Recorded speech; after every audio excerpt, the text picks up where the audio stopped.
stinks. Halloween's already come and gone, but it's still so freaking hot. I thought Bragunsa was a legitimate kingdom-friendly port. If they'd grant us harbor access, we wouldn't be here sweating our plums off unloading gear. Why are you complaining? You're getting a vacation to the tropics all on the government's dime. Sorry to keep you heroes waiting. Captain Staccato, call sign Burning Alpha. Heading out on patrol. Eye in the sky's a good idea while we put the base together. Good luck up there. In this golden age of object warfare, this is about as useful as a fighter jet can be. But hey, I'll work with what I've got. This is Charlemagne 01.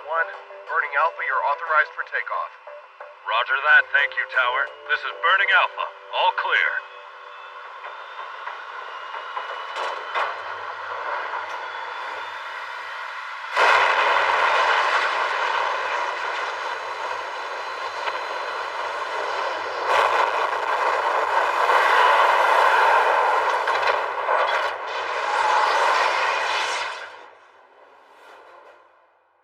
After losing their object, the Mass Driver Foundation changed their approach. They went north through the blank zone and broke across the border, thus leading to an invasion of the Amazon region, which is legitimate kingdom territory, if I'm not mistaken. That's correct. We made the evacuation of citizens our top priority. Unfortunately, we were unable to stop the enemy incursion because of it. What's the status of your object? 3 of the Baby Magnum's main guns were knocked out in the last fight. If possible, I'd like to propose a joint operation. Our object, the Forest Roller, was undergoing regularly scheduled maintenance. The original plan was to have the Bright Hopper fill in for us while we were having it repaired. But after what happened, that's off the table. And to top it all off, the Bright Hopper's elite, Major Copacabana, is rather stubbornly insisting on going home. The dog forced to wait for his meal goes running with his tail between his legs. Very well. We'll sweep up the remnants of the Mass Driver Foundation with the Baby Magnum as planned. But we're not a sure thing by any means. In addition to the 3 offline guns, the propulsion unit was hit, so that means no high-speed combat. So why don't we try scrounging up a few extra supplies from our base in the Amazon? No use. The majority of object parts are order-made. It's entirely possible anything we have wouldn't be compatible with the Baby Magnum setup. It appears we have no other recourse but to request assistance from the Charlemagne as well. Sorry to impose. We'll help however we can. However, in terms of combat assets, we only have outdated aircraft. I can't guarantee we'll be of much use on the modern battlefield. But didn't reports indicate that the Mass Driver Foundation's objects had already been taken down? I certainly hope that's the case. There's at least 1 reactor out there that powered the spare guns down in Antarctica and the coast of Iguazu. But that begs the question, how many units does the Mass Driver Foundation actually have in their possession? The Unknown X. If it really exists, we've got a hell of a fight coming. Amazon City? Yep. They say it's the largest ghost town on the planet.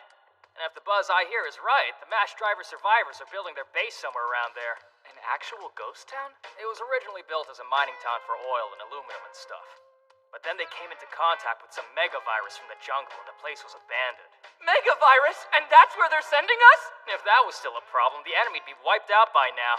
And we'd be sipping caipirinhas on the beach. Don't get too comfy. That's an officer's chair. Good, they've arrived. Princess Melinda! That's a spare seat for the cockpit. Oh yeah? Well, it's bitchin'. These knobby bits on the shoulders are for low-frequency electric therapy, right? Man, combat in the lap of luxury! Want to try? Hang on.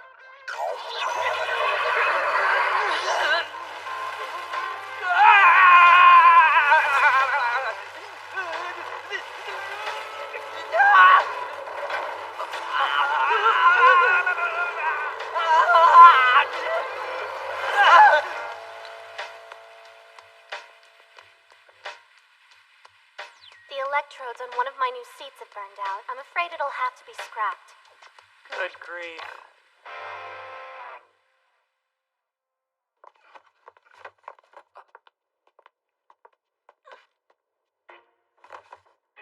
Never creep up behind me without my permission. I won't be caught off guard around you like the other day. I am sorry for what happened, but did you have a better way to resolve your situation? Since you brought it up, how'd that all work out? Major Copacabana gave up the idea of marrying me without a fuss, but ever since he started blabbing about it, my stock has plummeted. It's a total catch-22. If I deny anything, the candidates we ran off will just come crawling back. But if I don't say anything, they'll say I'm a total slut. What am I supposed to do? You have my condolences. That sounds... Ouch!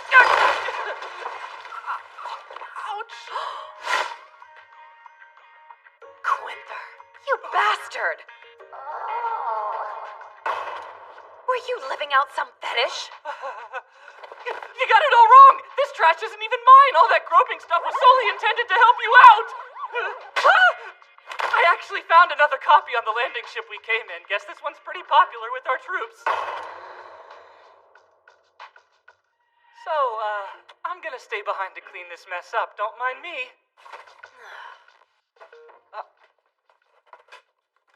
No matter how you slice it, what you did saved me. Your approach couldn't have been worse, but thanks anyway.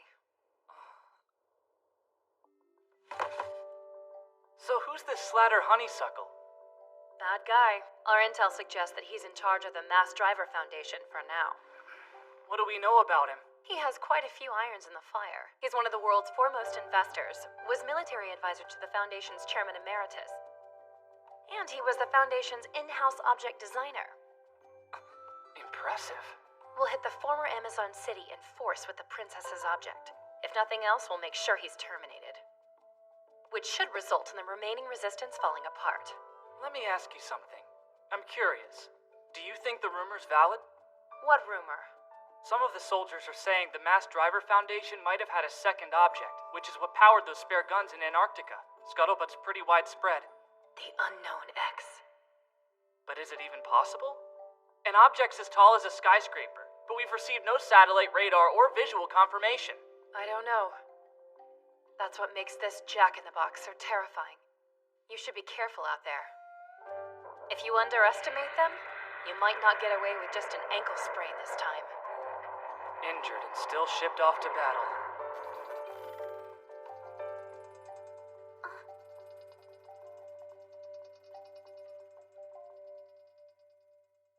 We're using an object to flush a high-value target out of the world's largest jungle. Coordination with the boots on the ground is absolutely crucial. I have a question I hope you can clear up. What's wrong? Is the plan confusing? I heard Quenther fondled you. Is that true? Wow, word really does get around, doesn't it? I hope you won't let this affect your mission performance. Just because he got grabby?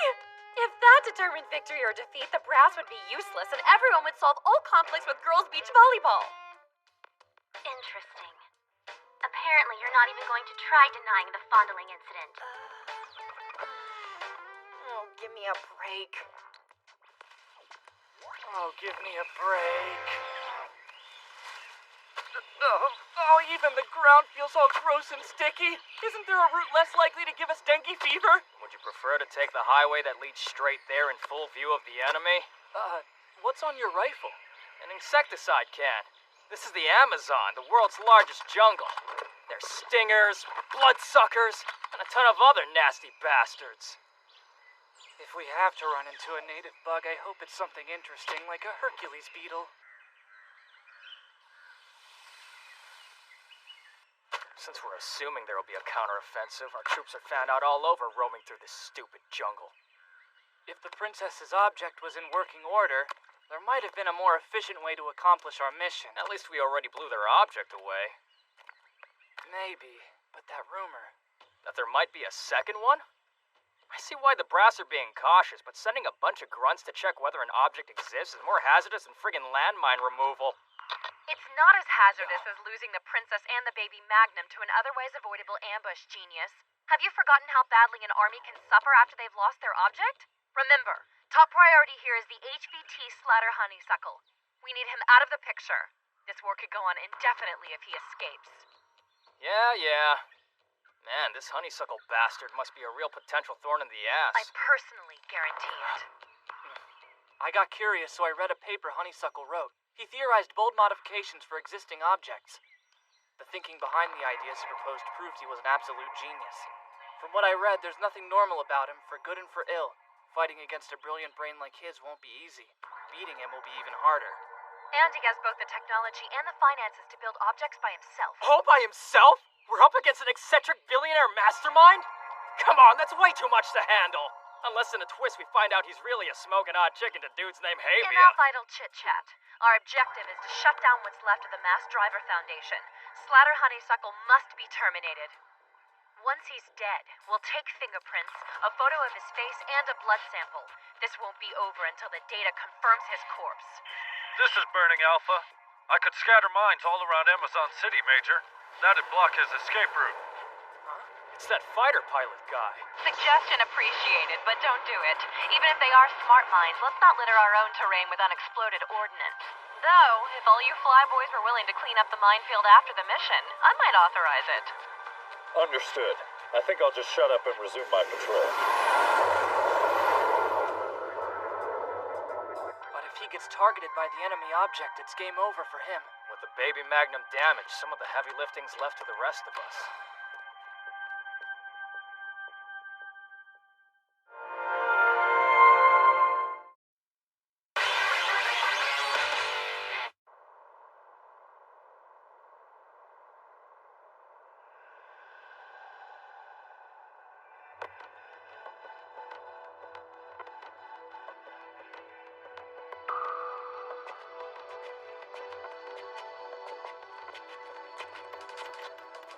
So this is Amazon City.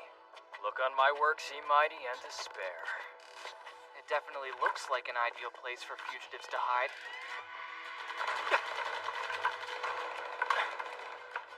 I guess it started. Luckily, the princess is in the vicinity. Which means, if we get into a jam, we've got fire support. Good point. Eyes on those windows. We don't want snipers catching us. Now let's move, quick and quiet. And we'll take out any targets of opportunity along the way.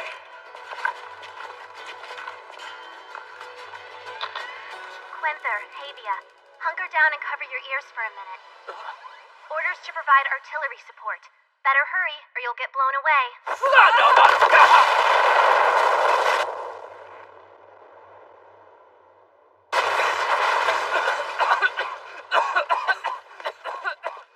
Damn it!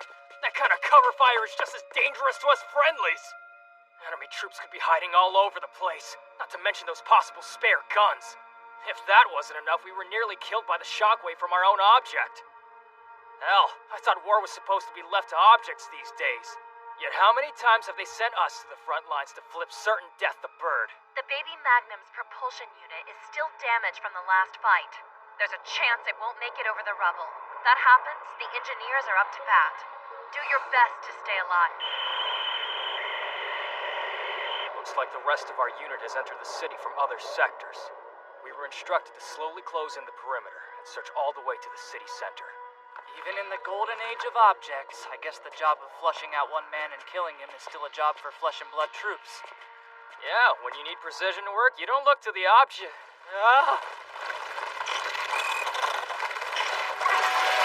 Are you freaking kidding? They're army ants! If memory serves, this species migrates by the hundreds of thousands, eating cattle, pigs, and anything that stands in the way of their swarm. This is what I expected from the Amazon. Mother Nature ain't screwing around. Uh-oh. Havia, they're behind us. This looks bad. If we don't figure something out soon, we're gonna be a buffet for a whole bunch of bugs. But what are we gonna do about them? We can only stop so many before they overwhelm us. The insecticide. Wait, duh. I brought special equipment. Might as well put it to use.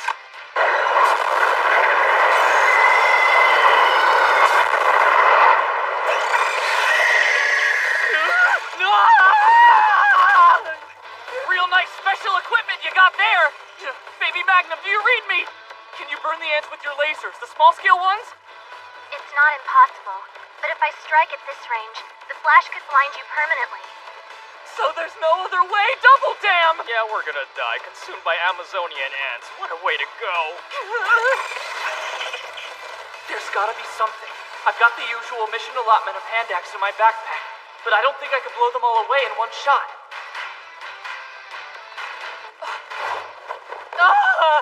At least buy me a drink first. You aren't really my type, Havia.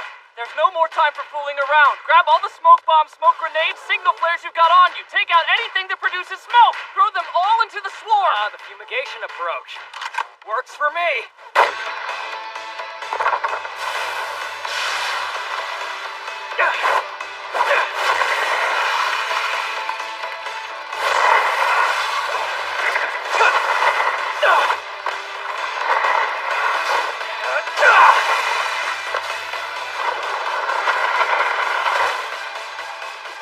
Quinther, buddy?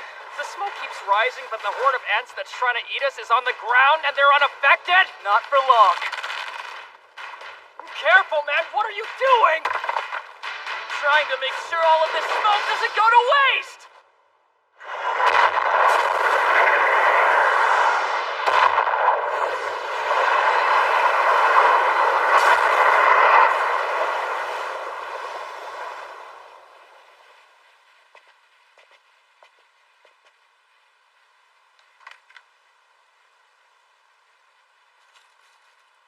Are they dead?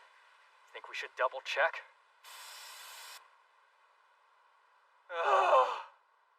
Let's get moving. That explosion plus all those smoke grenades will probably draw those mass driver jokers down on our heads. Doubtful. Take a look over there. Poor jerks are covered head to toe in swollen ant bites. No wonder. That explains why we were lucky enough to avoid a firefight. Right. We really are waging one unglamorous war. Major General Buffett Planters here, Capital Enterprise Armed Forces. It's come to my attention that your army is currently in pursuit of our Mass Driver Foundation. My name is Major Frolacia Capistrano. I'm the commanding officer on site. Buffa. Damn. He's the VIP that Quinther and Havia ended up saving from the attack on the moon. I didn't expect to hear from you. What is this about, sir? If you're feeling apprehensive about us capturing Honeysuckle, even if he were to surrender and seek asylum, we still plan to shoot him dead. So there's no need for you to worry. I'm not worried about that in the slightest. Why not? Because there's absolutely no chance he will seek asylum. At least he won't seek it from your legitimate kingdom. Not us? No, it can't be. Actually, it can. This situation has escalated well beyond the point where you can ever hope to bring it under control, my dear Major. So those soldiers got ant attacked while setting up this monster. Just the threat of being bitten to death by army ants is distracting enough. I'm actually impressed they managed to get it as far along as they did. The fate of these guys notwithstanding, aren't the Mass Driver Foundation people painting themselves into a corner at this point? Huh? It makes no sense to install something like this unless you're trying to buy time. Even if they had a second object, the more time that passed, the more the enemy, in this case us, would be able to dispatch overwhelming numbers of objects against them. That's a good point. They don't need a defensive strategy. Instead of staying in one place, they'd be better served just getting as far away from here as possible.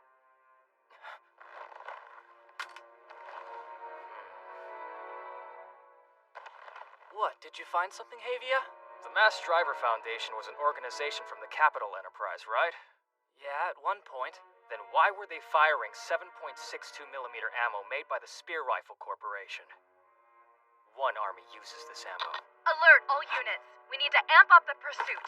If we don't take Slatter Honeysuckle down right now, this war could rapidly escalate into a major crisis. What exactly are you telling us, Frolacia? We've just learned the enemy is buying enough time to try and seek asylum. Seek asylum? Let me guess. Not with us. Afraid not. They turn to a different organization for help. The Intelligence Union! If we do nothing, the Intelligence Union can use the pretext of rescuing asylum seekers to bring their objects across the border for a full invasion of Amazonia. Honeysuckle and his subordinates only need to last until they show up. Looks like their plan was to never run away, but to dig in and mount a defense. Should the Intelligence Union decide to intervene, the Capital Enterprise will worry their tech secrets are being leaked and mount an armed intervention to put a stop to it. If that happens, we'll have 3 forces fighting for Amazonia, or worse. If the Mass Driver Foundation actually possesses a secondary object, that would pit 4 forces against each other, turning this into the worst battlefront possible. We cannot allow that. Stop Honeysuckle before then. We're going to bring this war to an end now by ourselves if need be. I'm with you, but what's our time limit? How much leeway do we have before the Intelligence Union gets involved? We have approximately 2 hours before their base zone is completed. If this situation isn't settled by then, it's literally going to be hell in Amazon City. What was that? Get out of there immediately! The Mass Driver Foundation's people just blew the roof off of the underground shopping center they were hiding in. We now have satellite confirmation. They've brought out another spare object weapon against us, but this time it's the freight carrier's main cannon, the high-output railgun. What are we gonna do, Quenther? Use the time we've got. Come in, Princess! You're in close range of their gun, but it's also within reach of our main guns! Unleash the thunder, Princess, before they fire on us!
Now have satellite confirmation. They've brought out another spare object weapon against us, but this time it's the freight carrier's main cannon, the high-output railgun.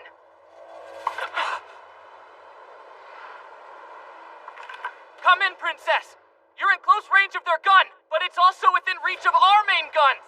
Unleash the thunder, Princess, before they fire on us!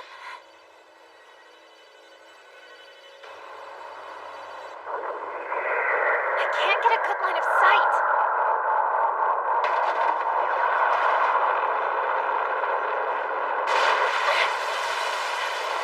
Princess, look out!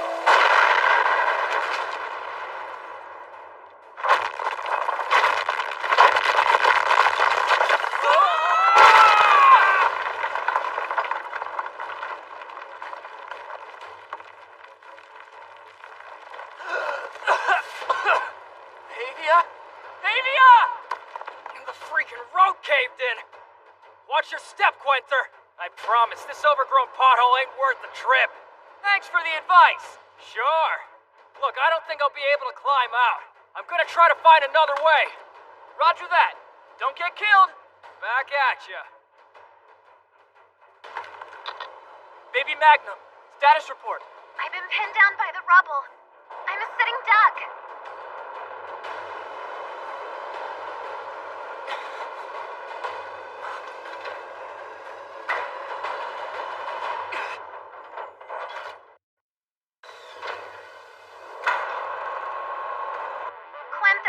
If you could blow the rubble off my electrostatic repulsors, I'd appreciate it. I can certainly try. Ah! Oh no, are you alright? Yeah. Damn it. Come in, Baby Magnum. This is Burning Alpha. Looks like you could use a hand. Or more accurately, some 500-kilogram bombs. But you get the gist. Burning Alpha. The enemy has a fully operational spare object gun. They most likely have anti-air lasers set up. Flying in that kind of airspace will only get you shot down. Don't I know it, baby. Here goes.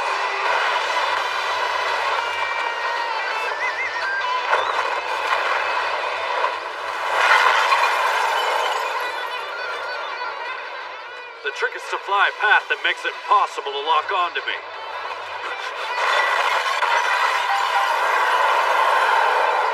Sure, it's practically suicidal. But every now and then, I want a shot at being the hero, too!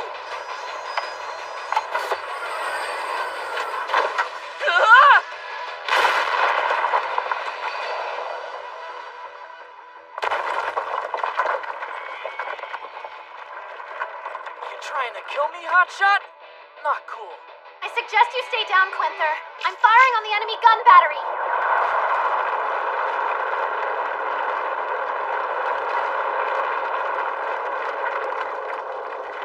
All right, time to toast that crazy powerful railgun. Hold on a second. Is it even possible? Could firepower of that magnitude be stabilized by a bunch of anchors? Look at what happened to their sub-weapon railguns. They all toppled over. If you take a main gun with that much power behind it, of course. That's it! If there really were another object, they wouldn't use their railguns like this, even with a half-operational unit. So that means there's no unknown X. Instead, if they have anything at all, it would be... Princess! The railgun is actually a trap set just for the baby Magnum. Don't panic, but I think they buried a prototype reactor. You have to get out of there, now!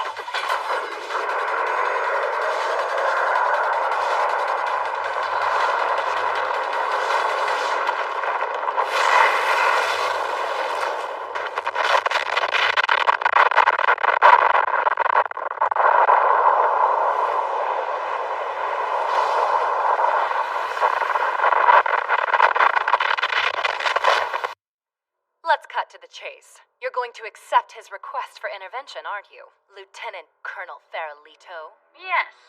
And I'll be perfectly frank. Whether this sparks a war between your legitimate kingdom and the Capital Enterprise or not has no impact on the Intelligence Union's decision whatsoever. Yes, the railgun technology on the Bray carrier is absolutely unprecedented. But what you're suggesting is simply not worth it. You misunderstand. This has nothing to do with the railgun, though it is a nice bonus. No, what we're after is the actual mass driver space technology itself. Is that supposed to be a joke, Lindy? Your space transport program should be capable of using the same laser-driven orbital elevators we use. Why go after something so outdated? You should know the fragility of conventional doctrines. The laser system may be superior today, but you never know when some as-yet undiscovered problem might rear its head. Contingency plans will always be necessary, which is why sifting through all the acquired data, even that which may seem of little use, will be the key to our survival in the ever-changing battlefields of the near future.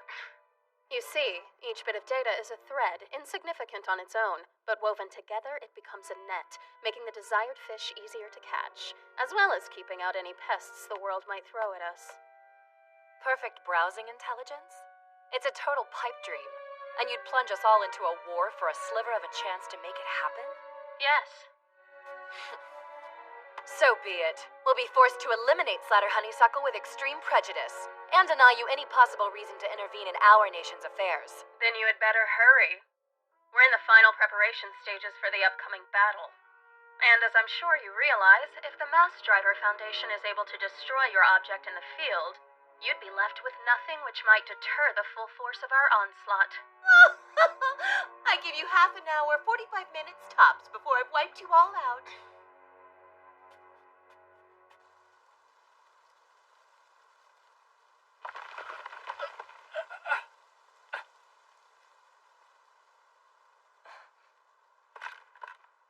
You alright? Yeah, you? I'm fine. Somehow avoided being barbecued. I won't be mobile anytime soon. They damaged my feet pretty severely. And because of that, the countdown has started. The countdown? What for? The self-destruct system? Yes. I'm sifting through subroutines to cancel the command. Just hope I can move faster than the system. And if you can't, does that mean the baby Magnum is gonna blow up? Unlikely. The system is probably in pattern B, which means it'll eject the elite, then enter standby mode, ready to respond to a remote detonation command. I'm so sorry, Quinther. I know that if I lose the object now, our entire army is going to suffer for it. Hey, it's okay. We're the ones who made you fight in the first place, even though you were already damaged. Don't let it bother you, Princess. Thank you. Forget it. Let's just worry about getting away for now. Do you know your estimated landing point after ejection? Yeah. Sending the coordinates your way. Showing 100 seconds to ejection. Following coordinates. See you at your LZ. Our people are scattered. There's no use in asking for reinforcements. And I haven't heard anything from Havia. That bastard better not have gone and died on me. What if this was their plan? Force a self-destruct, set up anti-aircraft guns, anticipating the pilot's trajectory? The hell was that? Looks like a steel net? It's blocking the ejection hatch. If the princess ejects with that thing in the way, she'll smash into it at high velocity. It'll cut her to ribbons. Listen close. You've got to cancel the ejection countdown. What? Someone's deliberately blocked the hatch with a steel net. If the system activates with it in place, you'll get shredded by the wires. No time to even respond. Damn. Subroutine 1134B to bypass the command signal. No good. Disable security on 1157C. Enter debugging mode. No good.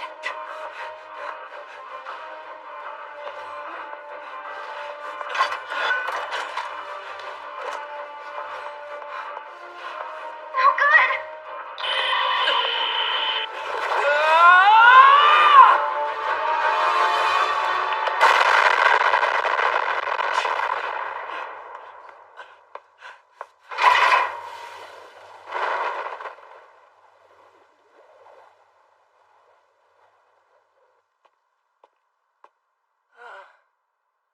That was close. My hero.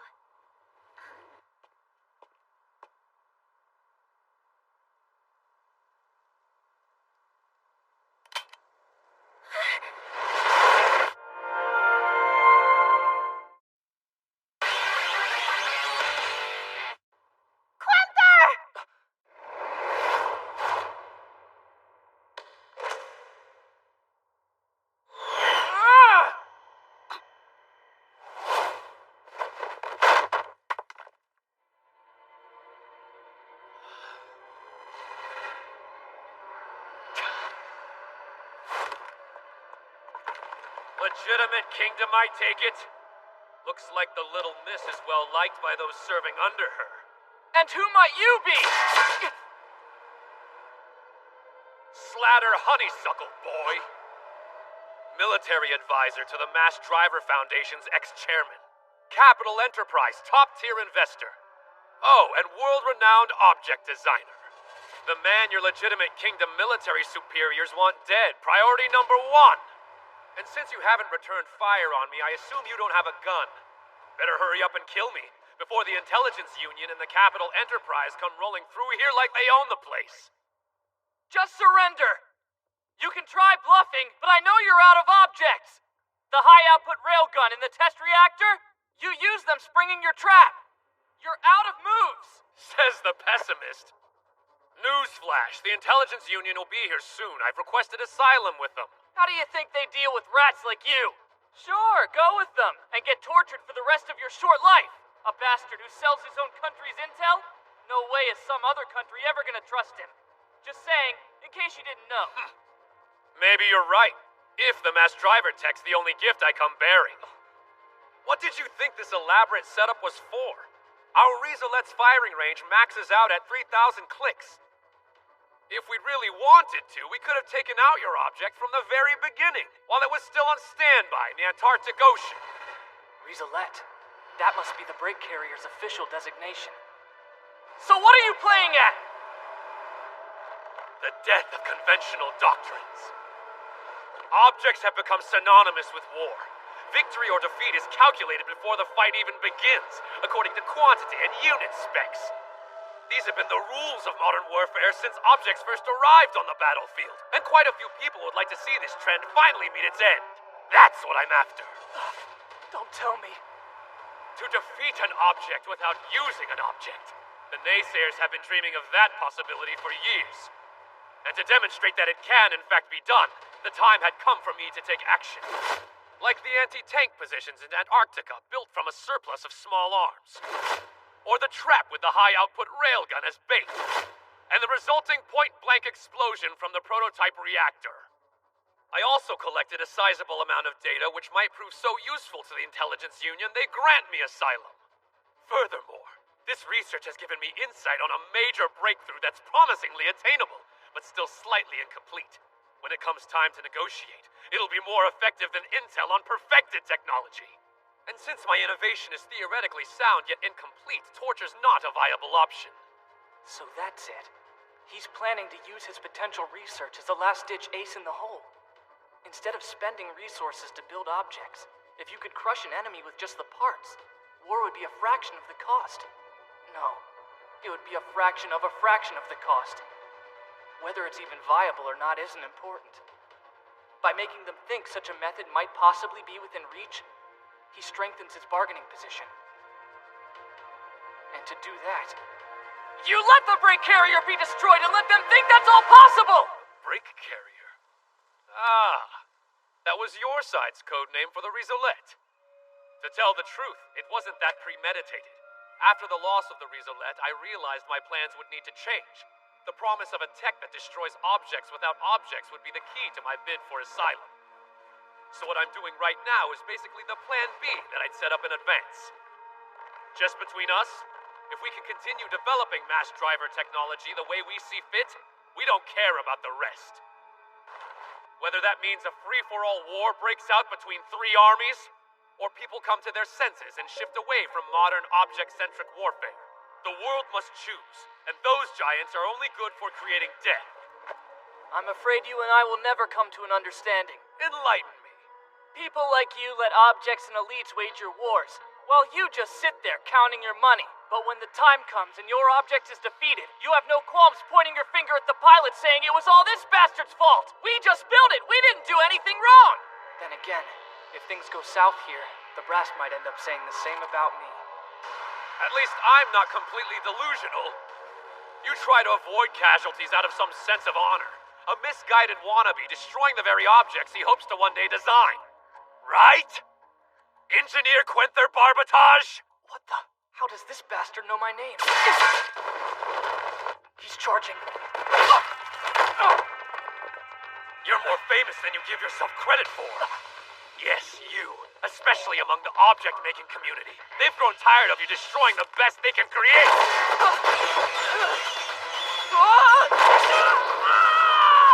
How dramatic. It barely grazed you. I'm an engineer, first and foremost, so I'm practically an amateur with firearms. Nicking you was pure luck. Which means I plan to kill you the second I get the chance. Hey, now should be perfect. I can't miss at this range. Do it. Or you can waste your opportunity by gloating. You've had more than enough time to empty that entire magazine, you coward. Because you have to prove how clever you are, you get taken advantage of and lose the upper hand. Don't bother aiming. You've run out of time. How dare he? Hold on. That switch. Is it even connected to those bombs on his chest? Or something else?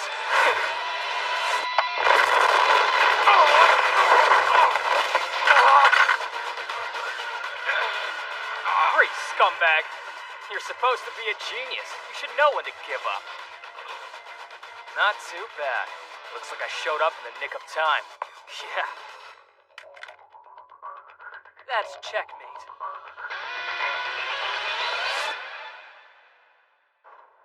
I'm glad that's over. And it looks like the Mass Driver Foundation is going to answer for their crimes under legitimate kingdom law. Well, everything was technically resolved within our borders. The Capital Enterprise and the Intelligence Union both came to Amazonia with the intent of extraditing the fugitive slatter Honeysuckle. But we have no intention of obliging them. And what about Honeysuckle? What happens to him? They're bickering over that as we speak. If you'd shot him dead then and there, it would have made things much simpler in general. But you didn't because of your similar circumstances? Honestly, I don't really know why. It's just, everything we did to stay alive. I thought, couldn't the same be said of him? With him disarmed, he didn't need to die. They've estimated repair time at about 2 weeks. Looks like I'm grounded until they're finished. You did a great job. I mean it. Thanks again. You did good work too. But we cut it close, didn't we? The death of conventional doctrines. How, huh? Forget about it. Something Honeysuckle said. We're not the only ones now. Others are showing up, devising ways to destroy objects without using an object themselves. Soon they'll be as successful as us. Isn't that the way of things? The history of warfare is full of soldiers devising new ways to defeat their enemies. So tell me, is that cycle a good thing? Beats me. But you know, our style of fighting, with the focus on objects, results in minimal casualties during dispute resolution. And hey, on that topic, we had an alright record on this excursion. First, we blasted the brake carrier into pieces, and yours truly prevented the destruction of the dam. Oh, and the cherry on top, we captured the enemy leader alive. Yeah, Havy's right. Lots of meritorious conduct. Boom! What are you fools talking about? The princess was the one who actually finished off the brake carrier, as I recall. And if you want to bring up what happened at the dam, know that Corporal Sorona's plan, playing by the books, was right. Huh? Even the capture of Honeysuckle. It wasn't a solo action, but part of a larger operation run by the battalion. So thank you for doing your part in our unit's success. Now let's move on to where you idiots screwed up. First, you went out of your way to save the Capital Enterprises Major General at his vacation home on the moon. That's a big minus. Next, I heard you had tea and crumpets on the coffee farm down at the op site. Receipt of goods and services from non-combatants during an op is against regulations, another minus. Come on! And to top it off, Quinther thought it would be fun to give me a surprise breast fondling. Insulting a superior officer is the biggest minus of all. Bastard! Looking at the whole picture, though, the pluses stand out more than the minuses. But you still have to be punished for your infractions. 300 lashes seems fair. You're gonna flay us from head to toe after all we've done? You can't hold that kind of grudge because of your cans. They were incredibly squishy, but I think the price you're making us pay for your rocket rack is too high. After every 10 lashes, we'll switch things up and drip 10 candles on your tender parts. No deal. That doesn't even come close to mitigating our punishment. I don't want to wear a weird wax chastity belt. Whatever happened to letting the punishment fit the crime? I didn't even get to honk your hooters. No fair giving me the same punishment. I don't handle candles well. What does that mean? Rope and a horse. What is this, a rodeo? I don't want to die. Oh, so you'd like a way out? Yeah. Then you should go get some results and try to win back my trust. And it just happens I've got the perfect job. You'll love it. It involves a quick jaunt to the ends of the earth to bring another invincible object crumbling down.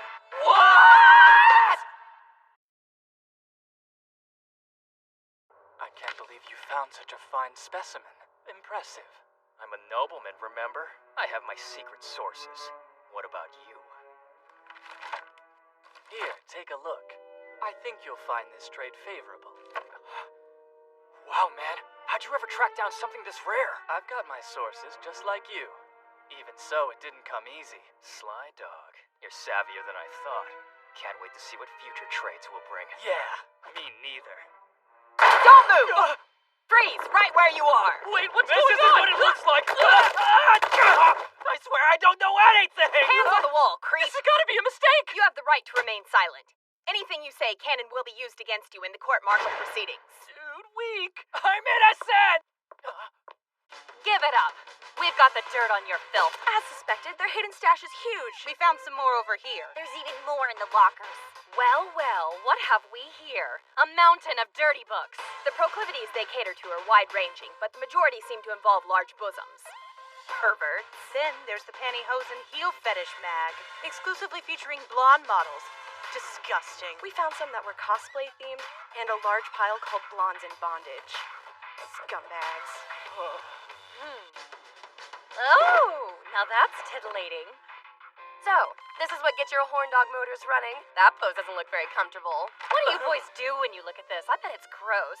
Speak up now. Please, stop. We'll do anything. Anything? In that case, it would be rude of me to deny your generous offer of service. And since you asked so nicely, I've got a mission that'll suit you. A mission? In the perfect place for virile young men like you to cool off.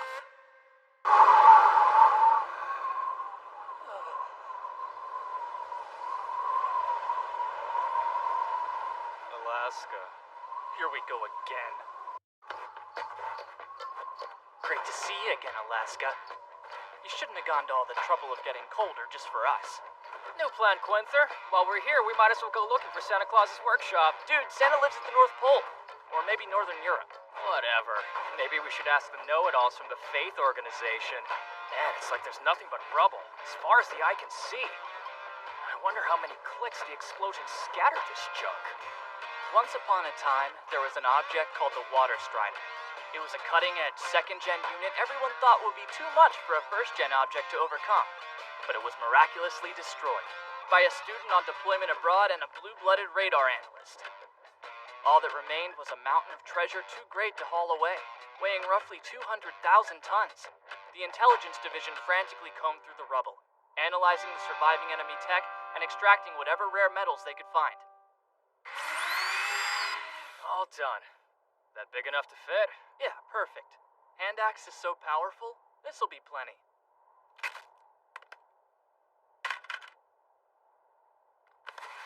Setting the detonator on a timer per instructions. The enemy could have sent advanced recon to set up jammers, but they can't jam us if we don't send a signal.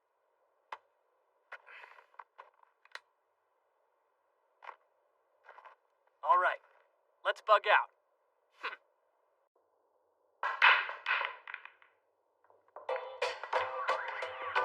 Our enemy this time is one of the Intelligence Union's top-tier second-gen objects. The whiz kids over in the Intel Division have given it the official designation Codename Rush. Please tell me it's not oh-ho-ho. Is it the same second gen we saw in Oceania? Yes, but I advise you not mention it in front of the princess. Knowing her, it'd make her all flustered. I can imagine. Well, that sucks. Oh, bummer. Stick out your tush. Alright, but what the heck for?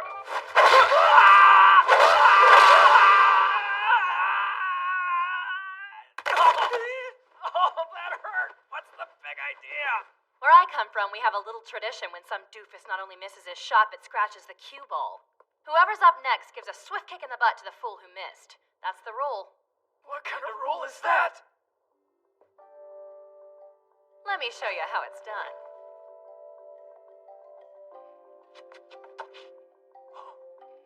The wreckage of the Water Strider is scattered across the Alaskan wilderness. Technologies related to its design, digital programs. It's a veritable buffet of military secrets. As the ones who are responsible for blasting their object to scrap metal, we in the legitimate kingdom have the right to take it all. But there are scavengers out there who'd also like a piece of the pie. We've known for weeks now that the Intelligence Union already has people lurking around the wreckage trying to grab anything they can. But now they've gone too far. They threw an antenna relay together and are continually transmitting all analyzed data back home to their bosses. Our orders have come down. The brass wants us to make sure the facility is destroyed. Which, of course, they won't take lying down. The logical conclusion is they'll dispatch their Arctic Circle object. Codename Rush, piloted by Oh-Ho-Ho. And bolstered by its 2 trademark serial Swift Beam-type Gatling guns. Hang on a sec. That kind of firepower, and you're sending us in to knock it out of action? After what we found, I don't think you're in any position to complain. It's no use, Quenther. Hear it in the voice straining to get out from under those ginormous tatas. Her voice sounds the same way every time she asks us to achieve the impossible mission. Don't talk about me like I'm some bully on a power trip. The princess is the star of the show. You clowns are just the supporting actors, which I've already taken into account, so shut up. It's a cut-and-dry blasting operation.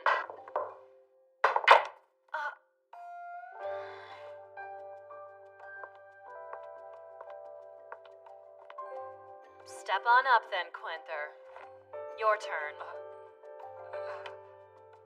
It is? Uh-huh. You're in charge of kicking my butt. If you think you're man enough.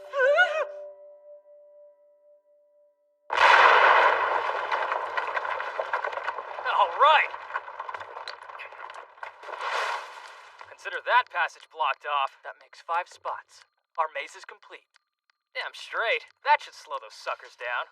Even if the Intelligence Union found another path, these valleys are loaded with fragments of plate armor. They're like freaking caltrops. It'll make short work of tires, maybe even caterpillar treads.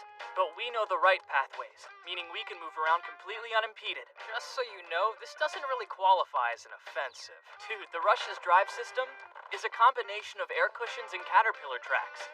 Unlike the Baby Magnum, which floats electrostatically, it touches the ground.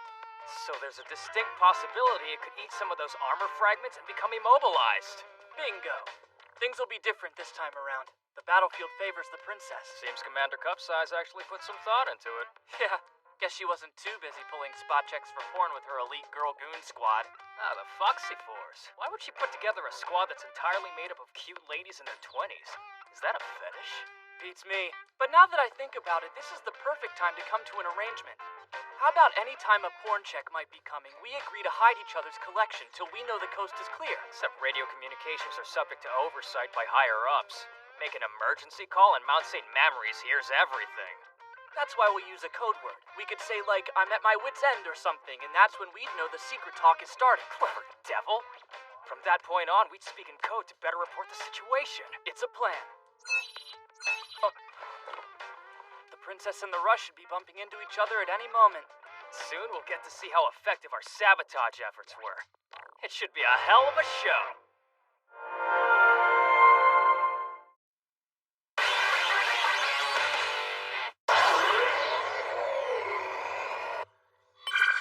Radar just picked up the enemy unit. What's this?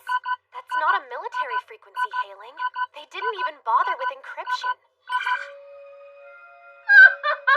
I haven't seen you since Oceania. Little Miss Loutish Legitimate Kingdom First Gen. Oh, you. Who can blame you for trembling in fear, petite princess? But don't you worry about a thing. I won't be too hard on you. You have my word. I'm not completely heartless, so wave the white flag and I'll graciously accept your surrender. As long as my object's standing, I will never surrender to you. I'm gonna turn you into an Alaskan landmark, just like the Water Strider. Oh, that simply won't do at all. I have a personal stake in making you use the white flag. If I can't force your surrender, I won't get rewarded. Rewarded? It's an old rule of war. Any soldier who surrenders can be taken prisoner and ransomed back to their side. But I honestly may keep that blonde gentleman in your unit for myself.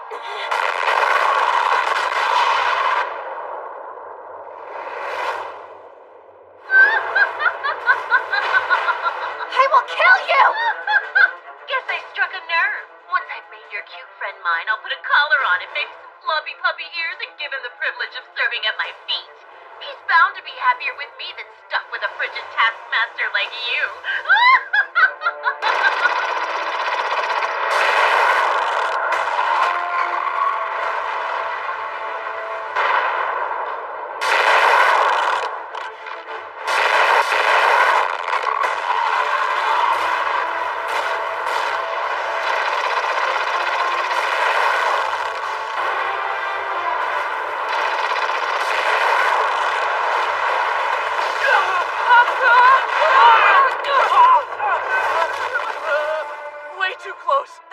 Divine retribution for watching from the sidelines like a couple idiots. Divine retribution? You sound like a faith organization zealot. Now let's go.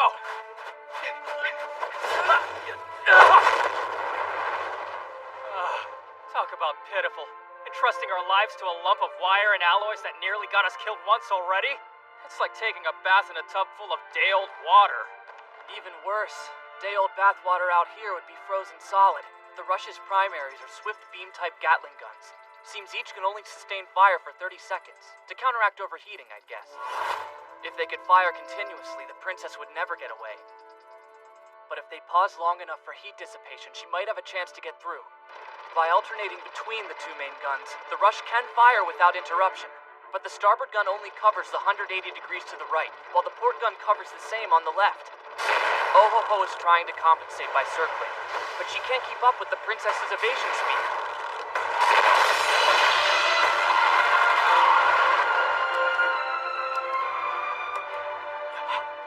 Quenther, listen to this. Just hurry up and admit defeat already. Then your handsome friend can rest his tired blonde head on these heaving G-cups. His entire existence revolves around keeping my object maintained, which means he's not interested in you, so beat it, or refuse and die! I bet a certain stacked superior officer is pulling her hair out by now. And now elites from both sides are fighting each other over a member of the maintenance crew? That is absolutely unprecedented. Just how skilled is this engineer? Maybe he came up with some exclusive patent.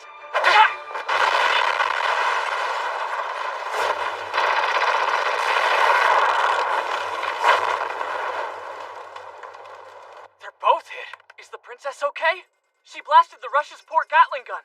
She knocked the main gun out first in anticipation of a drawn-out battle. No, this is bad. The baby Magnum's connecting joint to her main guns has been hit. if that joint's compromised, worst case scenario, she can't fire any of the 7 guns. She put too much focus on the Rush's main gun and left herself wide open.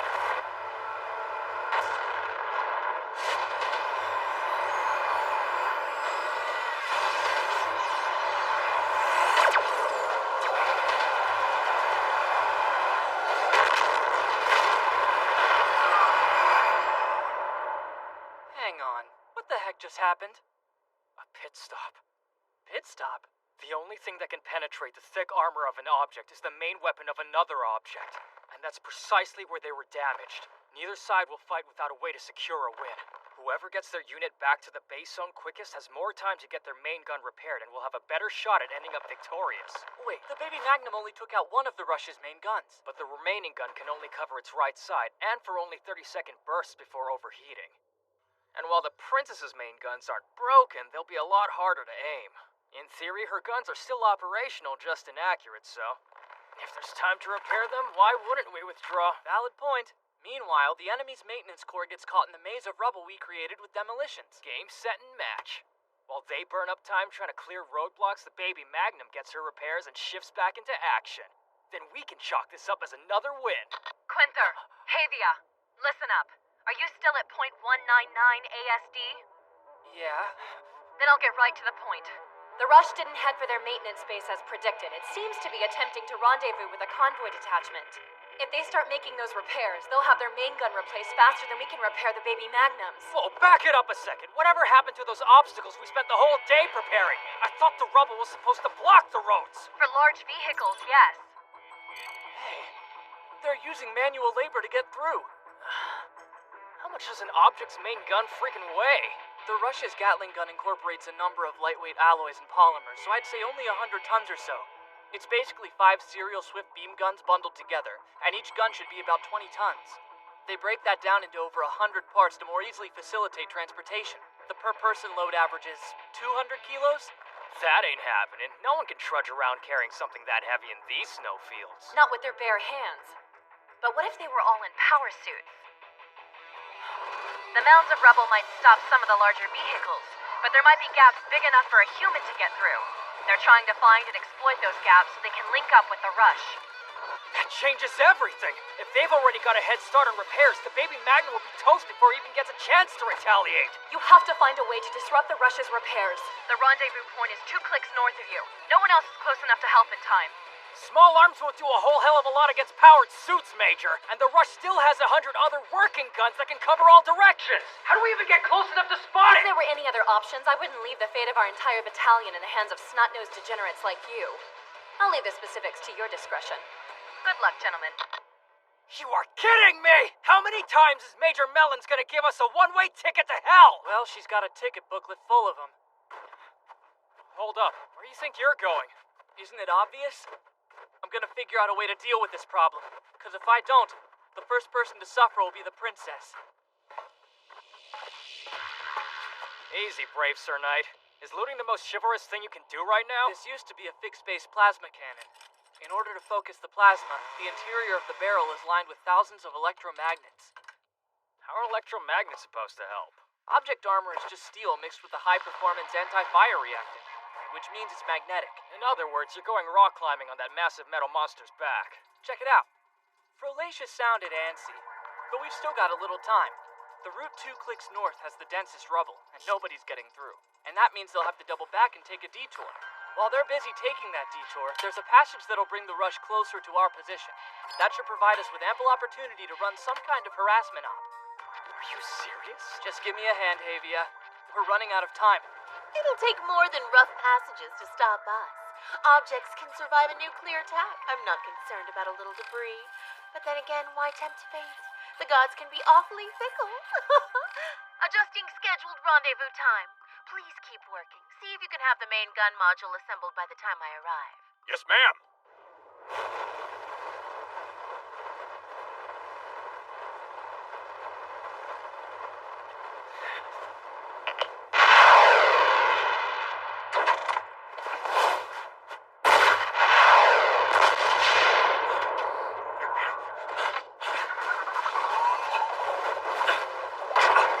Yes!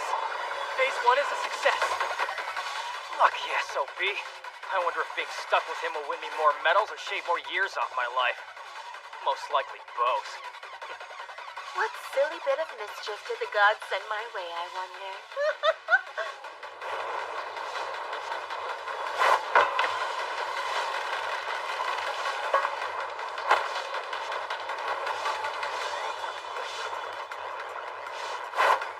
Just like you can't see the smudge of dirt on your own face. At least not without the help of a mirror. Even the vast array of sensors on board the Rush aren't calibrated to scan this close. Everything you do is spur-of-the-moment nonsense, but you've got more confidence than any noble I've met. When the Rush hoisted us up in the car back in Oceania, I couldn't help but notice that it didn't have any magnetic sensors. And also that the cameras weren't angled to notice targets this close. Guess the hard part's over. Rock climbing is fun, but you do have a plan, right? Yeah, kinda. Might need to break something along the way to extend repair time. You better find it soon. You'll rendezvous with the maintenance crew any minute. Oh, crap! Quinter! Oh, crap! Quinter, come in! That was a simultaneous volley of all secondary guns. I picked up a rogue radio signal nearby, but between the shockwave and radiant heat from that barrage, consider your bug squashed. Juliet program confirmed offline. Seeing to the main gun exchange as we speak. Be a dear and make this pit stop as quick as you can. We've gone to all the trouble to be wily, but it'll all be for nothing if we waste this precious opportunity. All personnel, double time! Maintenance Captain, recheck sensors Alpha through Echo. I'm finding discrepancies between point 5 and point 7. Apologies, ma'am, but if we add that job to the docket, It will add a delay to our work timetable. Sensors are within limits. What did you say to me? I'm up against other objects out there. Even the slightest discrepancy is unacceptable. Our mission parameters didn't account for anything more than swapping out the damaged Gatling gun. as long as we have our orders from Lieutenant Colonel Farolito, contradicting them will lead to a court-martial. Stupid coward. Doesn't matter, I'll just recalibrate them myself. I swear, you grunts are flippin' useless. Pardon me, mademoiselle. Do forgive me for rudely breaking into a lovely lady's private chambers. Now quickly and quietly do everything I tell you. Don't worry about that, sir. To be honest, I'd intended to invite you here myself. You have got to be kidding me. No, dear. Can't believe your eyes, Blondie. I am the elite chosen by the Intelligence Union to pilot their finest object.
Yeah, kinda. Might need to break something along the way to extend repair time. Better find it soon. Oh crap! What the?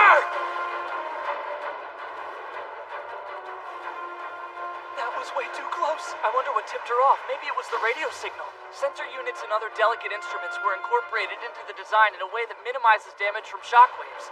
Taking shelter here was the right call. Now, This is where the real show begins. Though, having said that, I don't think I could even carry enough hand axe to make a dent in this monstrosity. There we go. For an elite, the object is like an extension of themselves. Sensor discrepancies would be like wearing glasses with a slightly off prescription. It might not seem like much, but any factors that distract her from her mission are unacceptable. In the middle of a pit stop, every single second counts. Seeing to the main gun exchange as we speak. Apologies, ma'am, but adding that job to the docket would result in a delay to our timetable. Your sensor readings... She seems the sort to try adjusting it herself. When she does, I'll be ready. Popstar knockers as big as my head, here I come! Pardon me, mademoiselle. No, you've gotta be kidding me. No, dear. Can't believe your eyes, Blondie. I am the elite chosen by the Intelligence Union to pilot their finest object. What happened to the G-Cups? Are you seriously crying, you big baby? Haven't you heard good things come in small packages? You're so confused. The me you see on screen is a real-time 3D rendered dummy projection. But they look so natural. I hope you realize how fortunate you are. Back home, I'm a super famous singing, dancing pop star elite pilot. I don't know what to believe. In the IU, truth is the essence of justice. Lies are evil. But as an outsider, I have zero obligation to shoot straight with you. You liar! Your chest is as flat as a board! Get a grip. You shriek like a little girl. You took away my innocence. Led me astray from the G-Cup promised land. You're a designer. Can't you appreciate how aerodynamic I am? Enough talk. Time to continue my mission. First things first, close all the bulkheads. I'd rather not have to end your singing career. So get started! My multitude of fans and I thank you for taking my voice into consideration.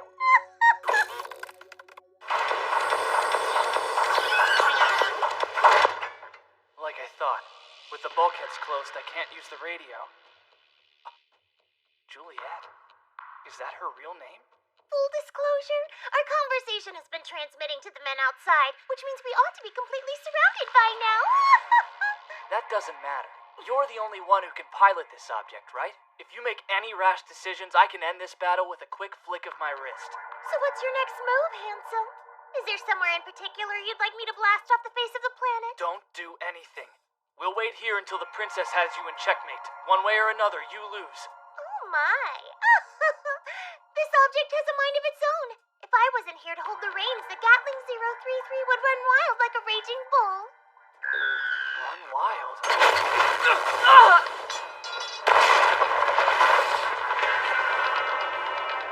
Gatling 033! Immobilizing with an enemy combatant on board is too dangerous!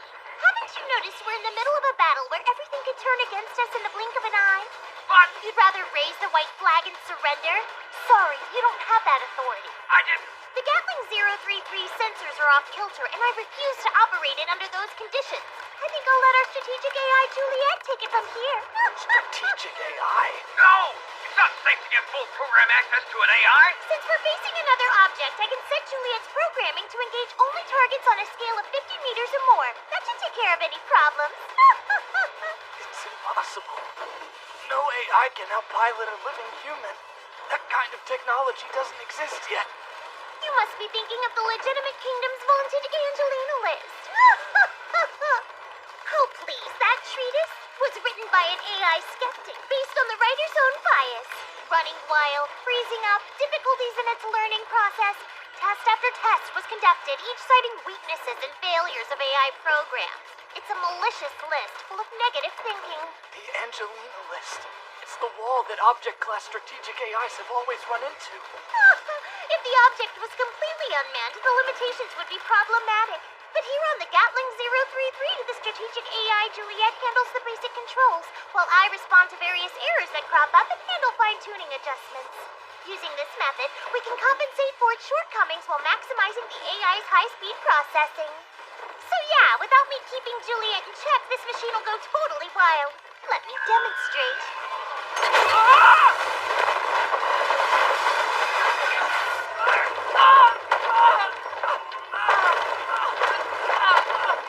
Oh dear, that That simply won't do at all. Your rhythm was way off. How do you expect to keep up with my dance moves? This is what elites really are. Humans whose bodies have been altered to withstand the strain of piloting objects. Now then, I already have everything I'd hoped to gain. Guess it's time to bring today's business to a close.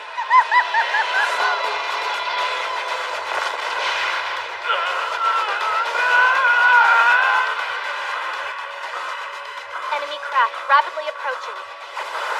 Baby Magnum, moving to intercept.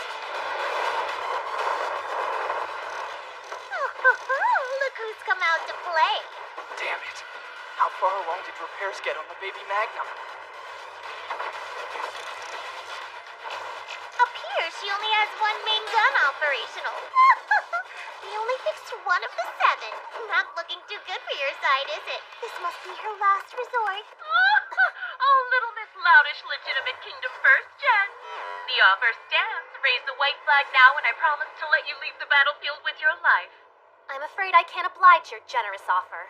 Regulations prohibit the white flag from being raised before an object has been destroyed. That way works for me, too. I'm under no obligation to show you mercy.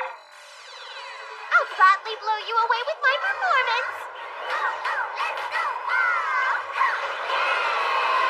I simply was it. Say, it's loving you all. Let's go!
Juliet handles the combat, which means I've got some time on my hands.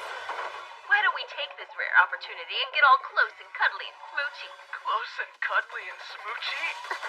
That voice. Quenther? Unsophisticated and out of the loop. Maybe your blonde boy toy would be happier here with me. Quenther, I have no idea why you're in there with that woman. But you'd better escape before I destroy that object with you in it.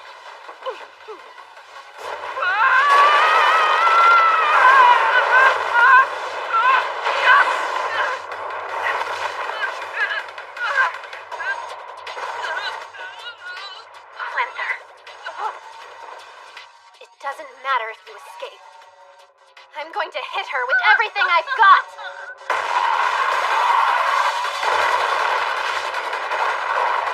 Stop! It's not... Yes, I'm sure it's also very complicated. Just trust me. I'll try to do something about the Rush's movements. Enough monkeying around. Ah!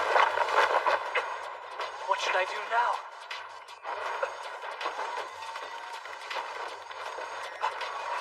This is Quenther with an urgent message. Sorry, I'm a little distracted right now. Yeah? Well, I'm at my wit's end. Can I ask you for a favor, in case the worst should happen? What's that? At the barracks in the maintenance base, I hid an engagement ring. If something should happen to me today, please return it to my sweet Angelina back home. We've known each other since we were little.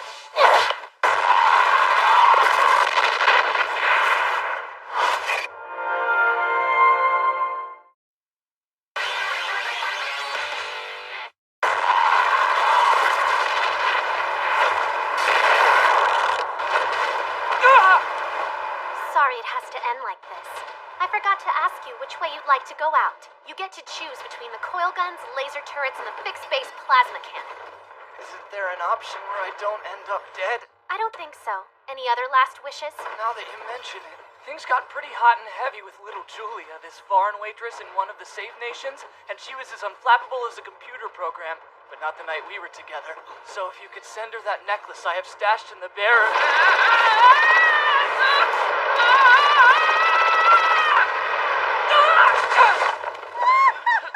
You know, I'm also kind of curious about these female friends you've been hoarding rings and necklaces for. You were so distraught not to find any G-cups in here, so tell me more about this hot and heavy night you spent with Julia. Hurry! Baby Magnum!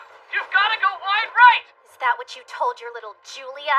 This isn't the time! Now I'm begging you, listen to me! There's a way to win! To the right! You've gotta trust me!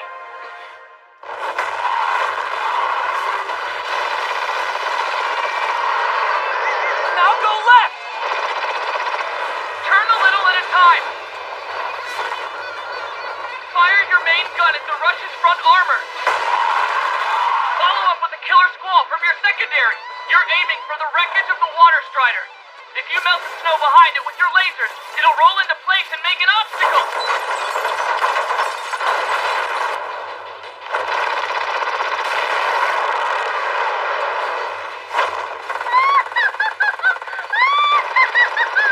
You're not quick enough. Your cute companion can relay tactics only once. But with your speed, it won't make any difference.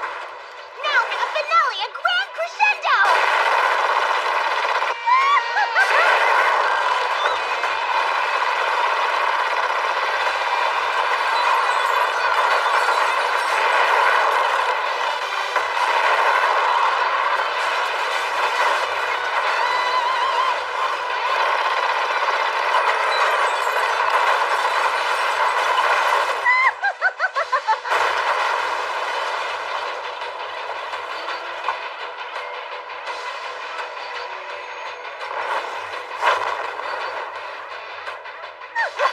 Here comes the kill shot! You'll regret not choosing to surrender when I gave you the chance. Prepare to die. Never give up. We can still win this!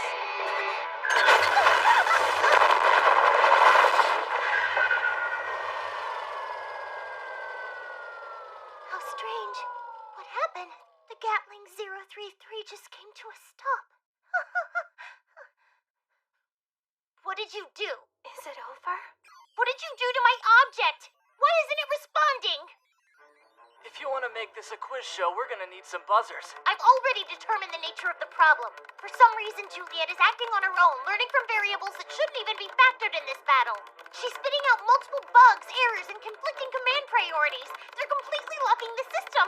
There's too many for me to keep up, and that's why I'm asking you. Not about the situation, but the reason. What did you do to make Juliet's processor shut herself down? She must have bogged herself down recalculating the risk assessment. But why? What did you do? Juliet picked up on subtle changes in the situation you didn't notice. She's been steadily calculating ever since, desperately trying to avoid a checkmate. The rush stopped dead in its tracks because so many variables popped up that Juliet had to shut down to attempt to process them all. But what put us at risk? It's ludicrous! My Gatling 033 had an overwhelming advantage. It was obvious I was about to win that fight. My little message about rings and necklaces was never meant for the princess. And just so you know, I never had a childhood friend named Angelina. That was simply a veiled reference to the Legitimate Kingdom report on the shortcomings of strategic AIs. The Angelina list. And what's another way to name someone Little Julia, using a diminutive? Juliet, you don't mean... You were so confident. You wanted to make direct contact with the baby Magnum, but in your arrogance, you sent your message out unscrambled. You broadcasted that transmission to every other soldier in our army. Quinther, you moron! Relying way too heavily on this ever-handsome highborn comrade in arms. I'm at my wit's end, signal the start of the secret message. The foreigner bit has to refer to the rush. He said computer program. But also mentioned Angelina, so it must be some kind of automated object. A spare power drill battery has still got enough juice to get an infrared targeting system up and running. My partner's primary vocation is as a radar analyst. He sees the battlefield as a game board, and objects as pieces. He specializes in watching their moves and figuring out their weaknesses. Quinther can guide the princess while luring the rush back into the target area. That's when I'll bring the infrared targeting system back to life. Then, the Rush's strategic AI will mistakenly believe that the Water Strider's main guns are aiming at it, making it think it's threatened from both sides. The problem arose from you removing anything smaller than 50 meters from targeting. Thus, Juliet can't target the second threat and keeps spinning her wheels trying to resolve the issue. I never imagined the Angelina list could be put to such practical use. Even as we speak, she keeps diving through countless errors, lost in an ocean of conflicting subroutines.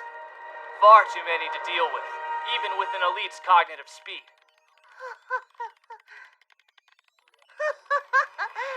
Alright, I'll admit it, you've completely deadlocked Juliet. However, don't fool yourself into thinking we're finished here. Hard shutdown! Unlock full keyboard entry mode! I might have to give it my undivided attention, but I'm perfectly capable of piloting this object all on my own. But I do find myself wanting to make you mine even more now. What is it about you that makes my heart feel like it's been set ablaze? Sure, there's the quick wit and the plethora of practical skills, but I've never felt so enthralled by anyone. Don't do it. You'd be fighting in vain. You can't win against our princess with the way things stand. And how do you figure? She'd beat me.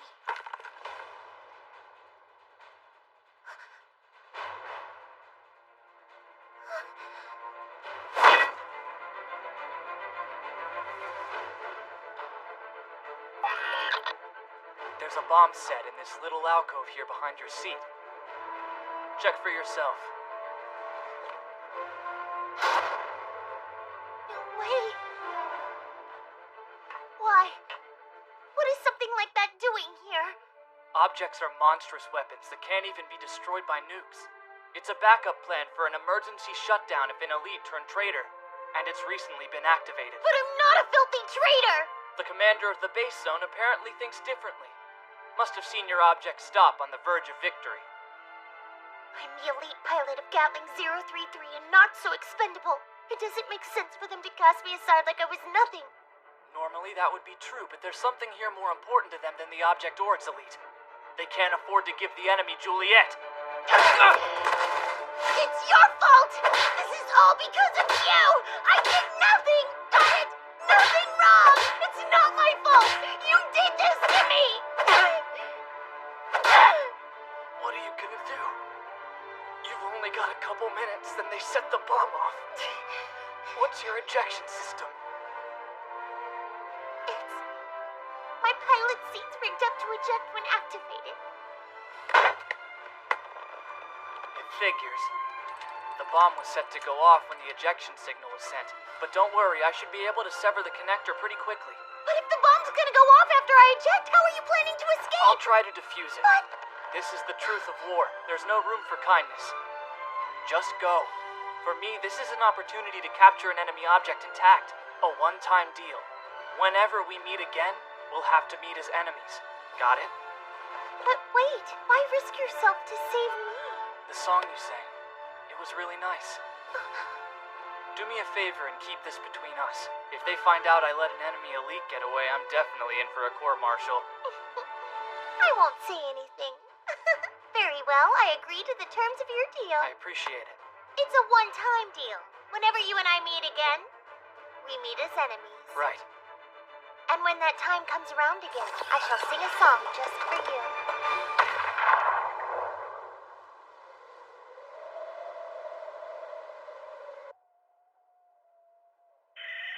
Yo, Sir Knight.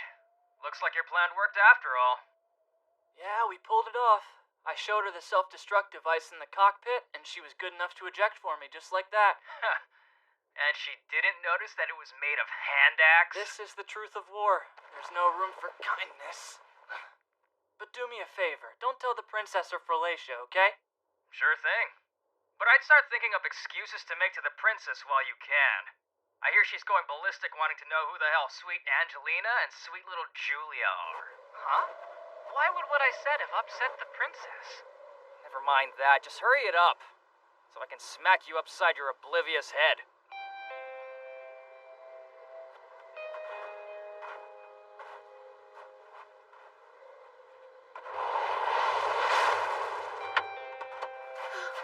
We found you. You weren't hurt, were you? The loss of the Gatling 033 is truly upsetting, but control systems and strategic AIs are more important to our military. It's all right. We have a backup of Juliet. That means we can keep going. We'll just change the layout of the object currently being built and you'll be reinstated in no time. Plus, once we've completed Juliet's counterpart, Romeo, we'll never be fooled by makeshift countermeasures again. Even if Juliet was seized, there are measures in place to keep her sensitive intel under wraps. We don't have to worry about our tech falling into the wrong hands. If you ever do anything like that again, I'll turn my main guns on your base zone without a second thought! That boy. I'm sick of these professional soldiers parroting out the official position. It might be safer to keep an egghead engineer like him close. He could be the ace up my sleeve. That just makes me want him even more. See you again soon, Guenther. You! I'm your singing, dancing, throat slash and battlefield reporter, Monica! On today's episode, we're with the Legitimate Kingdom's 37 Mechanized Maintenance Battalion! Our theme for the show is women making an impact in the military! I'll be getting up close and personal with female commanders and elite pilots on the front lines! I hope they're not sending her out with us. Magazine models don't belong on the front. Are you serious, Avia? I thought she'd be the type of girl to really get your young blood pumping. Sure, she's hot. This seems like a bad idea. They're blazing those lights during a nighttime operation. It's not a problem if they're on site, and it's not like we'll let them broadcast the invasion live. And besides, this has full approval from High Command. Huh? They understand now more than ever the power of the media can't be underestimated. If we can get the show to feature us favorably, it'll help the Army achieve its recruitment goals, and make people less critical of the blood tax and other defense spending. Though, I relish the thought of poor saps who joined because of a magazine model and the reality waiting for them once they get to boot camp. I figure hot babes are a better reason to enlist in an obsession with cheesy action flicks. I'm about to do an interview with them, so I'll keep that in mind. Your service to our country is much appreciated. Yours too. You mean it? In about 2 hours, I'll lift the ration limit on caffeine. Brew a couple pots of coffee, and let everyone in the barracks know they're gonna need all the booze they can get tonight. Knowing we have to get up in the middle of the night makes it that much harder to fall asleep. You learn to force yourself to sleep. Who knows when you'll get the chance again. An operation under the cover of night. It's not the kind of thing you want to coast through half awake.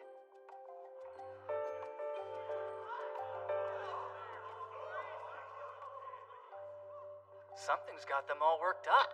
I heard from Frolacia there's a TV show doing a shoot on base. Oh, well that explains a lot. I hope you hunks at home are ready for the show! Stay tuned! This is kinda exciting. I wonder what the Faith Organization's object is gonna be like. I've looked over the data we have on it, but it just isn't the same as seeing it in person. I doubt you will. I guess you're right. It'll be hard to see much in the darkness.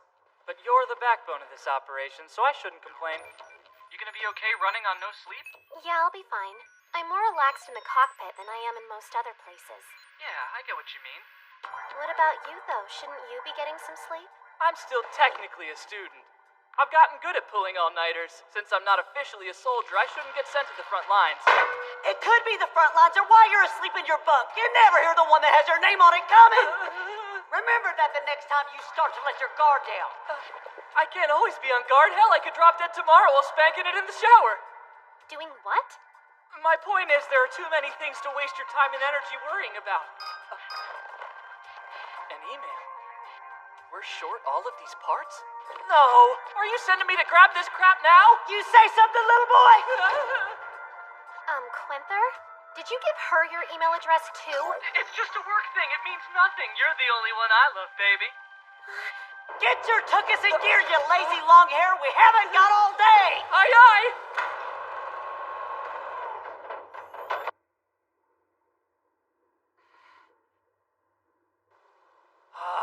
hell did this many things get left until the last second? By the time I'm done unloading, this'll have graduated with honors. You there.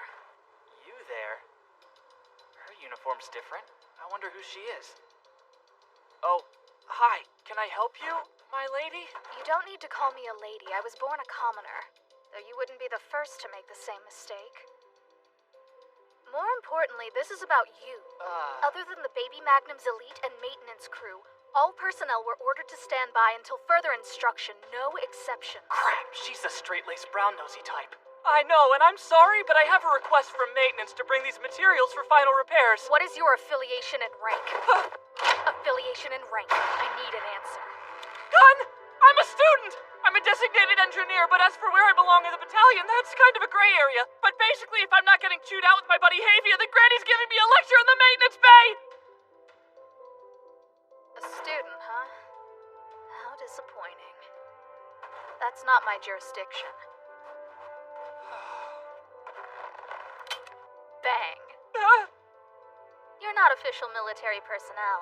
My oversight duties don't apply to you. Please excuse me. So tell me more about this lady in the black uniform. She pulled a revolver on me and asked affiliation and rank?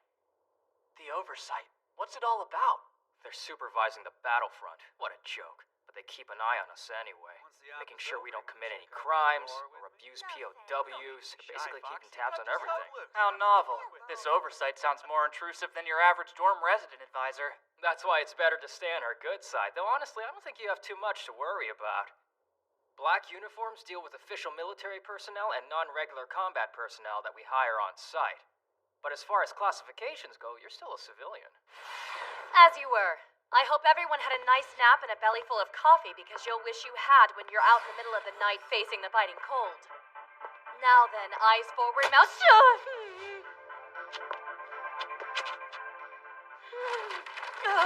Someone's off her game. Bubarella's never acted so nervous before a briefing. Back of the room, right corner. A CSTV camera is filming. This whole TV show thing's a big pain in the butt. It's bad enough they keep getting in our way, but they've got everybody walking on eggshells. Let's start, shall we? Our mission is to infiltrate Faith Organization territory and proceed to capture and destroy the military coal mine on the eastern coast of the Kamchatka Peninsula. According to Intelligence Division analysis, this military coal mine is providing fuel for JP-level MHD reactors, which are capable of powering objects. With the coal mine's destruction, the Faith Organization's military will learn the limits of their capabilities as they struggle with their impeded movement. But that's not all. As I was saying, they've deployed a second-gen object to try and stymie our advance. This photo was taken 3 months ago over the Pacific Ocean. Designated the Wing Balancer, it's disproportionate in size to the large gun barrel, with the main weapon being a small-caliber coil gun. Though not very powerful, is capable of piling up damage over time by scoring long-range hits. This second-gen unit relies on air jets to get around and has full amphibious functionality without the need to exchange parts. I'll cut to the chase. It's formidable.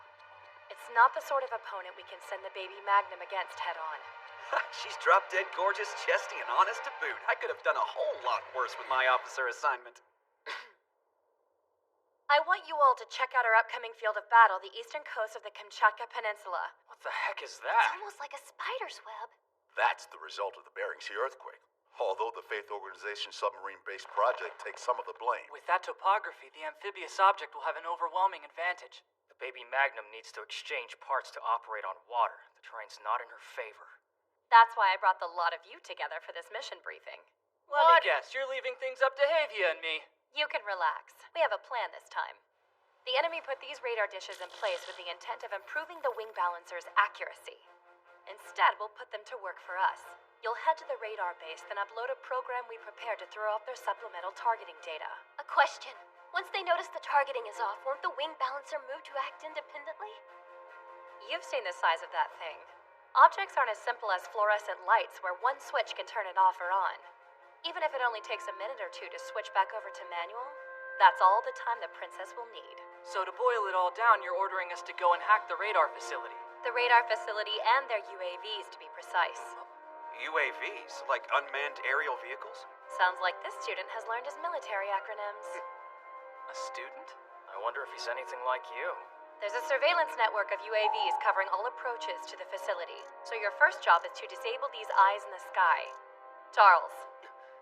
Right. The UAVs fly with complete autonomy, but follow parameters set by their navigation software. There's a catch. A course correction is uploaded every half hour to adjust their flight paths. That's the exploit we're looking for. Well, isn't that convenient? The post-earthquake geography is complicated. If you don't send frequent updates, then you risk slamming 50,000 euros worth of technology into the face of a cliff. Yes. We simply have to infect a single UAV out on patrol. From there, it should spread to every other unit in the field. And that's when we move in. Now I'll go over our plan of attack on our primary target, the coal mine. First, Unit A will go to Point 1 on the coast and upload the virus to the enemy UAV. Next up, Unit B. You'll head inland to Point 2 and patch into the radar facility's cables to upload the sabotage program directly. At that point, the Princess will mobilize. With the enemy's targeting systems corrupted, she'll proceed to Point 3 and put the wing balancer down with one shot. With their object out of the picture, we'll offer the coal mine terms of surrender. We'll give them a grace period to evacuate their personnel, and then the baby Magnum will turn her guns on the mine. If we proceed according to schedule, then by daybreak, we'll have a base-wide champagne-filled water gun fight in celebration of our victory. As of now, the Kamchatka Peninsula Nighttime Blitz has the green light. I wish you all good luck. Thank you, Major!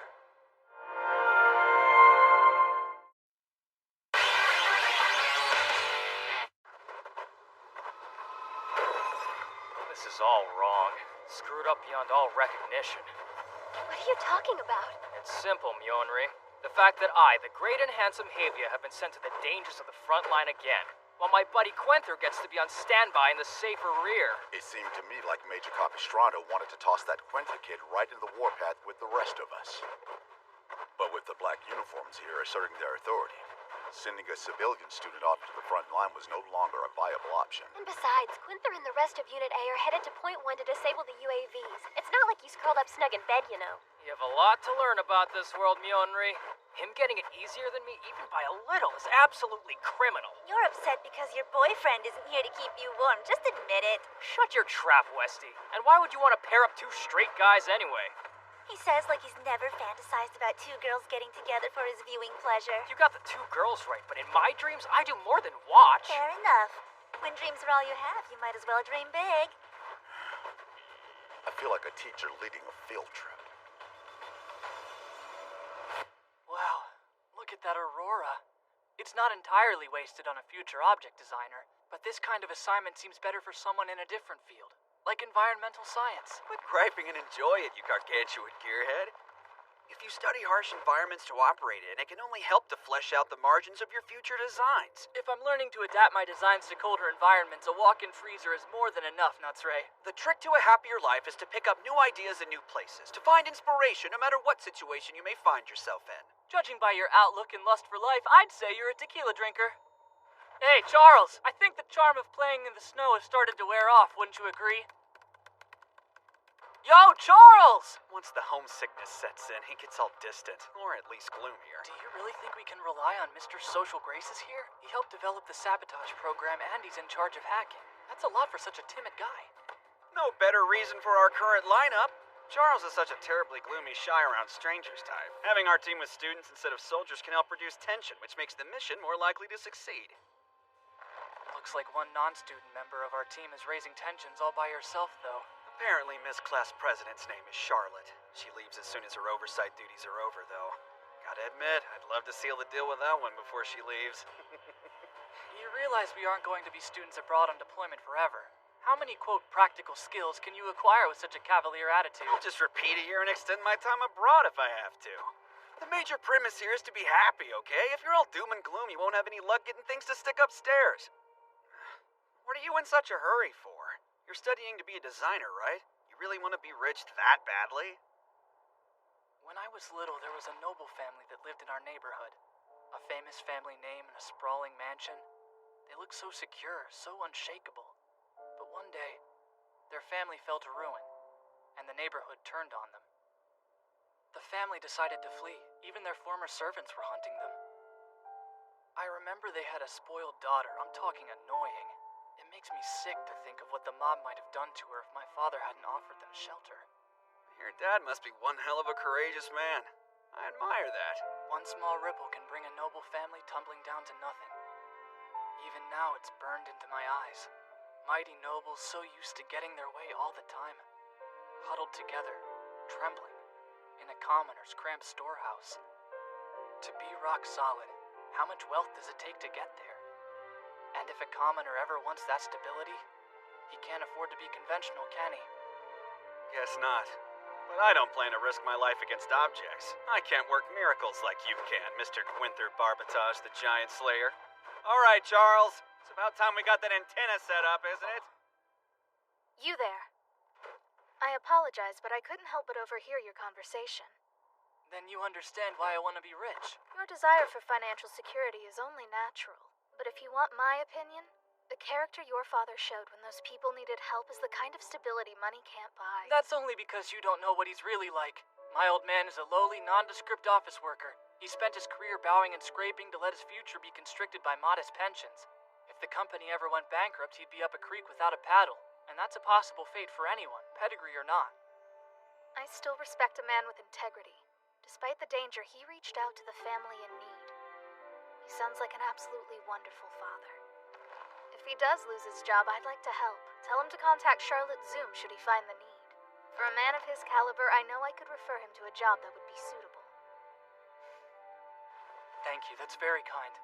Out of curiosity, what happened to the ruined noble family after that?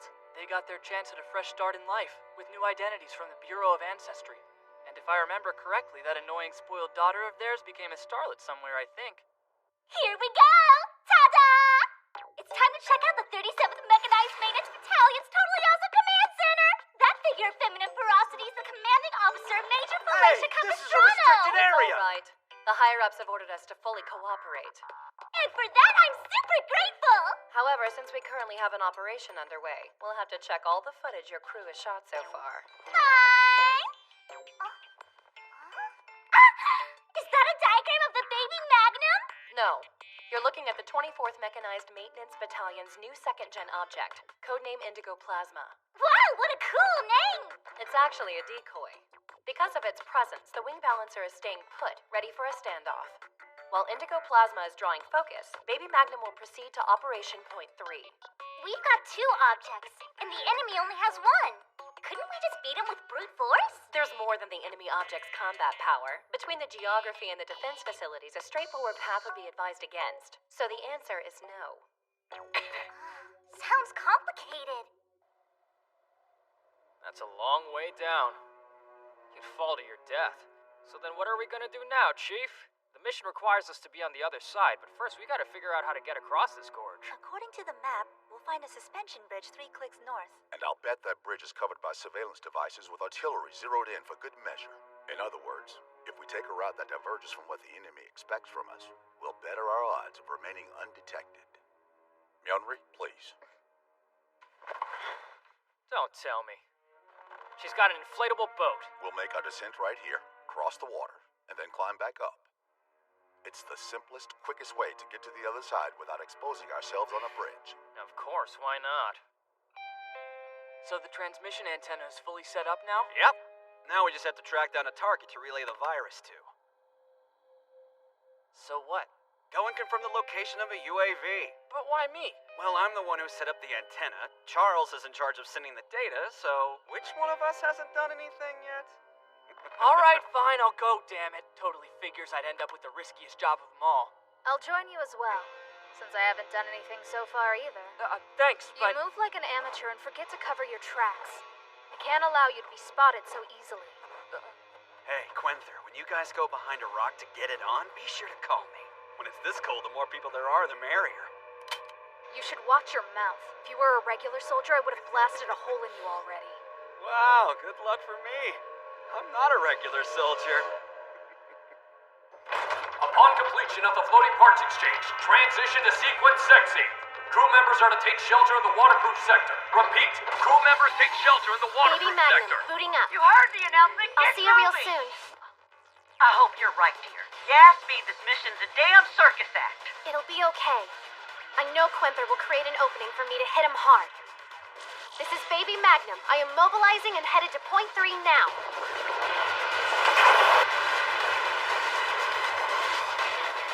It's not you that concerns me, Princess. I'm worried about that foolish boy.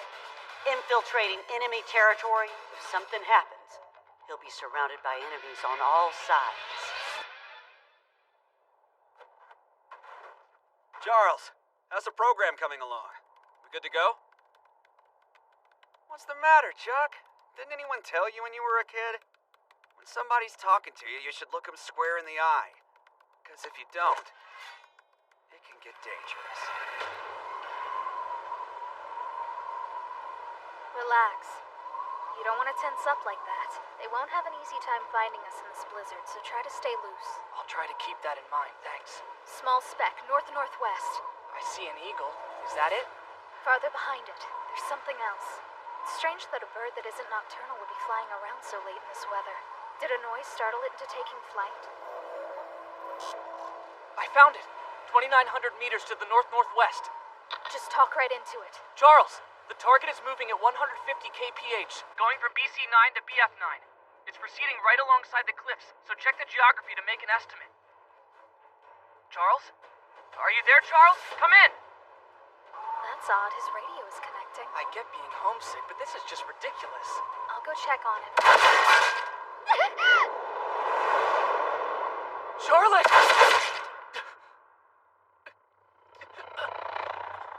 But why?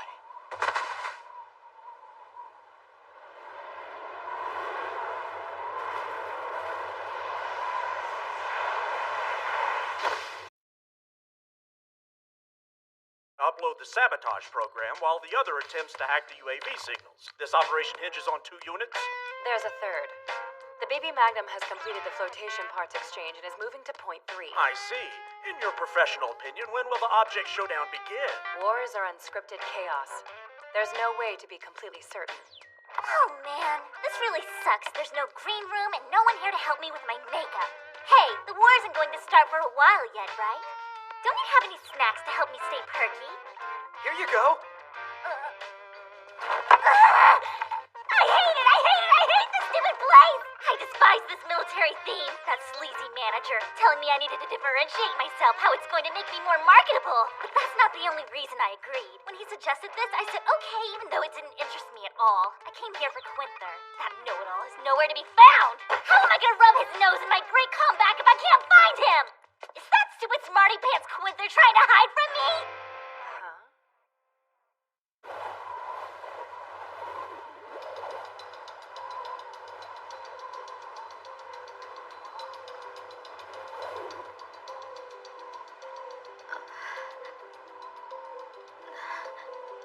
Quenther, you aren't hurt? All thanks to this thing. Charles wasn't so lucky. What about Nutsray? He disappeared. I saw his smirk. Traitor! Ori's a spy. Nutsray destroyed the PC with the sabotage program. Now that we can't upload the sabotage program to the UAVs, we can't continue the operation. We need to contact HQ and the unit headed to point 2 immediately. They have to know. Unfortunately, my comm unit is sending out sparks right now. Perfect. Without piggybacking on your unit, my comms don't have the range. As things stand, we have no way to communicate. That's not our only concern. A UAV will have heard the gunshots and must be on its way. Hold on, we can't let Nutsray escape. He left footprints. There's no time to track our prey. We can't allow ourselves to be captured or killed. That traitor has to be reported. How exactly do you propose we evade the enemy UAV? Don't worry about it. I've found a route that the UAV won't be able to follow us. The entrance to the mine shafts? The UAV requires regular updates to its flight plan. That's one place that it can't go.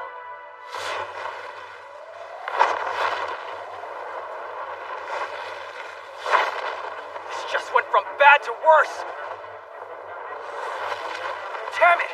How did the bloody wing balancer end up practically sitting right on top of us? Well, the baby Magnum's to our rear. It's time for them to face off. That's bad. The Faith Organization's object is supposed to be in a standoff with Indigo Plasma. Our plan was relying on it. Maybe something happened and our friends have already started retreating back to base. What if they saw this operation failing and decided to book it? Failing? Quenther, you idiot. Did you totally screw this up? What are we gonna do now? Hightail it. That's a hostile object. That Leviathan has a SOA gun. There's no way in hell we can hope to take it on. This is no time to panic. Calm down. Let's think about it. We can tie a white handkerchief to the muzzle of one of our rifles, but I doubt the enemy will give us a pass. You're right. Sorry. I'm good now. All right. What a damn mess. Giving pep talks to my squad mates before they crack? Not part of my job description. Hang on, I just remembered something. If it's where your ex-girlfriend's birthmark is, I'm not interested. Something I overheard back at the base. The analyst was saying the wing balancer might have bridge-making equipment built into its design. You mean that monster can just build any bridges it needs? That's right. And if the wing balancer is going after the baby Magnum, which is right behind us, it'll have to cross these cliffs. When it does, it'll use its bridging equipment. Then we sabotage it while it's distracted and send it plummeting to the bottom of the gorge. We're actually planning to fight it? There's nowhere to run.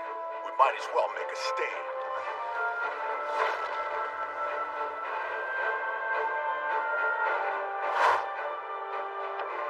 What good are these pea shooters against a behemoth like that? Anti-tank missiles are like spitwads to an object. While it's busy extending its bridge-building equipment, it should be up on its tippy toes, right? So we have to wait until it's off balance. Then we'll swat it down with a focused barrage. It's focused on our object, not a bunch of ground troops. So now's our chance. Once it realizes we're a threat, it's game over.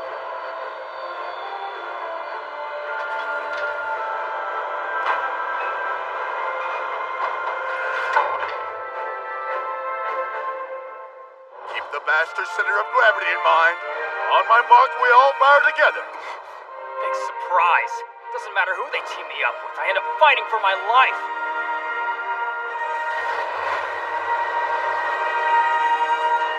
Here we go!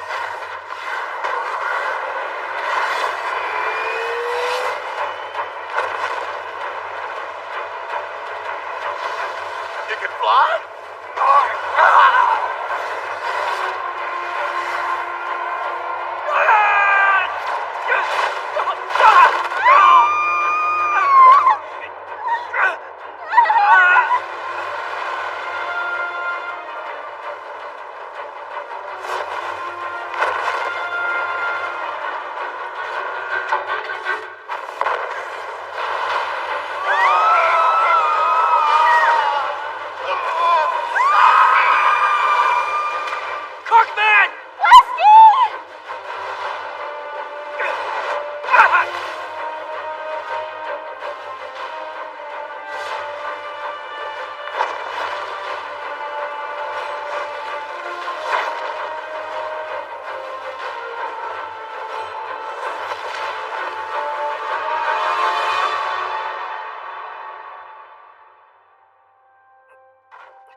You okay? You think you can move? Yonri! We have to help them, Musty and Cookman.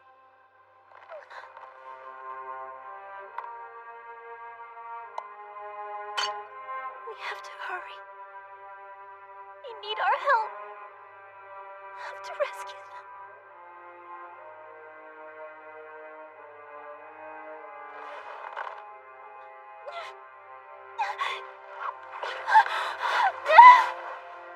Listen, Yonri. The others, they're... I saw what happened. They're all gone. But we should at least go recover their dog tags. It's not possible, I'm telling you. Now we can't spend any more time on the dead. We're surviving, the two of us. You're delusional if you think we'll survive this. Even if we escaped into the mine shafts, those are Faith Organization facilities. That's right. It might stink, but it's 100 times better than fighting an object, and it won't be as cold. Incoming satellite data. Energy reading detected at Peninsula Point B17. It's assumed to be an object. didn't expect the wing balancer to make the first move. Did you hear that? They're confident. But why? Since Baby Magnum's a first gen, they might not be taking us seriously. And our plan? Nothing changes. You stay alert out there. And if the wing balancer suddenly shows up, I suggest you try shooting first. Received. This is strange. There isn't a single soldier on guard duty. There weren't any security cameras covering the entrance. This is a military coal facility, isn't it? Yeah, it's supposed to be.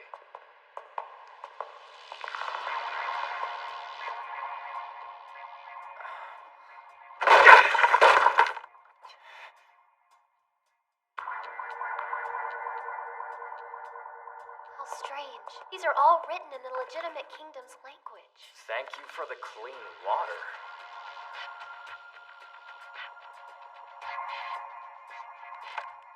Why even have these books? Are they trying to learn our language? Then it must be a facility where they train their spies. You can't be serious. Yeah, right? The work is too sloppy. This is our country digging a well? It must have been built with the money donated by the people working here. There's even a detailed account of the amounts donated. Okay, I think this isn't just a coal mine. If anything, this may belong to an anti-war group. That means our intel was way off. But what happened? Where did everything go wrong? We've been going down for quite a while now. We've probably descended 200 meters or so. Actually, hearing how far we've gone just made me feel 1,000 times more exhausted than I was. Coal mines go down roughly a kilometer, though in certain instances they're over 4 clicks deep. This area is still just the entryway.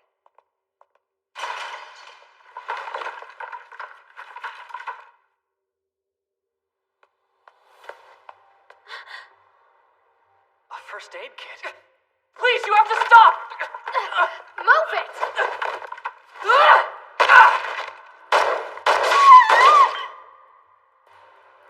Care to explain yourself? There's no way that girl was military personnel. More likely, she was a civvy pressed into service. She wasn't in uniform. She was also carrying a first aid kit instead of a rifle. And what makes you so sure she wasn't carrying a weapon inside it? And besides, she must have run off to report our presence to the others. That means we'll be swarmed by the enemy any moment now. Or was it something else? This is a modern war, you know. There's no room for a misguided sense of chivalry when it comes to female combatants. If you don't want to draw attention, shooting guns and piling up bodies seems a bit counterproductive, don't you think? Is that your official stance? In that case, you should have taken her prisoner instead of fumbling with me. Just because you let a civilian go doesn't mean the enemy will return the favor if they get their hands on you. I know. I apologize.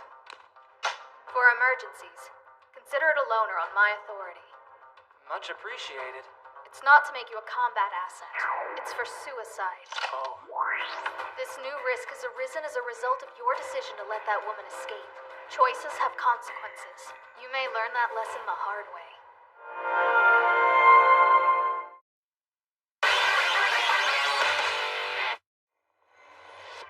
Don't you think it's a little strange? What is? The entire point of our mission was to reduce the supply of fuel to enemy objects. And for this purpose, there are 3 objects deployed between both sides. That's correct. And if Nutsray is a Faith Organization spy, I find it strange that he blew his cover the way he did without finishing us off. Expending an operative who is so deeply entrenched seems rather foolish. What makes this mine so important that it's worth the loss of such a long-term investment? These aren't meant for people to ride. Must have been used to transport the coal they were mining. No, something tells me they weren't mining coal. Why's that? Can you see this clear granule poking out of the rock? So what is it? Basically, it's a lump of carbon, which is more commonly referred to as a ah! Yo! Quenther, what the hell are you doing down here? Where'd you come from? Cookman and Westy are dead. I got torn to ribbons because you screwed up. Give me an answer. And if I like it, I won't shoot you anywhere vital. It was Nutsray. We had a Faith Organization spy. He killed Charles before turning on us.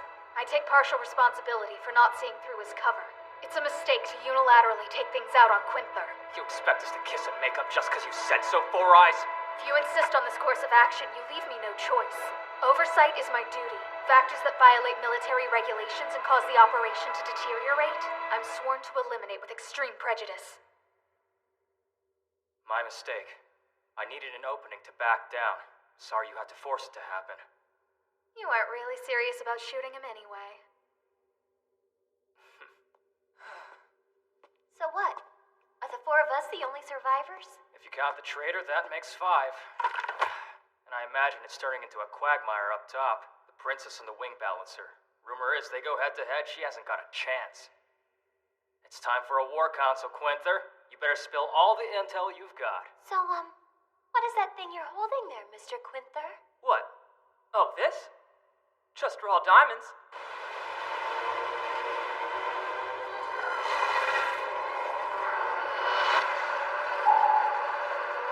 Found you.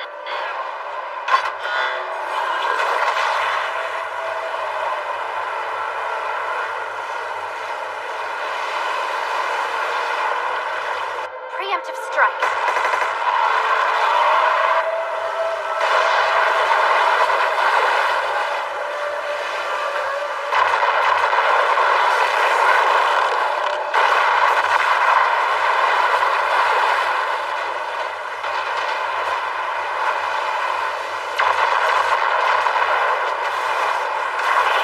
I need to anticipate where it'll land.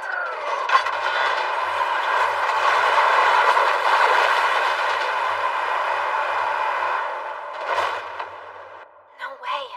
Whoa, pump the brakes, dude! So what does that mean? This place was never a military coal facility because they were too busy mining diamonds? The legitimate kingdom military must have found out the truth about what they were really mining here and decided to attack the Kamchatka Peninsula. And they sent us out to fight the stupid war for resources. Few places produce diamonds. Oceania, Africa, and South America are the leaders. However, if a completely new supply source were suddenly discovered, it would massively upset the balance of the worldwide diamond market. It's worth trillions. The major powers would do anything to control it. To top it all off, the people who are working here aren't with the Faith Organization, but an anti-war group, making money intending to donate it to the poor in the legitimate kingdom. Which totally makes us the bad guys this time around. That means the wing balancer and its pilot, they're fighting to uphold justice. Think about it. It's protecting pacifist civilians from the legitimate kingdom's military, who in this case are basically bandits trying to steal the diamonds. Okay, I quit. I didn't come here to be a minion of evil, you know. Wait, don't go! What's up? Don't you think something strange is going on?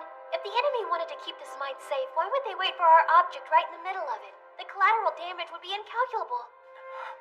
Furthermore, they should have predicted that our forces would invade from our nearby bases in Alaska. The textbook thing to do would be to draw a defensive line in the Bering Sea. Perhaps it's because this semi-artificial Sawtooth coastline is a perfect match to take advantage of the wing balancer's superior mobility. There's a more practical reason, I think. The people working in this mine are a rare breed, even within the Faith Organization. They belong to an anti-war group that wants to engage in dialogue with other countries. In the eyes of the warmongering higher-ups, a group like this must be a real thorn in their side. Wait, you can't be serious. These people are a nuisance. Why not just eradicate them entirely by putting them in the middle of two battling objects? If so, the diamond intel was just bait. They used it to pull the legitimate kingdom military in to do their dirty work. That's a possibility. Wait, hold up, guys. This is still conjecture, right? Do we have any proof that what Mjolnir guessed is actually happening? The Faith Organization is all about ideology, and with that mindset, they aren't very fond of differing points of view. I guess not. Their high command prefers to keep fanning the flames of war. That's bad news for those against it, those who wish to seek out peaceful resolutions to conflicts. That ideology is threatening to the generals. If those in command were to take it upon themselves to massacre the pacifists and purge the dissenters, the anti-war movement would only gain sympathizers. But it all changes if the pacifists are killed by a legitimate kingdom object, by the very people they were offering an olive branch. And if they were destroyed by someone they were trying to help, such an atrocity would make their populace boil with hatred. This is bad! Whoa, hey, I know the situation sounds bad, but chill out. Just shut up and run! What the... Hey, Quinther! What made Mr. Quinther suddenly freak out? Let's follow. Hey, Quinther, buddy, got time to explain? It's the princess versus the wing Balancer. Word is she hasn't got a chance of winning a head-on battle, right? But the Wing Balancer's victory still hasn't been announced by the Faith Organization. Why do you think that is? Maybe the princess is working her butt off?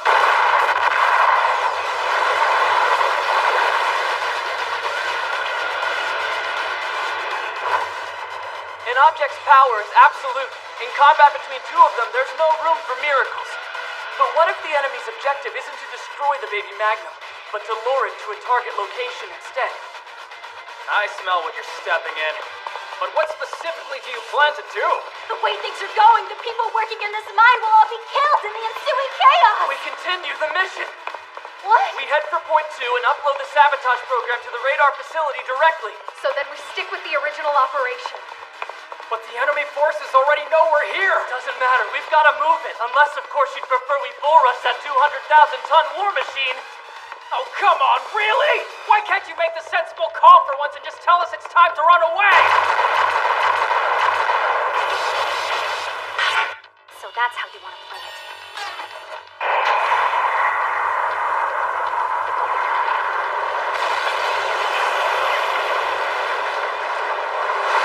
What's your game plan? There's no purpose in continuing this game of tag. I'm going to target the mine instead. Of course! Even without defeating the enemy object, if we capture the mine, we win the battle, right? Classic stratagem. Don't attack directly, go after what they value. Be on the lookout, Princess.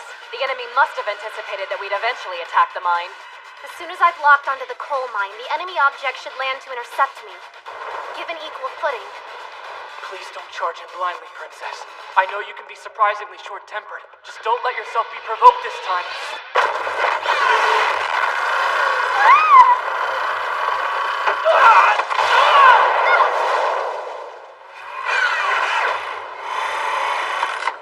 A freaking powered suit? Damn it, what the hell is that? It's not a worker, that much is certain. I know it's you, you coward. I can practically feel you smirking behind all that steel armor, you arrogant traitor.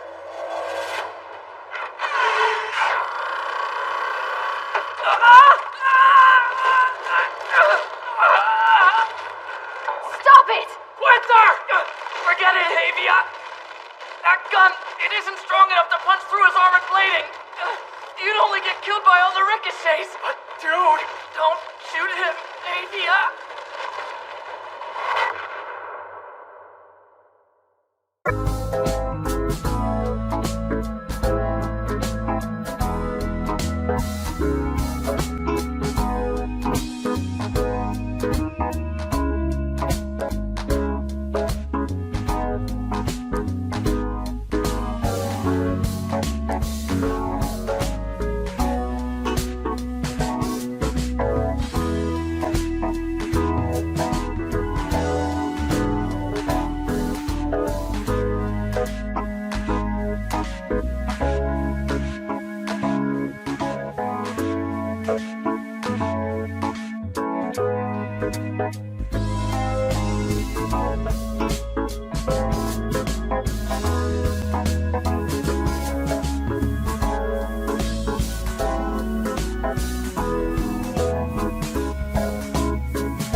Don't do it! He's right, we have to help him! I know that! What the hell are we gonna do?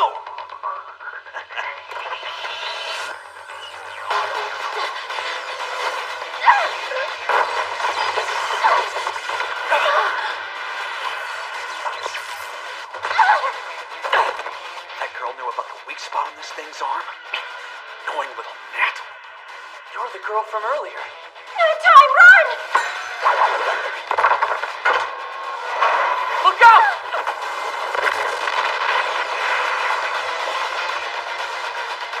Tavia! Is she alright? I caught her. She's It's gonna be just fine! Okay, good! Now back away! Don't waste your time trying to fight back! Hey, get real, man! We can't just keep running! You know what'll happen if you use that rifle, don't you? Fine, we'll do it your way. I'll make sure she gets somewhere safe. Now's the time to run. I'm counting on you, Havia! Don't you go kicking the bucket on me, you crazy chivalrous idiot!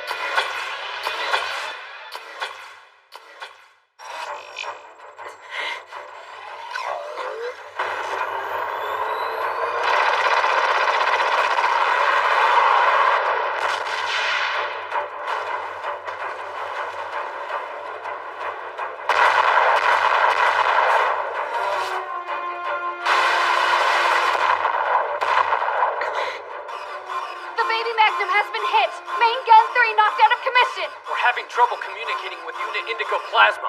And we still haven't made contact with the 2 infantry units we sent in? It's been 2 hours since they were scheduled to check in, ma'am. It's not a good sign.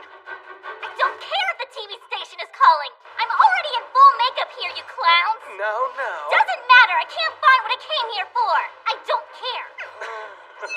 We have an incoming signal. Unit 1 or Unit 2? It isn't one of ours, Major, and it's not in our database of previously registered codes. So who's calling?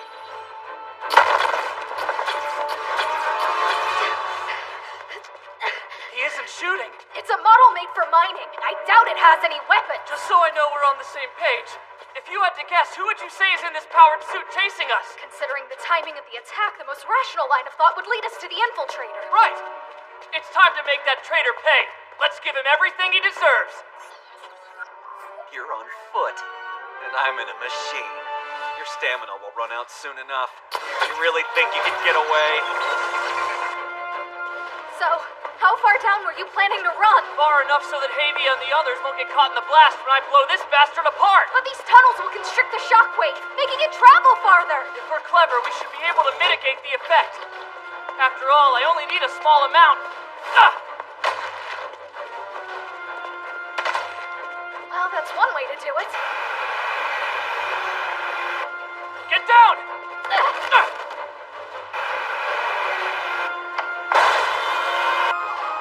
What the?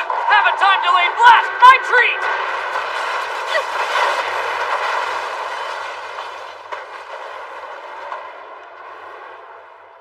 How's that?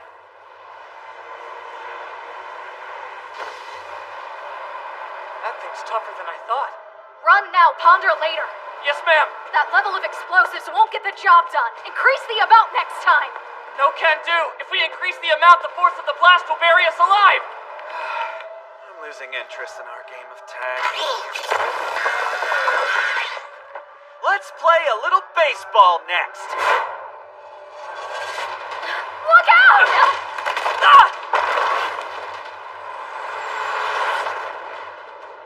Charlotte! Damn it all. Are you okay? Here, you can lean on me. Just go on without me. I'm holding you back. There's a chance you can escape. I would never. No, just save yourself. That's enough. Now shut up and hear me out. Do you know about the first object? It was developed by a small island nation in Far East Asia. What are you talking about? As an aspiring object designer, I respect what they did. I even learned what I could about their language and culture. But they have one expression I never cared for.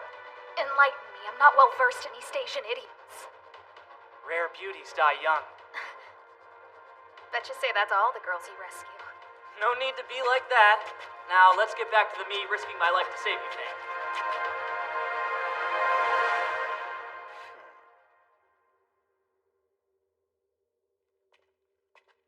What's this place? Unless I'm mistaken, this area is for sorting the ore after it's been extracted. I think we should hide. Agreed.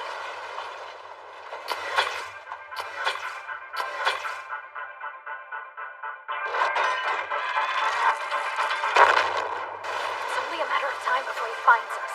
Just stay out of sight. Come back! I imagine he has some kind of plan in mind. But what? If this mine is what we think it is, there has to be one.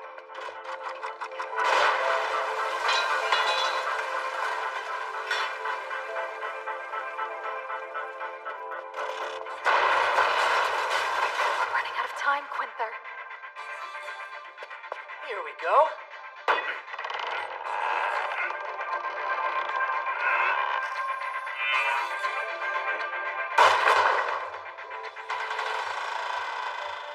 Yes, I've got you.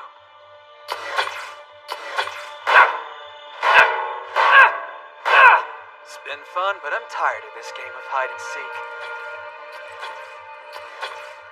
They've been using that powered suit model to mine something very special. But as a spy, I guess you knew that already. Found you! This time, it's no ordinary bomb. It's more like a claymore with the world's hardest ore.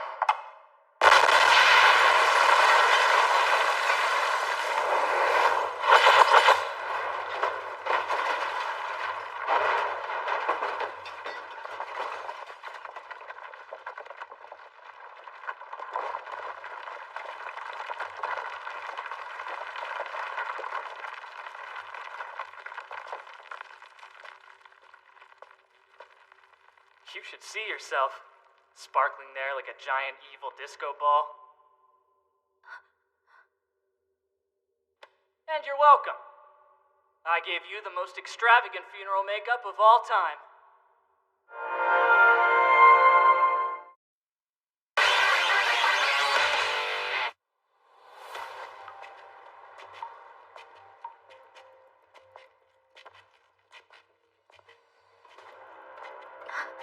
Look, it's the surface. Once we're out, you think we can signal them with this thing? No, it isn't a laser pointer. It's an IR jamming device. That's totally misleading. You know, you can be mistaken from time to time. Believe it or not, I've never thought of myself as a know-it-all. That light! It's from a coil gun!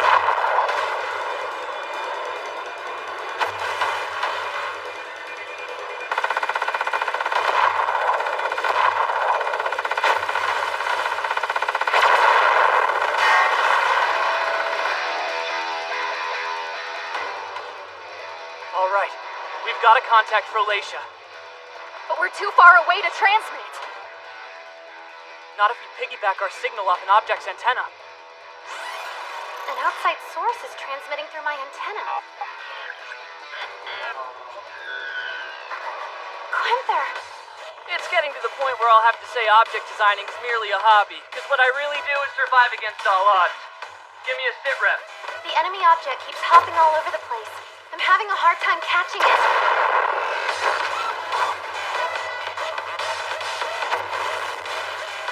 Those air cushion types have a distinct mobility advantage.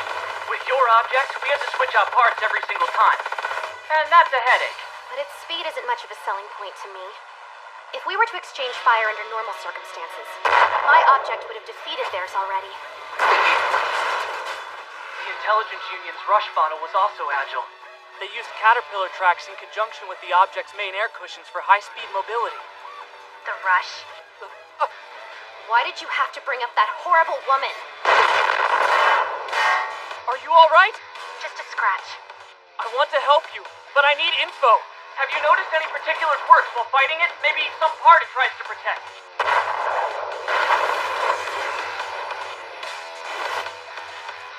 It does seem to have a more delicate suspension system. Whenever I aim for its feet, it always jumps out of the way of the blast.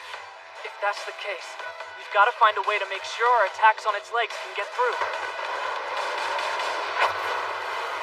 It spotted me! Hit the deck!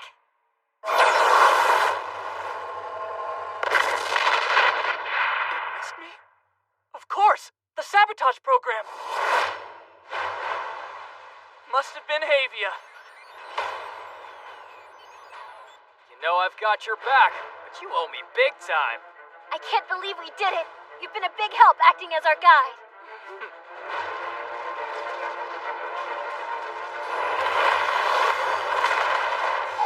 You can't hit me.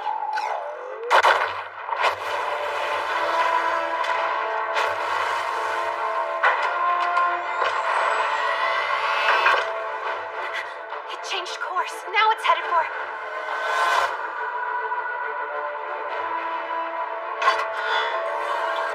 A lens? I can't miss. Ah!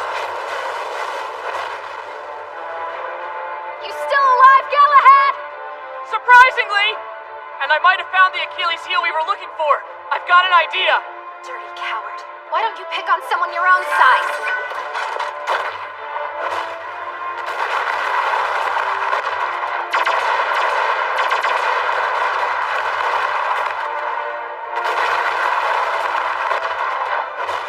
That's it.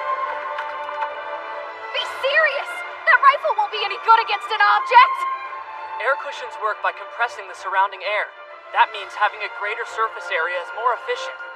There's only one reason to forego that kind of advantage. It has to do with the terrain's ruggedness. It has to distribute the air output in suspension to match the varying topography, or else it can't neutralize its own weight. Which means we simply have to target the infrared sensor that detects the evenness of the terrain.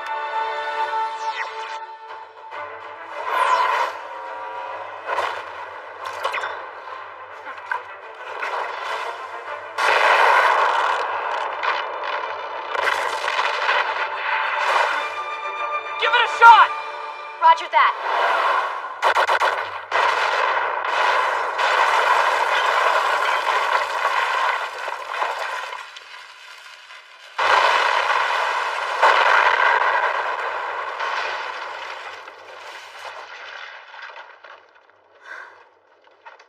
That worked! It's all over now. We did it. Point 1. Glad to see you're still alive. But I'm afraid your lucky streak might be at an end. You need to get out of there immediately. There are those who draw out the war between the Faith Organization and ourselves, forcing us to commit more assets to this senseless conflict. To achieve that, they're planning the wholesale massacre of the civilians working in the mine. Take a deep breath, Major. It's gonna be fine. The enemy object has already been rendered inoperative. Now time to close up shop and head home.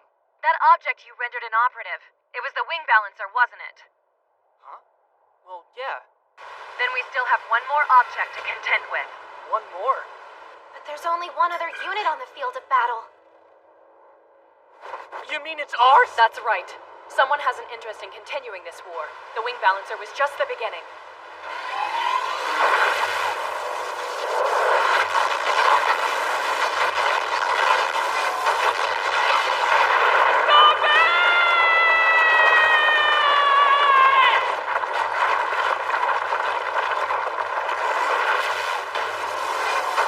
Stop firing! There's still civilians that need to be evacuated!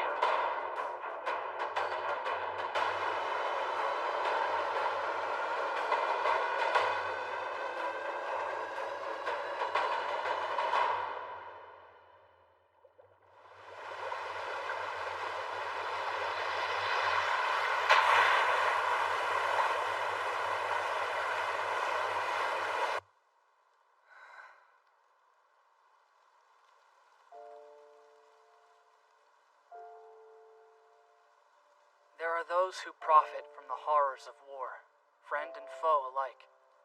Nutsray wasn't an enemy spy. He was one of our own. An operative dispatched by a hostile faction within our kingdom.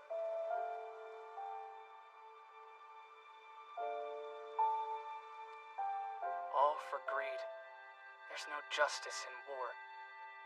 Only survival.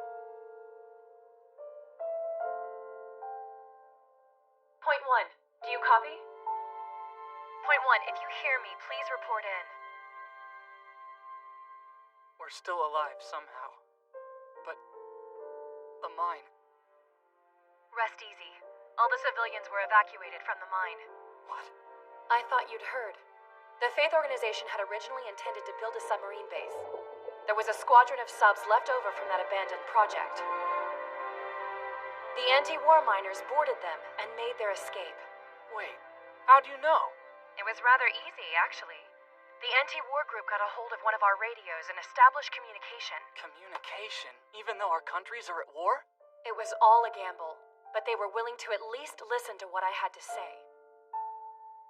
And they told us about the extra facilities at their disposal within the mine. That's great.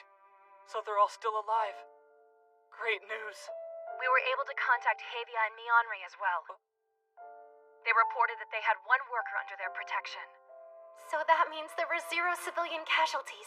Then we saved the day. We found it in ourselves to trust the word of others and emerged victorious.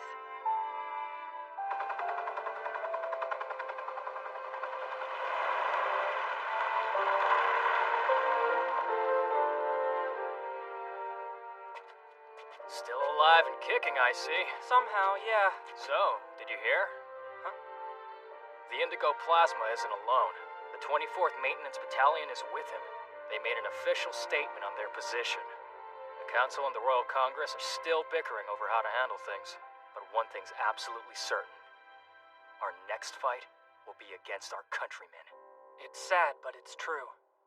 Reminds me of what happened with Counselor Flight in Oceania.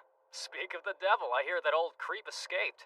The things are tough when you've been frozen out of all your assets. That sounds pretty rough. A cardboard house at his age. How can the two of you act so blasé about everything that's happening?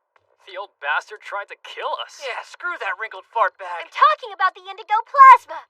This means we're headed for a civil war, doesn't it? And what is it that we're fighting for exactly?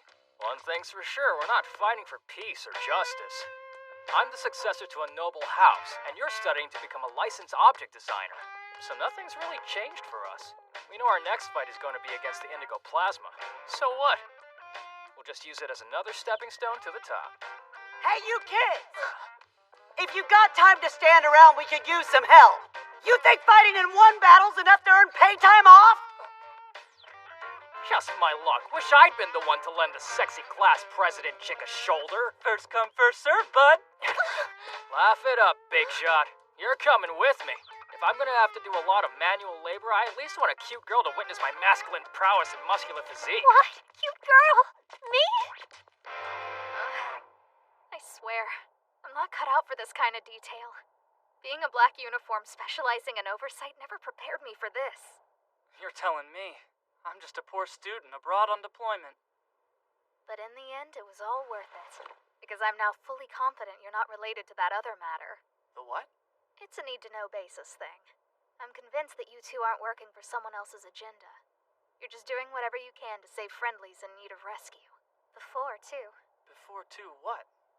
To tell you the truth, I've been a big fan of yours for some time. There's a bar that I'm a regular at, and all of us are so proud of you. The bartender even creates a new cocktail each time you defeat an object. So I've kept an eye on what you've been doing. I choose to be flattered by your attention. What's that? You moron! Did you know I've been trained to strangle a full-size man with one arm around his neck? Stop it, please! When you squeeze me tight like this, your boob pushes right into my face. Not that I'm complaining, you understand. Also, I may or may not have a slight thing for armpits and sexy, authoritative women. I thought you might like to know since I'm cataloging this away for later. After all the blood I lost, struggling with you isn't worth it. We'll chalk it up as a one-time pass. Can't be helped, right? Officially, I don't have the authority to dole out punishment to civilian personnel, so this will stay our little secret. Why the hell are we getting sent back now? We're a small production company and we're short-handed. Now rest. We have a couple hours before we land and have to start broadcasting again. I went where I thought he'd be, but he wasn't there. Quinther, you thoughtless jerk! You can't avoid me forever! Reporting in. Quinther Barbatage is in the clear. So we're back to square one. And you sound excited if I'm not mistaken. What? No, sir. Anyway, their victories aren't due to the list scenarios as expected, but rather their own efforts. I see. This new development with the 24th Mechanized Maintenance Battalion has the Royal Congress in an uproar. He may only be a student, but having someone like him we can rely on is joyous news indeed. Shall I continue to accompany the 37th Mechanized Maintenance Battalion for the time being? No. I need you to keep pursuing leads from the list. We have new intel related to the fugitive flight. You're to look into it. You can count on me. Plasma is retreating eastward. We believe it is heading more or less toward Europe. It's cutting through the Arctic Circle and is currently in the waters surrounding the Queen Elizabeth Islands. If we'd blocked off the Bering Sea from the start, they'd already be out of supplies. How many objects do we have in the region that could intercept it in time? Between our baby Magnum, the Snowquake, and the active sledge, 3. Very well. Victoria Island. This is where we'll make our stand against the Indigo Plasma.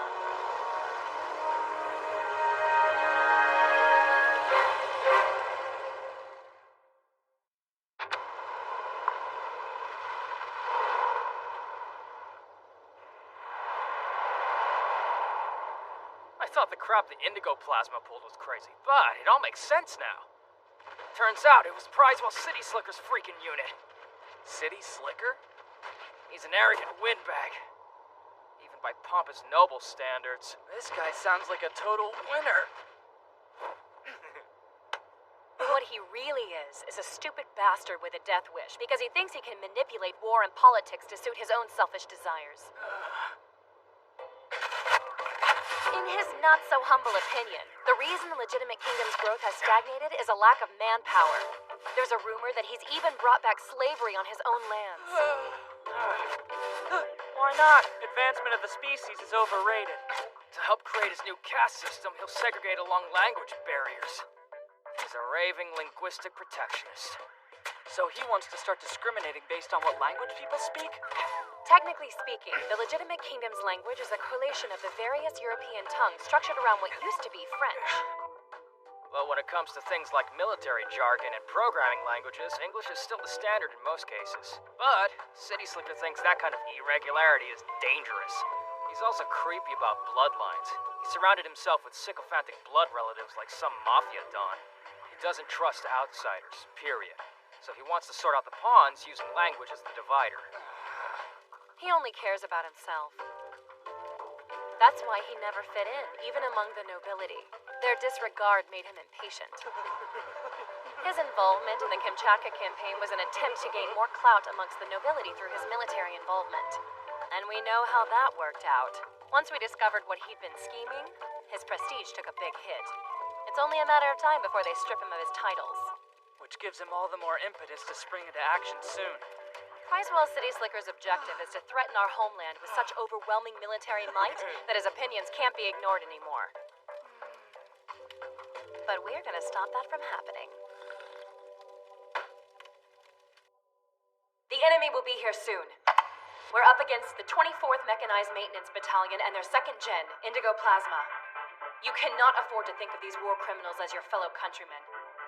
They are not. They conspired to murder countless civilians. They've stained our reputation and have been declared hostiles. There are civilians on this island as well, so before the 24th gets to them, we'll hit them with everything we've got and take their leader, Prizewell City Slicker, down. Just as its name indicates, we're dealing with a second-gen unit that specializes in the use of fixed-base plasma cannons. It's a force to be reckoned with on its own, but from what our intel suggests, they've also been drilling infantry support tactics. What do you mean, infantry support? They must have taken a long, hard look at the 37th combat record and decided it was something worth trying themselves. That's all thanks to you two. Take a bow. So when exactly did our particular brand of reckless abandon become all the rage for military tacticians? Who knows? Moving forward, here along the coastline, we'll bring the Indigo Plasma down. The Baby Magnum and the Snowquake will block off its approach on the shore, while the active sledge follows up from behind, cutting off its escape route. 3 versus 1, huh? We're talking beatdown. 3 means we can win for sure. Maybe, but that doesn't mean that people won't die. Now, stay alert and good luck out there. Quenther, Hi, Princess. Granny was acting kind of strange earlier. Do you know why? Probably just the effect the change in temperature is having on her feeble old bones. But it's looking like we're gonna have a pretty heavy infantry presence on the front lines this time. I bet that's why she's worried. maybe you're right. Where are you going? We're mobilizing soon, dude. I haven't had much time to study recently. Thought it would be a good idea to swing by the maintenance hangar for a bit. Good luck. That old battle axe is as tough as they come, but maybe she'll spill her guts for you, Mr. Ladies Man. Only accidentally, I assure you.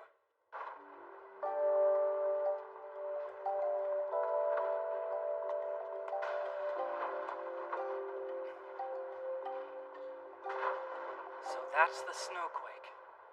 Hey, boy! Granny. We're at red level combat readiness right now, which means I don't have the time to waste teaching an amateur. Like always? You're more the just shut up and watch type of mentor anyway.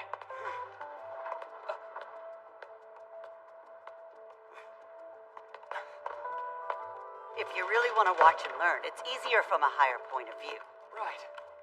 And in terms of workplace safety, the last thing we need is some know-nothing wandering around. I'm not some know-nothing.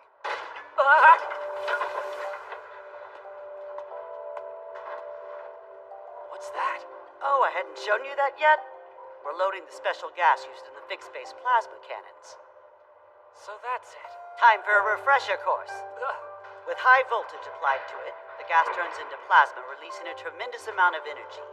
Extra measures have to be taken to make sure everything is fully grounded, or else static electricity could accidentally activate the stuff.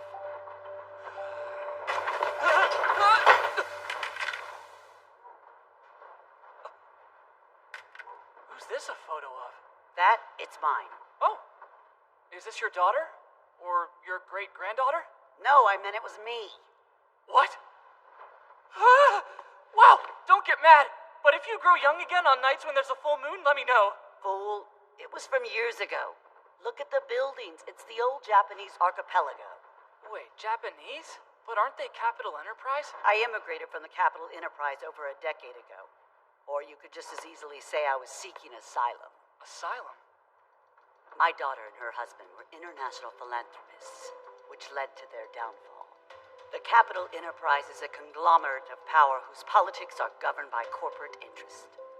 And incidentally, philanthropy violates the principles of a purely capitalist society. My daughter and her husband, labeled economic terrorists. There were even people calling for their execution. So after that, we had no choice but to pack up everything and immigrate to a place where the Capital Enterprise couldn't reach us. Though, with the legitimate kingdom taking pedigree so seriously, it wasn't exactly paradise either. That sounds really rough. Where are your daughter and her husband living these days? They live in a little immigrant settlement, right here on the east side of the island. Operations going live, people. Teams A through D on the helos. Teams E through H on the trucks. Covert Team I to your snowmobiles. Once you've completed your checks, all teams are to move out. And of course, we get stuck with the trucks. Doesn't get much cruder than this, hauled around like a bunch of potatoes. But in a fight against an object loaded with anti-air lasers, I think I prefer this to the transport helicopters. Never mind, so what ended up happening with Granny? From what she told me about her life, it's no wonder she ended up such a tough old broad. Okay, I handle rigging the explosives, so you go be lookout or something. Do you really think that's worth the time? I mean, look at all this wide open space! Do you honestly think the enemy's gonna conveniently walk right over where you planted those explosives? It's not as if every single bomb is going to kill every single target. We want them thinking at every turn, there's no telling where the next bomb could be. Their movements will then be restricted by their apprehension. In the meantime, we keep leaving behind little presents for them. If what we're doing stalls the infantry, then that's all we need. But bringing this whole battle to a close, we'll leave that to the princess. Hey, speak of the devil.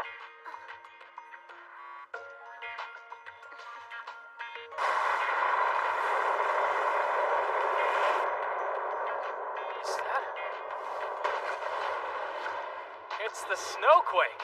I wish I'd gotten to take a better look at it in the maintenance hangar. Don't forget out at sea, the active sledge is in hot pursuit. Looks like we got this op in the bag. I hope so. Now, what are we supposed to do after we rig these up? We rendezvous with the troops from teams A through D, and we help them drive off the 24th Battalion's infantry. You know, a good old-fashioned shootout in the mud and grime. Sounds great. Wish I had a gun. But I can't because I'm a student. What's the deal with not having anything to defend myself with? I don't know. I'm just a radar analyst, man. You see any radar here? I'm afraid of what might come next. Jiggly Jug's making us deliver freaking pizzas? Make mine a half margarita, half seafood pie. Enough chit-chat, kids. Job opportunity. Team B is currently exchanging fire with the 24th Battalion's troops. Put your work on hold and go back them up. Then you can get back to complaining. Well, you heard the lady. All us supporting actors have to try not to die until the real stars arrive.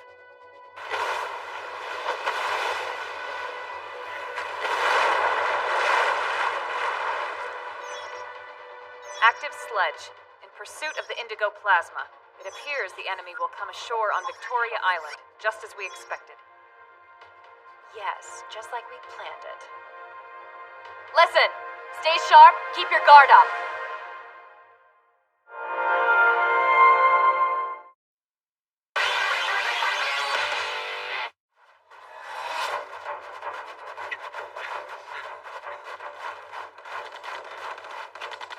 A battle between legitimate kingdom forces. Remember, these guys are the enemy. When it comes to them, there's no room for sympathy. This is bad. We're on the defensive. What are those? Are they powered suits? If they were, they probably would have charged in instead of just taking cover. Must be some kind of protective gear. You don't think they'd use germs or poisonous gases, would they? They might be flamethrowers. They kind of look like firefighters.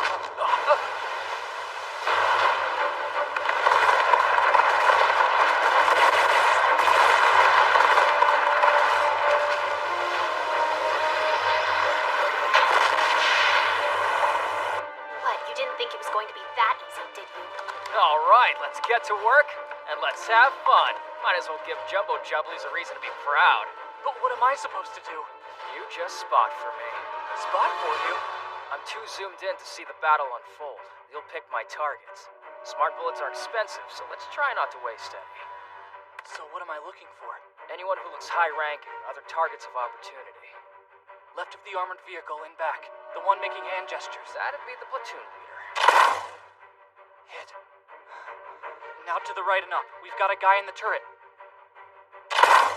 Got him. To the right side of the same vehicle. Laying down fire. LMG. Squad automatic weapon. He's down. Oh crap! They're aiming right at us! Which one? Left and back from the last target. Tell me in Mills. Mills? The little reticle marks! Just hurry! They might have smart bullets too! That's bad. Get down! But... Just shut up and get down! Found you. Bam! Headshot. What were you going to do if he had been targeting you instead of me, smart guy? Life's more rewarding when you live on the edge from time to time. The enemy's starting to fall back. Our boys are charging in. That's game and set.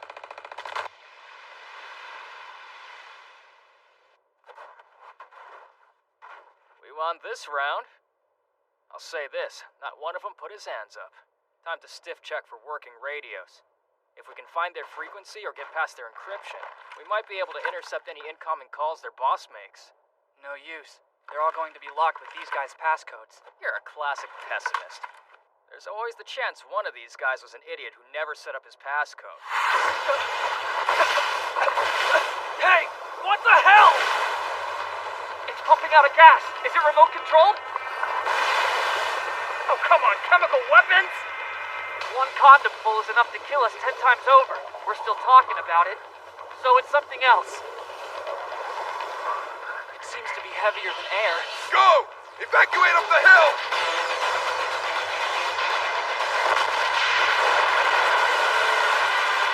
Oh man, here come the headliners.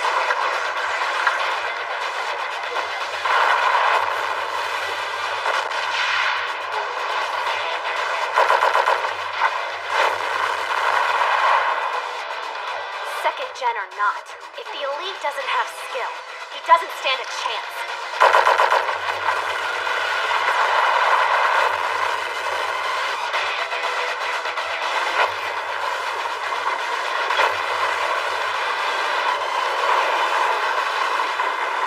Trying to run? It's a bit late to get scared.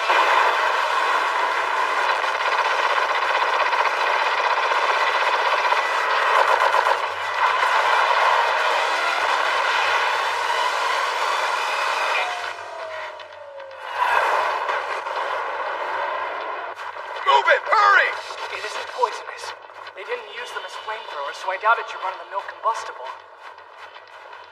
What was it? Don't tell me.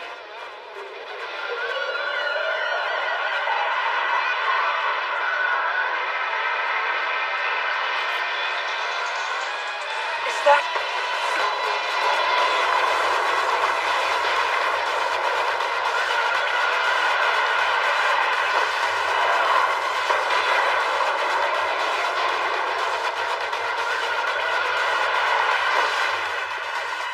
kidding me? What was that stuff? We can rule out pest control. They don't get issued machine guns. Take cover! Get down!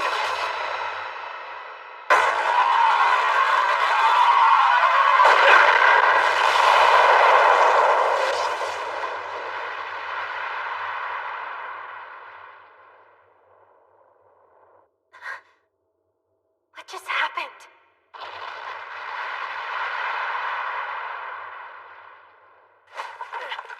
Gas. It's the same gas they use for the plasma cannons. But how'd they make it do that fireball? Fixed-base plasma cannons are object-level weapons that create high-temperature plasma projectiles. You just apply a current to a special gas, which they spread, and then once the gas is spread out enough, it's ignited for detonation.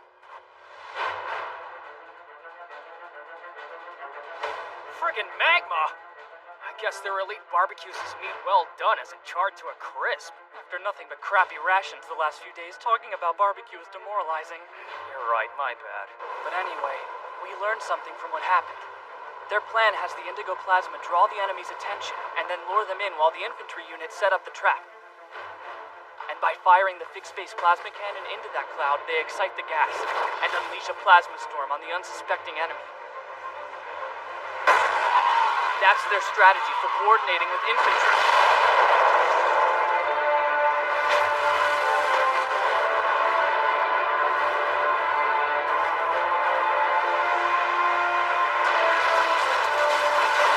The snowquake's hit! Damn it!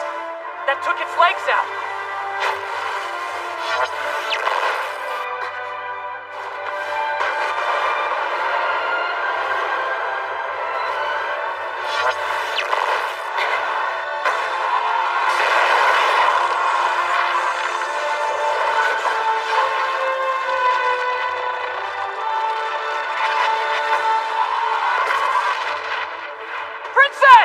Come on, that was way too close. Hang in there. Check it. The active sledge will arrive from the sea soon. At 3 against 1, it'll all work out. Maybe. I hope so. Active sledge heavily damaged. No, active sledge has been sunk. Ejection of the elite piloting it has been confirmed. Unable to continue fighting. No way! The enemy only has one object. Why did the active sledge sink? Unknown. Currently going over the satellite footage. Damn it! Hey, look! I don't think those readings are the active sledge. What the heck are they? They're objects. Seriously? You mean all 6 of them? They're objects? Recorded data has been confirmed. They came from beneath the sea. They avoided our radar by approaching submerged. What are you trying to say? Are these objects supposed to be modeled after sperm whales? Unknown. And 6 of them? What happened to the whole we outnumber them thing?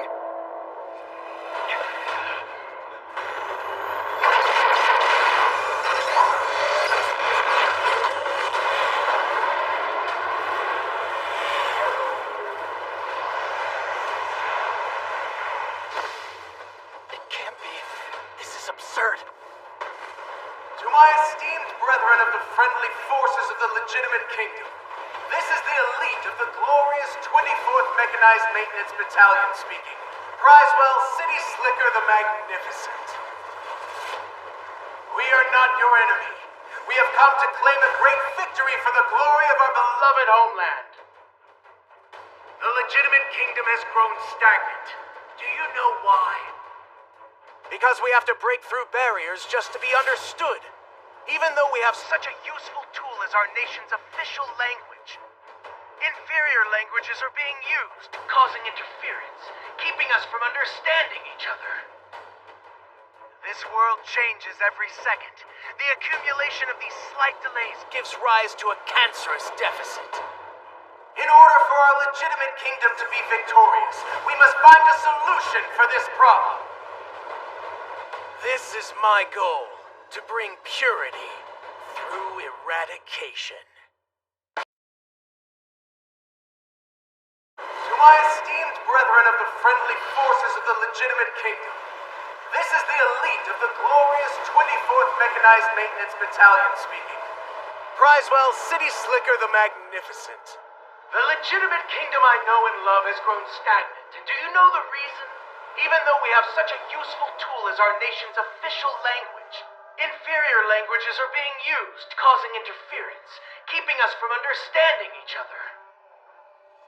In order for our legitimate kingdom to be victorious, we must find a solution for this problem.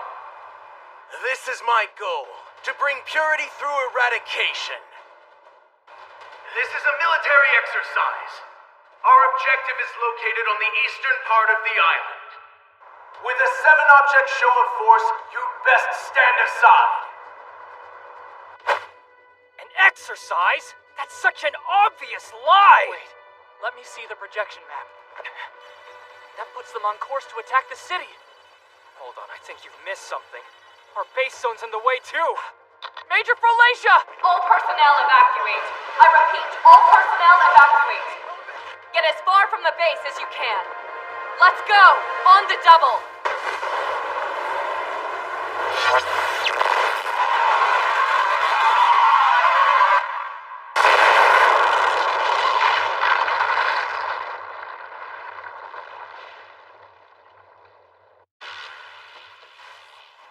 Those with the command of the proper tongue shall be subjects. Those unable to command it but willing to learn will be servants. Those unable to speak and unwilling to learn will die. Only then will our kingdom's greatness rise from the ashes. Thus we forge the path to a prosperous future through glorious victory. We were given plenty of time to evacuate before they attacked, making us show that they're not hostile. Quinther, Havia, I need a sitrep on those objects. The snowquake's been badly damaged.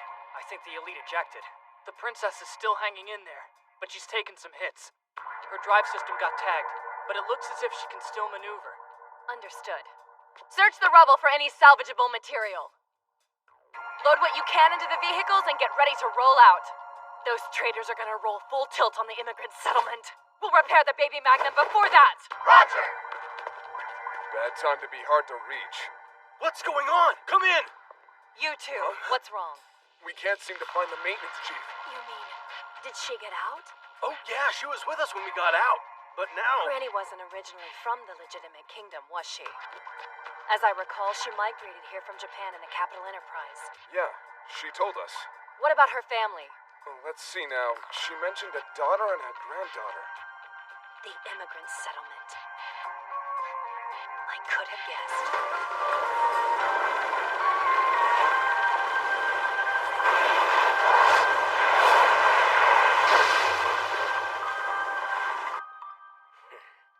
There we go. First aid complete. Thanks a lot. Glad I could help. What did you say? Seriously? Granny went by herself to save her daughter and son-in-law from the immigrant city? I swear. It's a good thing the black uniforms are on a separate assignment. If she'd been caught by them, they would have shot her already. Never mind. I'm sending these trucks your way. You two get things ready for the baby Magnum to get her needed repairs. Do you think we'll make it in time? The 24th Battalion's traveling with infantry, which means they have to match speeds with their vehicles. If we can get the Princess's propulsion system fixed, we might be able to catch up. So if we want to save Granny and the settlement, we're working on a limited timetable. We've got to finish those repairs while there's still time. Hang on, don't be rash. I don't like it either, but I think it's time we consider saying too bad, but we might just have to give up and go home. Just listen for a second, Havia! As we stand here arguing about giving up, the 24th Battalion keeps marching. Do you really think there's time for wishy-washy deliberation? There's no time to hesitate. We have to act now. Get off of me, man! Didn't you see? They brought out 7 objects for a fight. Even if we take out one, what have we accomplished? Think about it, Havia. Do you really think we're going up against 7 whole objects? How many people maintain the baby Magnum? Just to keep her operational. If they really were operating 7 full objects, how much would that cost in terms of funding for facilities and personnel? How many elites do they really have?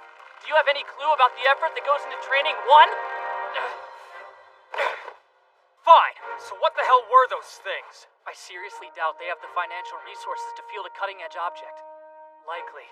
They're cheap, half-gen prototypes. Their aim was to create dummies that would throw our forces into a panic. You've got nothing to corroborate. This is all just guesswork. Then I'll have to prove it to you. Hey, wait! Where are you going? Come on. Fine. The basic dimensions of the floats put them at 100 meters long and 20 meters wide, and about 10 meters high. What about hull thickness and quality of materials? Let's see. Hey man, what are you playing with that tablet for? Float volume. Even if it were empty inside, at its size it isn't buoyant enough for 200,000 tons. At best, I'd give it 50,000. You see what I'm getting at? Then you could never put a real object on this float. That formation is a bluff. There's no way they have the firepower of 7 whole objects. What, for real? The thickness of the armor is less than a quarter of what it should be. If they're skimping on things like that, they wouldn't have done the anti-fire reactant treatment either. Its effectiveness as onion armor would be compromised. Their reactor output is questionable as well. The entire reason that they're moving together with infantry might be to conceal the fact that they can't go any faster. If that's the case, it begs the question, how many of them can do anything other than fire their main guns? Even without the aid of an object, there's a chance we can punch some holes in them with conventional anti-tank weaponry.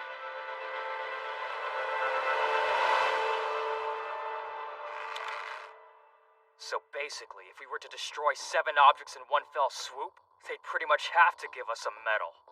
Yeah.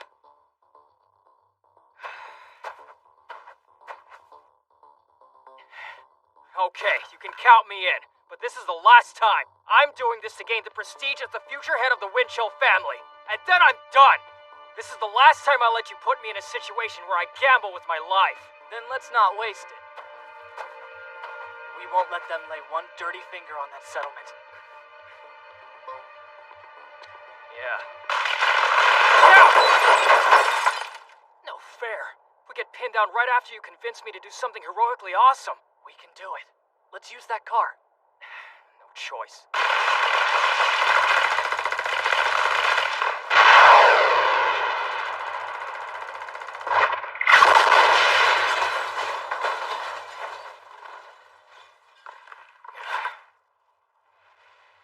Medium-range sniper rifles, plus a portable anti-tank missile. This level of boned is off the charts. We'll have to ask for permission to sneeze from now on, or get drilled full of lead. Wait, why are they dressed like that? And check out that gun. What's the Capital Enterprise military doing all the way out here? Okay, enough whispering for now, boys. Thanks. They're as good a gift as can be expected given conditions. They'll do, or else we'll have to kill them.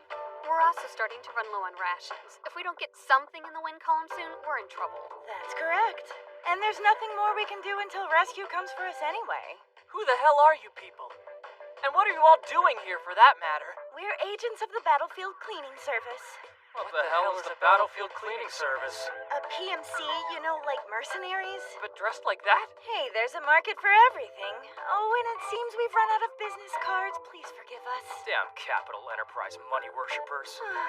Things have actually been pretty tough lately. We'd planned to send in our object after the Legitimate Kingdom and Intelligence Union wore each other down. We could have taken out both armies, and we would have gotten away with it if it weren't for you meddling kids. Instead, your side was victorious and has been cementing their hold on Alaska ever since. Which time? Are you talking about when the princess fought Ohoho and the Rush? The Rush, huh? You Legitimate Kingdom types like to give things some weird nicknames. Thanks to that, things got rather dicey for a while. The withdrawal operation was absolute chaos, so we missed our chance to catch a transport out of here. Enemies all around us, nowhere safe to sleep. It was so not cool. Look, if all you want is hot soup and a blanket, why not surrender? If we did, the reputation of our company would start to suffer. We're the Capital Enterprise where one's civil rights are directly linked with one's bank account. They say there's no such thing as bad publicity, but we have an image to uphold. Then what are you gonna do? That? I hope you don't mind pretending to be a maintenance crew and getting the elite to eject for an emergency. Tell her the reactor has been severely damaged and looks like it's gonna blow or something, I don't know. After that, we'll take the elite into custody. I think I have a pretty firm grasp of the situation on Victoria Island. The 7 traitorous objects are the last ones the Legitimate Kingdom has in the area, but those units leave for the Atlantic soon. Once that happens, this place will be completely undefended. The Capital Enterprise military will move into the region again, we'll get extracted, and all our troubles will be over. Now, if it's not too much to ask, can you get your elite to eject? So you people fight for pay. That's right, we're a private military corporation. If you'd like to hire us, please fill out the appropriate forms on our dedicated secure website. There's no time for that. I'll hire you and your people right here, right now. Guenther! If you take a contract with us, then we're allies, aren't we? You don't seem to know what our services are worth, little boy. There's no way you could afford to hire us on your weekly allowance. A fee is remuneration that is paid in earnest for services rendered. Any attempted haggling would be beyond insulting, tantamount to saying that the combined value of our lives is subject to whatever's convenient for you at the time. No one's insinuating anything of the sort. Don't you mess with us, Mop Top! Looks like someone still doesn't fully understand the position they're in. That someone's you. I'm a preferred customer, I'll have you know. If you're from the Capital Enterprise, I'm sure you're familiar. Or are you so focused on cash that you can't even recognize precious gemstones? Check it! They're from the military mine that was on the Kamchatka Peninsula. The one the Faith Organization was keeping secret for their rainy day war chest. These diamonds are real. They're in the 15-carat range. From first glance, the color and clarity are excellent. Like top quality good. All of them? That's just the advance. I have 2 more boxes like that one stashed away near the maintenance base. If you help us out here, I'll give you the rest, regardless of the mission's outcome. So how much do mercenaries go for? How many missions would you have to live through to earn this much?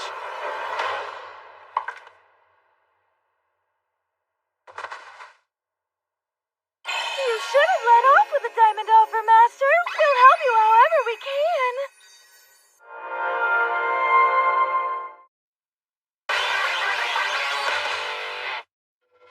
Come right this way. Please make yourself at home. I apologize in advance for the cramped quarters, but I promise to do our utmost to make you feel comfortable.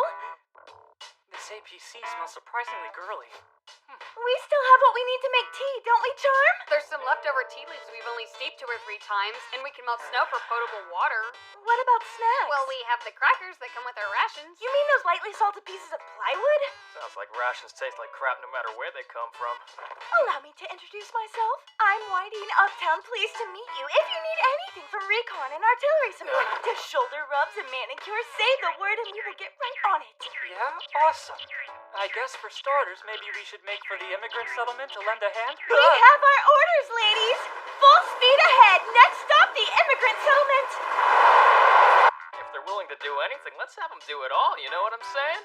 I wouldn't mind getting my ears cleaned with my head in a lady's lap.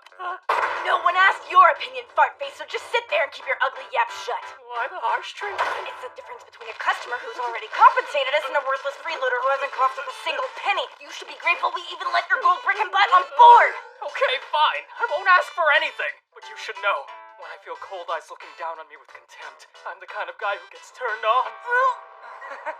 Now, what should our next move be? What seems to be the problem? Of the 7 units, 6 are likely to be dummies that are half-gen or even less. But they can still use their main guns. And then, our main opponent, the 2nd-gen Indigo Plasma, it's an honest-to-goodness monster weapon. I want to know how they managed to get 6 elites trained enough to operate all those things. We're most likely dealing with strategic AIs. Why do you say that? Lemish, would you be so kind as to enlighten our client? Gladly. This shows their movements from when the 6 units came ashore. They're represented by the red arrows. Does anything stand out to you about the way they move? They're running along perfectly straight lines. And here comes the dummy's leader, the Lily Maria. I think your people call it the Indigo Plasma. But watch what happens when they come within the 5-click radius of their leader. The movement of the dummy units changed. That's right.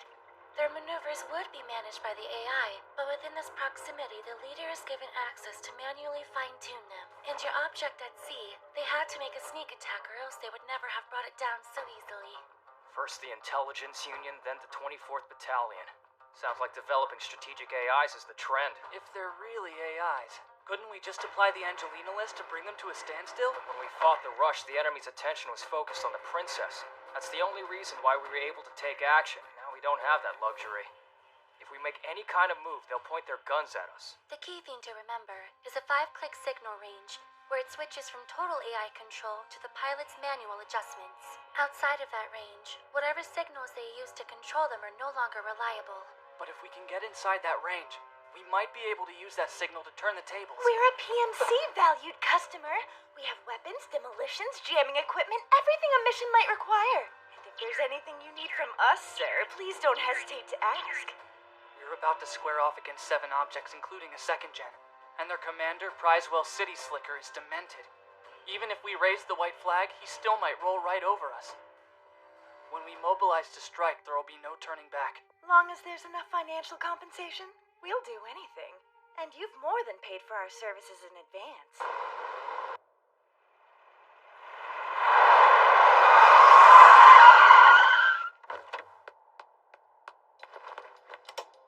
Skibu! Iekazu, can you hear me?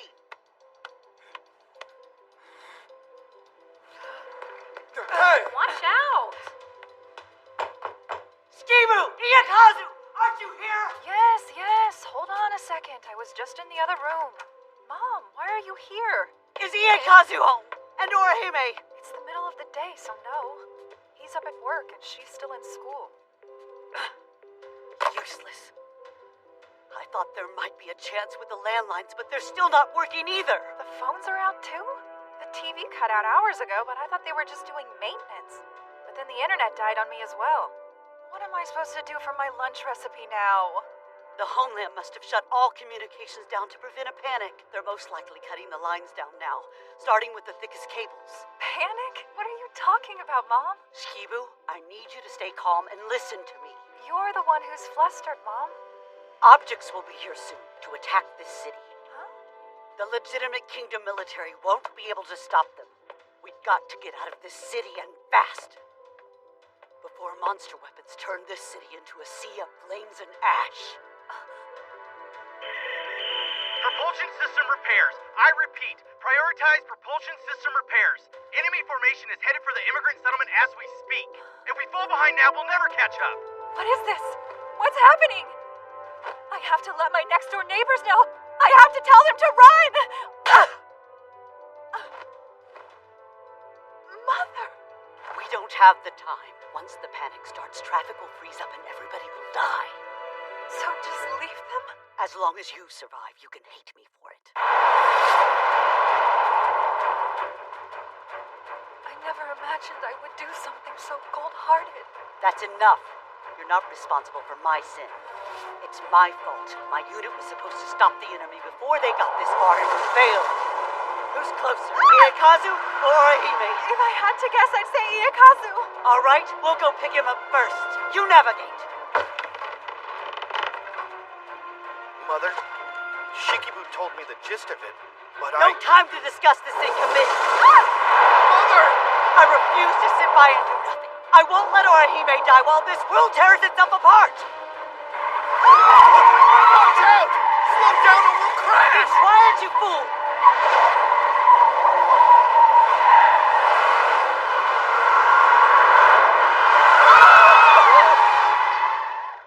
Iekazu, get Orihime. And if any of the staff try to get in your way, show them this. Just don't pull the charging handle back. If the chamber stays empty, it can't discharge around. Now bring her here as quickly as you can. Move it!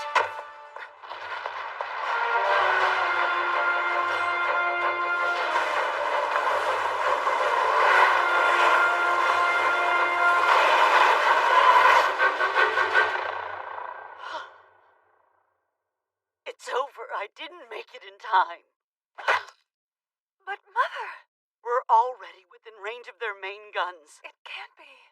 I failed. I'm sorry. I wasn't fast enough. Hey, Granny, you still alive? Galahad is on the scene. You know, Quenther, this thankless job just keeps taking and taking. Just because we've beaten an object or two before doesn't make tackling 7 at a time a reasonable request. Just relax, Havia. This is our moment in the spotlight. Let's knock it out of the park one more time and end up heroes again. So business as usual, in other words. And then we'll chalk up another victory to the mighty Quenther Barbatage. Not without you. You always grumble, but you've saved my life countless times. You two, what are you doing here? I can't let you go and die on me, Granny. There's still far too much technical knowledge I need to learn from watching you in your element. The loss of such a talented engineer, it would hinder me from achieving my dreams. And besides... You can't stand to see the princess sulking over you. She says she can't get motivated unless you're the one doing her maintenance. Thank you, boys. We are about to engage the 24th Mechanized Maintenance Battalion. The objective of our mission is to defend the immigrant settlement from attack.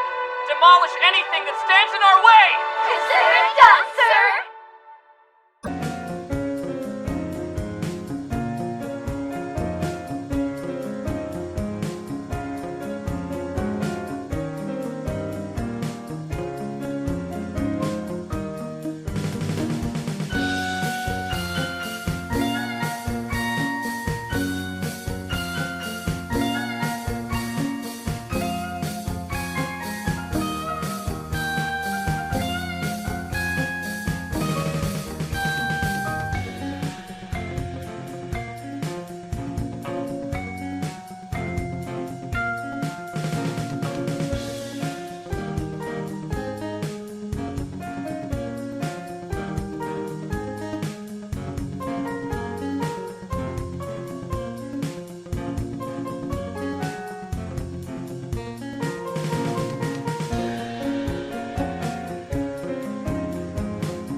About to engage the 24th Mechanized Maintenance Battalion. The objective of our mission is to defend the immigrant settlement from attack. Demolish anything that stands in our way!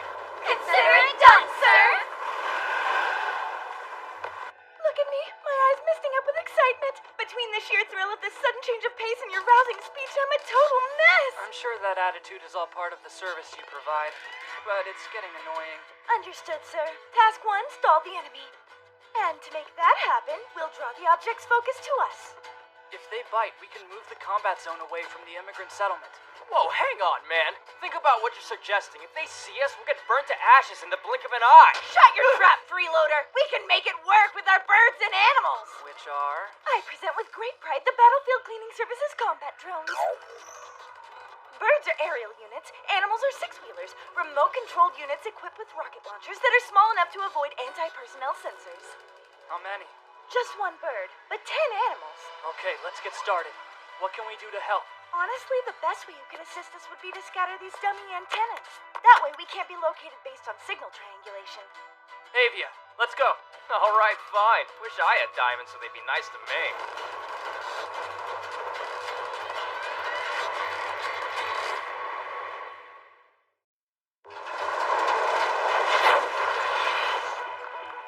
Hurry it up, dude. I'll head east. You go southwest. Damn it.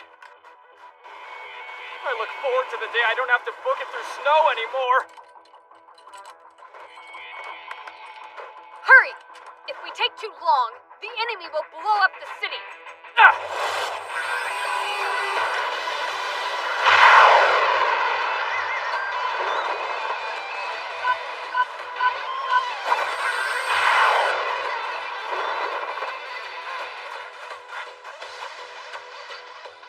Hey, Charm, give me a sit rep. The 24th is still advancing. If they maintain their current speed, the immigrant settlement will be within range of their main guns in a matter of minutes. Governance under a unified language is our kingdom's best chance of survival for centuries. And that will hold true for both man and machine. We will dispose of the inferior languages until only the true tongue remains.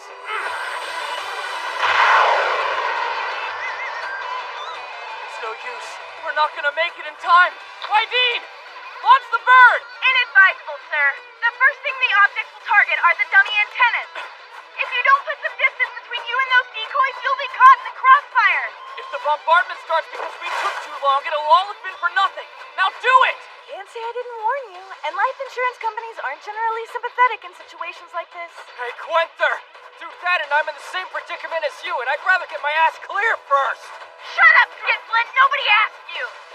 Flemish, launch the bird, please. Roger. Launching the bird.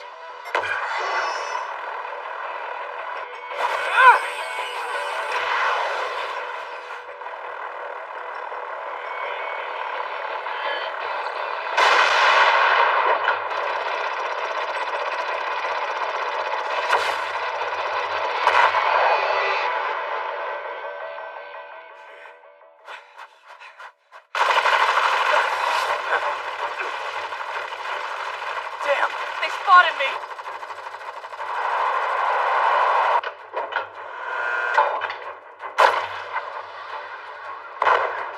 What's that?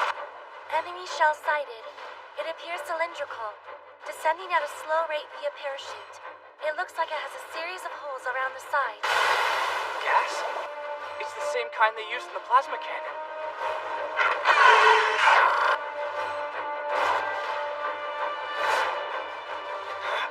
Quenther, look out! They're aiming directly at you! Get out of there now!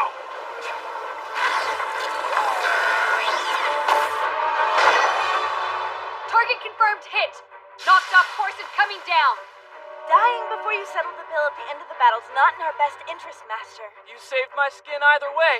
I have to admire your pragmatic approach to protecting human life.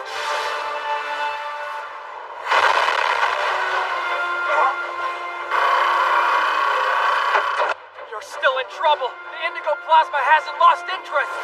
Why am I not surprised? Damn!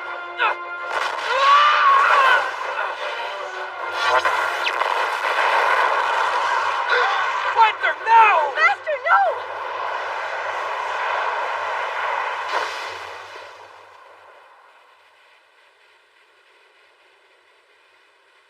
Quenther, you still alive? Come in! I'm okay. I used hand axe to blow the gas to the other side of the hill. That bastard. He fried his own men to get to me. We'll confuse them with the animals. Please use that distraction to get back to us, sir. Roger that. Come pick me up. Not you, you insignificant parasite!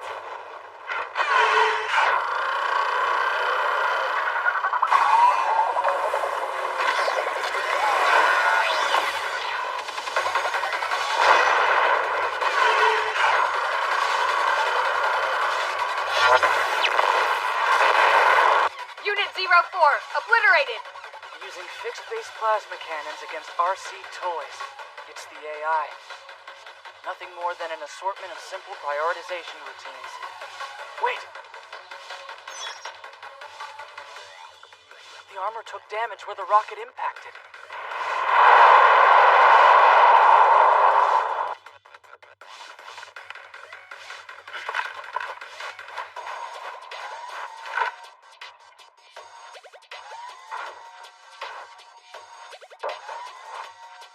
A piece of the dummy armor.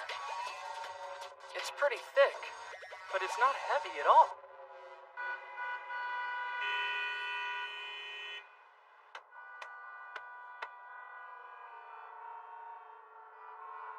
So where are we going? And why? Don't worry. It's just a little trip. Mother, Don't ask. I just... It doesn't matter. But you must know asking me questions won't get us anywhere. I swear, I'll keep you safe. Granny, can you hear me? It's Quenther. There's something I need your help with. I've gathered a bunch of data regarding the enemy, but it's too much for a student like me to make sense of. I need your professional assistance. Idiot! Break contact. I've gone AWOL, remember? If you pass information to me, you might be implicated and tried in a court-martial. Then I'll just get tossed in the brig right next to you! So please help me, because you and I are the only hope this city's got left.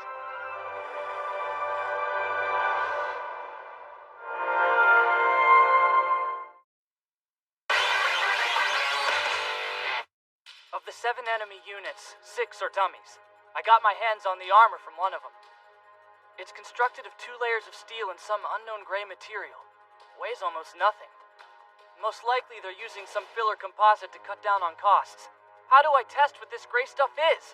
Wait, one thing at a time, slower. You need to test the dummy unit's armor? This might be the clue that turns this whole situation back around! You've gotta hurry! Gray stuff. Grandma, what's going on? Nothing, dear. Wait back there for me, okay?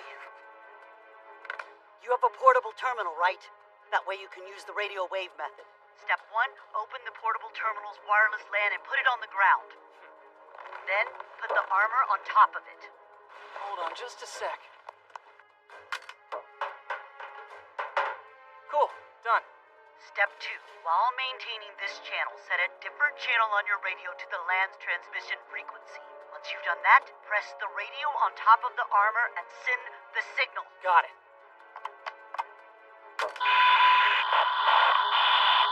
That should do it. Now call up the portable terminal system screen and check the information from the signal you just sent. Right. It says 34.2. Huh. If they were really using anti-fire reactant armor, that much signal wouldn't have passed through the paneling. As things stand, there's no way I can be sure what the second layer is made of. From here on out, the best I can do is unreliable speculation. With your expertise, speculations are as good as gold. The gray material is most likely some kind of special ceramic. So that means the majority of the dummy unit's bodies are made of this ceramic material, which is then coated in steel plating to make them look like real-deal objects. Based on my analysis of their landing craft, I calculated that the dummy units weigh less than 50,000 tons. Even based on relative density, the armor thickness is probably about a third of what you'd find on a standard object. Not to mention the fact they're not using anti-fire reactant. They got us. We were bamboozled by the visual impact. If we'd handled things calmly and dealt with them one at a time, the princess's main guns could have perforated a lot of them in no time flat. But we saw 7 objects bearing down. Their great gambit relied on that information to make us panic. Now we've seen most of their cards before they've played their next hand. Do you have any idea what this means, boy? When you compare them to normal objects, their armor's significantly less damage resistant. That's not all. I'm talking about their tolerance to heat. Understand? Their main guns are all fixed-base plasma cannons. Geographical conditions taken into account. What was that? Granny? Come back! Damn it. We're being jammed. Quenther here, do you copy? Oh, sir, you're all right? That's such wonderful news. That guarantees any remaining balance will be paid. Her signal's clear. They must be close if I can hear them. Sir? Whiteen, how many drones are left? 3 animals remain active, but the bird was shot down. Launch an attack with them. You have an address? That way, I can email you the location. Of course! We've been given the chance to collect a valued client's personal info. Today is our lucky day. Since they won't trip the anti-personnel sensors, these unmanned drones are our best shot at this. Think we can make it work? One of our animals is partially damaged and stranded, but as luck would have it, it's right in their path. They think they've already taken it out of commission, so we're free to target whatever we want with it. Engage! Your wish is my command. Now engaging. You got work to do! Move it or lose it! Don't make me say it again!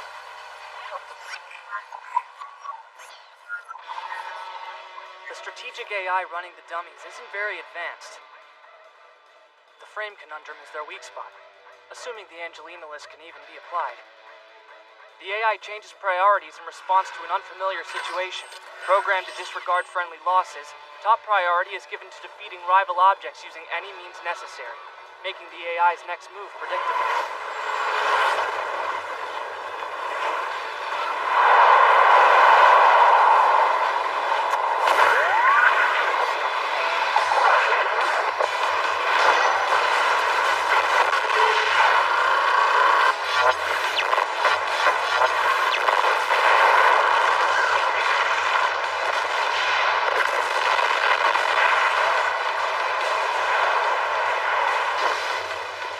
Factoring the power of multiple guns, all accidentally firing on the trucks hauling those canisters of uber flammable gas, and then boom, an unexpected firestorm.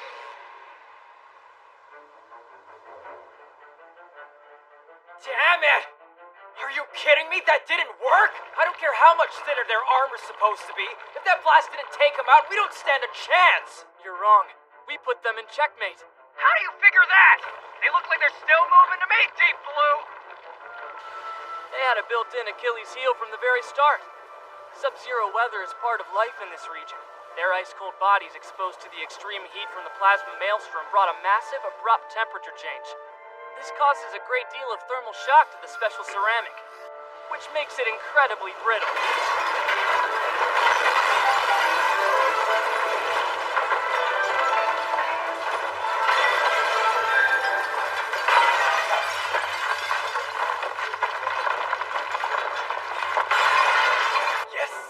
Regardless of your potential operating environment, objects typically have a layer of anti-fire reactors to nullify such dangers, but they were skimping on the quality of the armor from the beginning, probably something they never got around to. And now they've crumbled under their own weight. Quinther, sorry to interrupt your well-deserved celebration, but the indigo plasma is still active and now it's ticked! This noise is irritating. You're nothing compared to me, you filthy peasant! Here we go. Looks like you finally tracked down my radio signal. This doesn't look good! Please run! We can't bill a dead man! You cut it pretty close. Hello, Princess. The indigo plasma is a second-gen powerhouse.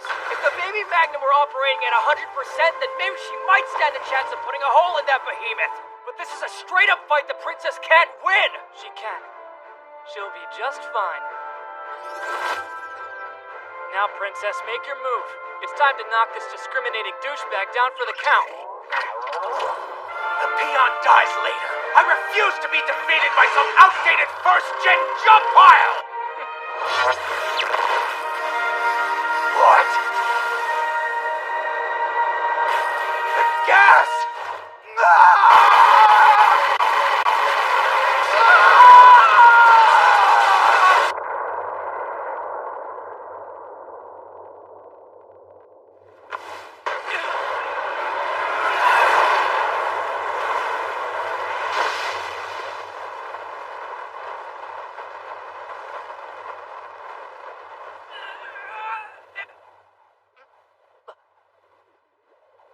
Hey, Quinther, you still alive? I get asked that a lot.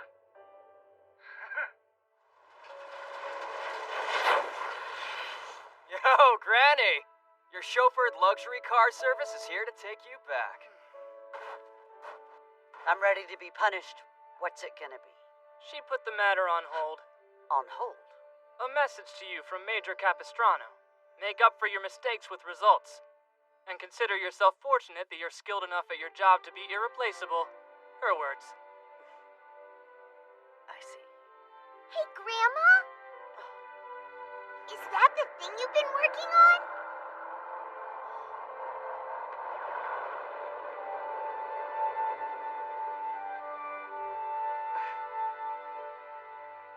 That's right, darling. This is the robot of justice I keep in top fighting shape, and these guys are my helpful crew that make me very proud. She wasn't sarcastic. Better enjoy the moment.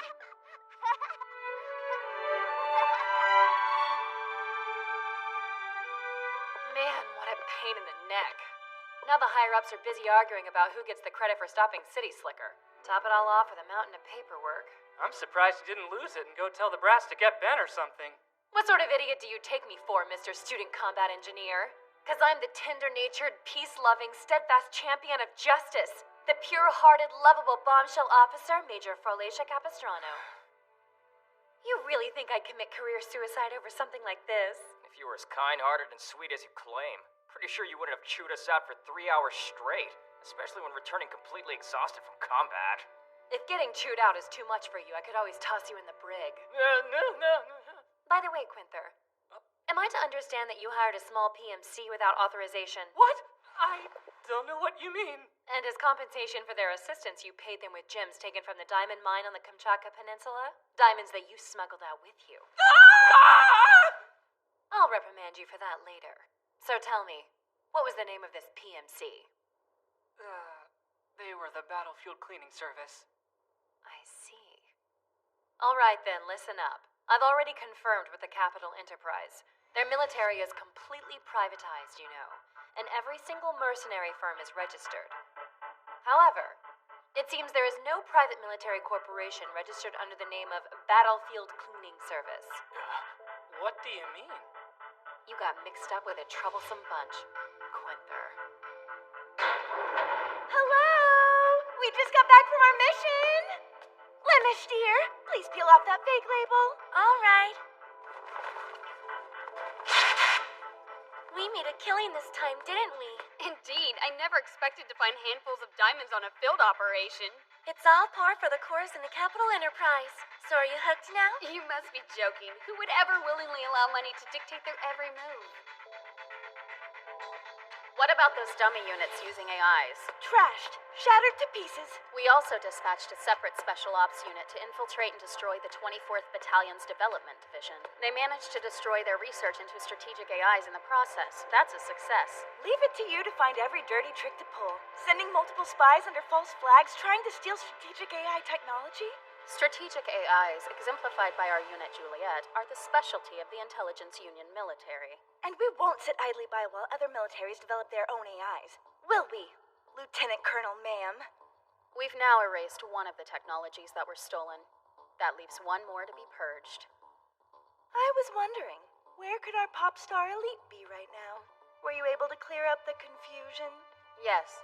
We're intelligence specialists, so we've gotten used to mitigating the damage caused by false information.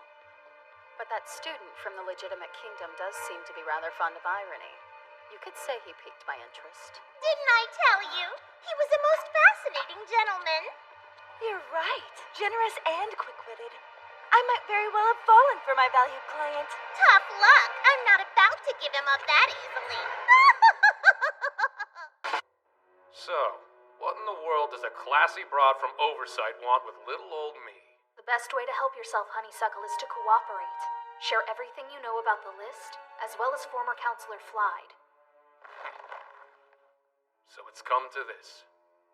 If you want to put out the fire, you'd best hurry. Leave matters alone, and the 37th Mechanized Maintenance Battalion will be annihilated. Everything in this life has a beginning and an end. But those stories that say they lived happily ever after are misleading at best. The story doesn't really end there. In reality, those great victories are bogged down in the aftermath. Repairing damaged bunkers is one of those things. Then there are the delicate political negotiations with hostile nations to take into account. This was supposed to be a routine mission like any other. But life is no fairy tale. This time around, we would be held accountable for every action we've taken leading to this point, and we would pay for them dearly. As for the prince and the princess lived happily ever after trope, somewhere along the way, we lost that innocent part of ourselves that believed the fairy tale ending was real.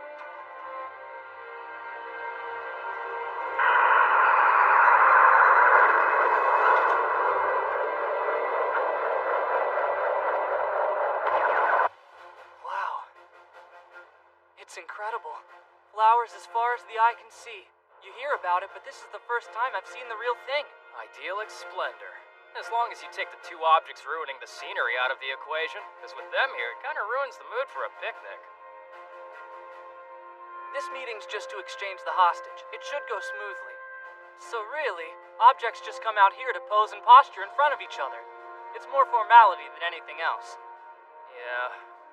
If that's true, there's no reason to be nervous, right? I guess not.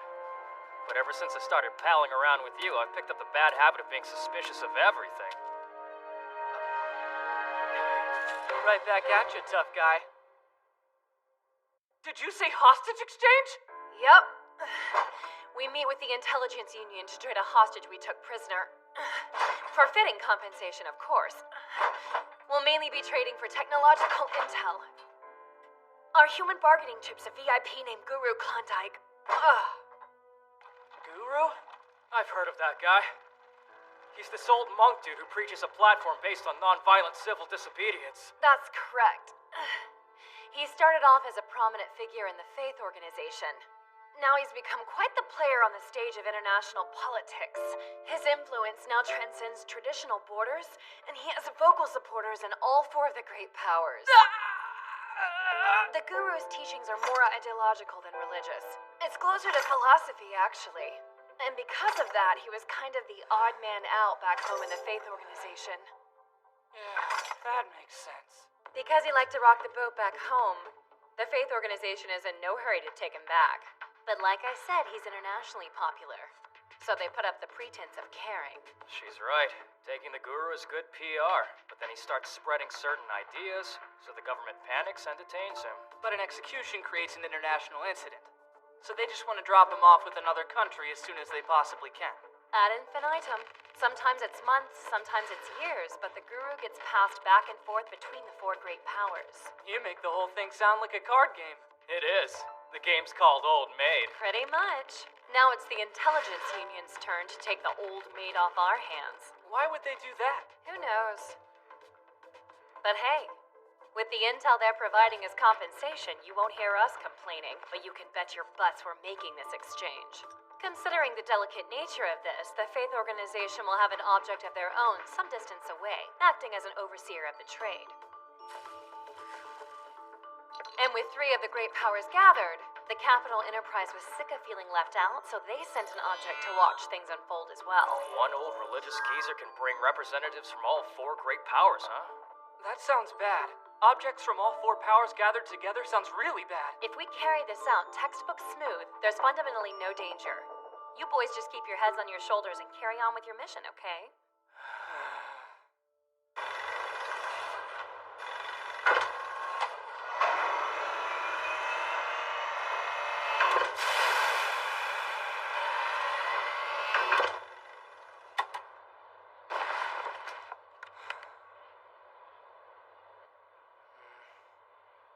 Just keep my head on my shoulders, huh? What are you up to? Hi! I'm using CVD to treat the replacement mirrors for your secondary guns targeting system. CVD? Yep. Specifically, the ones nearest your main guns. They regularly have to withstand massive temperature and pressure changes because of their proximity. And so, those particular mirrors have to be switched out after pretty much every battle you fight. Check it out, it's about to start. CVD means chemical vapor deposition. As you can see, it's spraying the powder used for the coating. Then it turns into plasma, glazing the surface. It can turn pretty much anything into a high-quality mirror.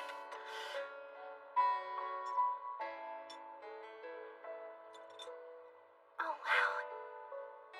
Let me see that.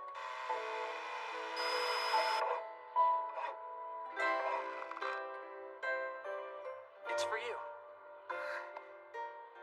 My gift. The mirror on the compact you take into the cockpit. I remember you saying it broke. I hope this'll do the job until your replacement comes.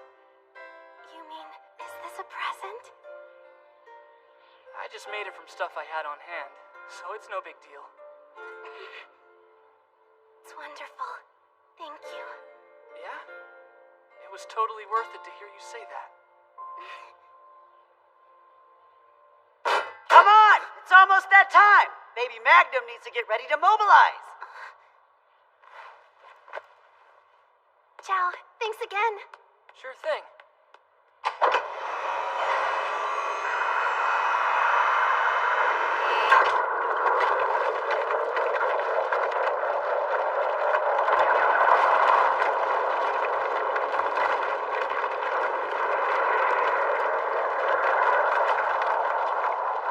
All right, that's our cue, Guru. Shall we?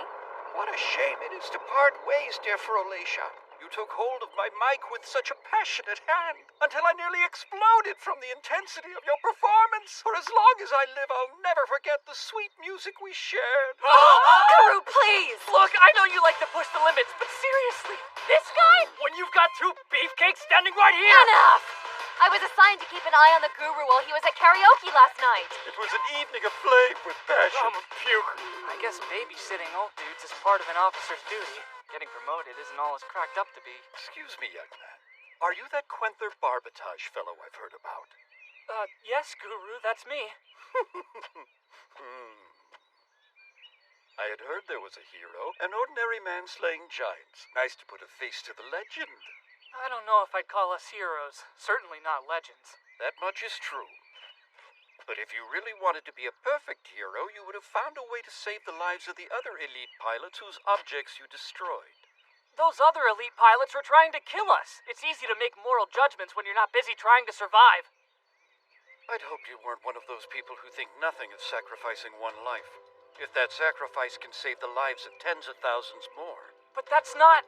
Anyone can do that math, Gramps. Yes, anyone indeed. But don't you think it's precisely that kind of subtraction that perpetuates our species' endless cycle of misery and self-destruction? Will the two of you learn what it takes to be true heroes one day? Sir. Because I look forward to seeing that.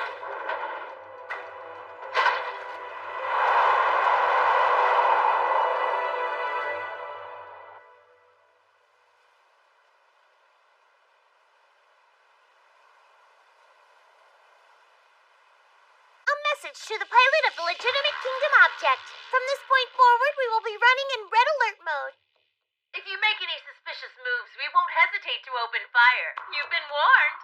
To the Intelligence Union object pilot, warning acknowledged. We'll enter into red alert with the same conditions. It's you again, isn't it? They've got you on guard duty. I could say the same since we captured your object and all. You're lucky they didn't kick you out for incompetence. So if you're here, does that mean that clever blonde gentleman came along? Yes. In fact, he gave me a present earlier today. A present? A handmade accessory. Well, isn't that nice? Yes, it was. Was that supposed to be an imitation of me? All I did was laugh. Yeah, with these two. Sounds like they're at it again, clever blonde gentlemen. The new Rush unit. It looks pretty much the same. But I find it doubtful they bring the exact same model captured by us to the face-off. There must be some kind of modification. Yo, gentlemen! Quenther! What is it? In a different setting, I'd do the world a favor and blast you to pieces. I'd like to see you try.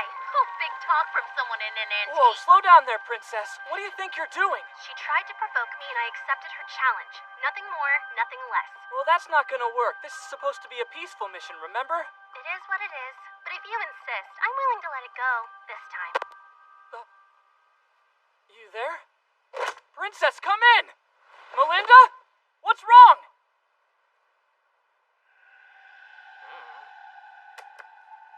Miss Frolacia, come in! I had contact with the princess, but the signal was suddenly cut off. We're confirming the same. It's not just radio contact. All telemetry data has stopped transmitting as well. A malfunction? Something tells me it isn't that simple. We found the reason. Someone's deliberately interfering with the symbiotic link between the princess and the baby Magna, hence the communication breakdown. Interfering? But who? We're not sure. The princess should be digging through various subroutines to get around the problem. But we have no idea what's going on inside the cockpit. What we do know, however, is the source of the signal is a quantum key-enabled radio tower in a resort town roughly 15 clicks southwest, and that's all.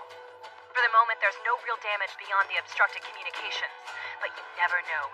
I want this dealt with ASAP, and if we start carelessly moving troops around during the exchange, we may stir up trouble, which we don't need.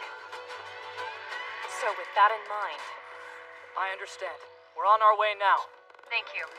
Let's go, Havia. Whoa, hang on! How dare you casually volunteer me for this stinking mess? What's gonna happen if you and I run into some massive army? The exchange meeting goes up in smoke, and we probably end up as corpses. Or something like that. That sounds great. I hope you're not doing this just because of the Guru's little hero pep talk.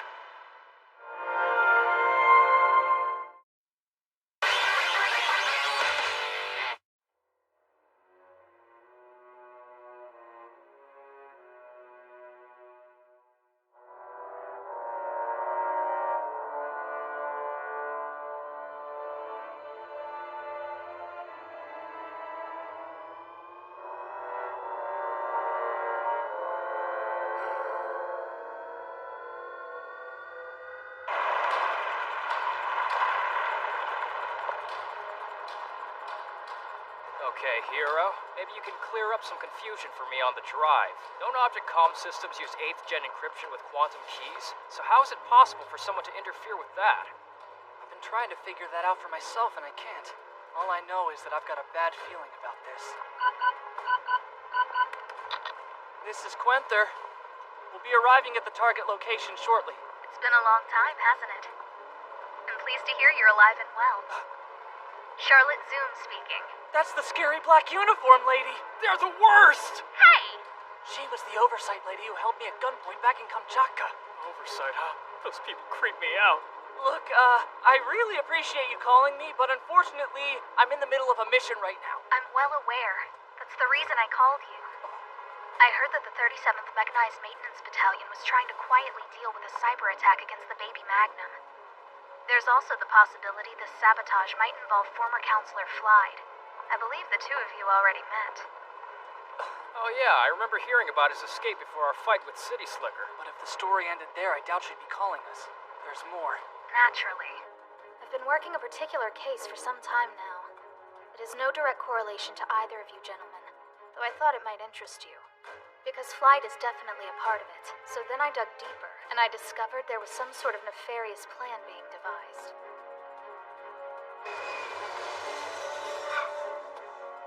From that point on, I began tracking his movements, and recently learned that he illegally entered the region where your operation's being held. Damn it! This is the worst! Flyd's the worst? Explain. It's a big problem. Flyd was in charge of the elite training facility. That means he had access to top-secret data on Melinda Brantini and the Baby Magnum. If a guy like that were to try hacking the Baby Magnum, he'd already have access codes and overrides. But what's his endgame on this? What's this case of yours about? I'm sorry, but you don't have the clearance. There is some intel I can divulge. We believe his goal is to take over an object, sabotage the hostage exchange, and trigger the worst imaginable scenario. This hostage exchange is already under scrutiny. The four great powers have amassed to point their objects at one another. It's the geopolitical equivalent of a powder keg stacked inside an oil refinery. Strike a single match, and there's no telling what might happen. Pedal down! I'm counting on you. Aren't you going to tell them about the list? That's the nice thing to do. Nobody asked you. The plan is now safely underway. It'll all be over in a few minutes, or more accurately, that's when it will all begin. You helped me when I was penniless. Thank you, my friends. I'll never be able to pay back your generosity, but your cooperation was appreciated. Cooperation? More like extortion. I certainly hope you realize the caliber of enemies you've made today. I do, and I take full responsibility.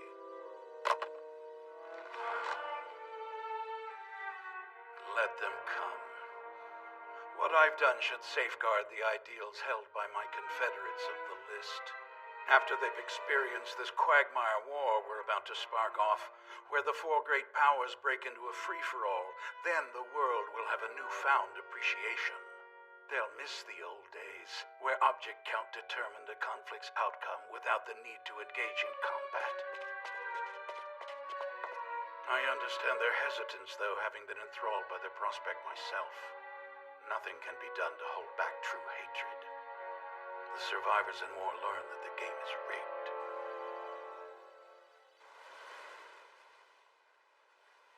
Roger that, sir. We will complete the hostage exchange immediately. We're going through with it, but we still haven't taken control of the signal source. The brass made the call, morons. Guru, shall we go? Let's boogie!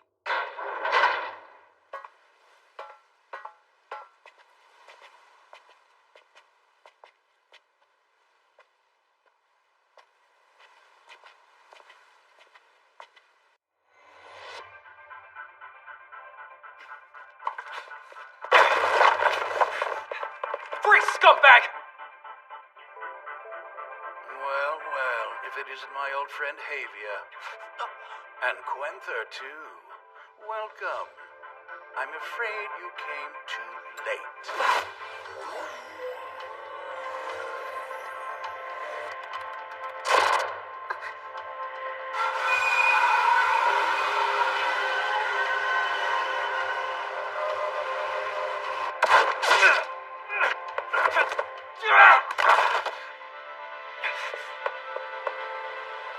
No, damn it!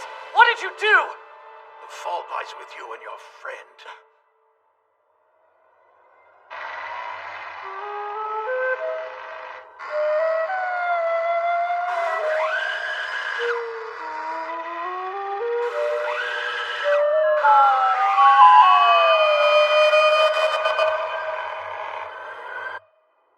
War is one of the more primitive instincts deeply rooted in the human psyche. That's exactly why we must control it with rationality. Wars controlled digitally via the hard math of objects, the international standard of raw power. Those aren't real wars at all. They're a safety system to keep the body count low. To a world predicated on that assumption, you two are poison. The very worst kind of poison.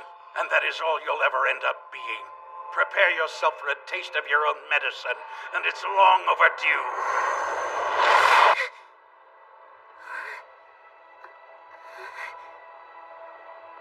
I wonder what that was all about.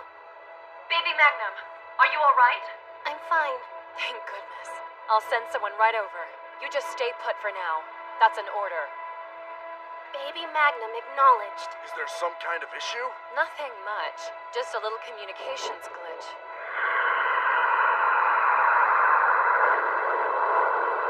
Artillery strike requested by the Major. Arming systems. I didn't call in a strike. Melinda, come in. I want you to stand down. Where is she aiming? Both of you get away from the house right now. There's incoming. What, incoming? Damn. Come on. Let's move. The key. I'd leave now if I were you. The baby Magnum already has these coordinates locked in. It's time to go, Havia. He plans to incinerate himself right along with all this hacking equipment.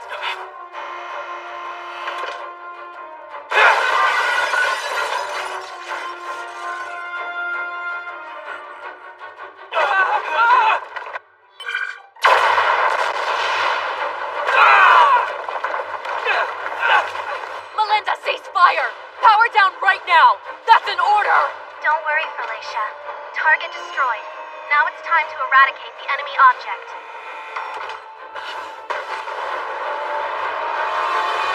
What sort of move do you think the legitimate Kingdom forces are trying to pull? Unknown. Don't let them kill the Guru. You're free to return fire.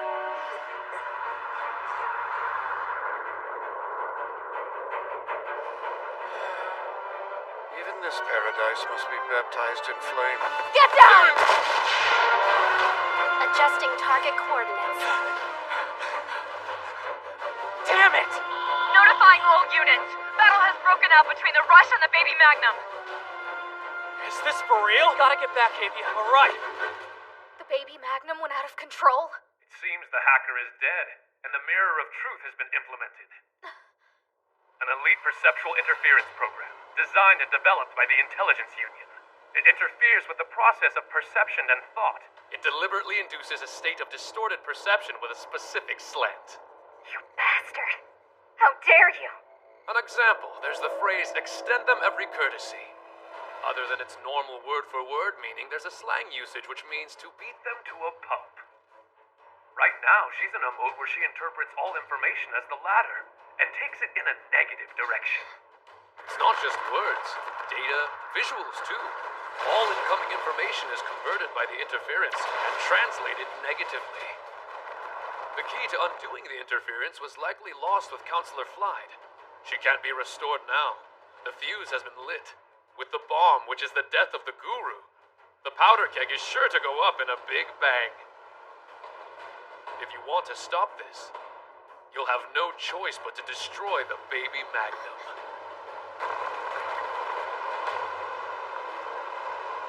Mirror, mirror on the wall. Who will...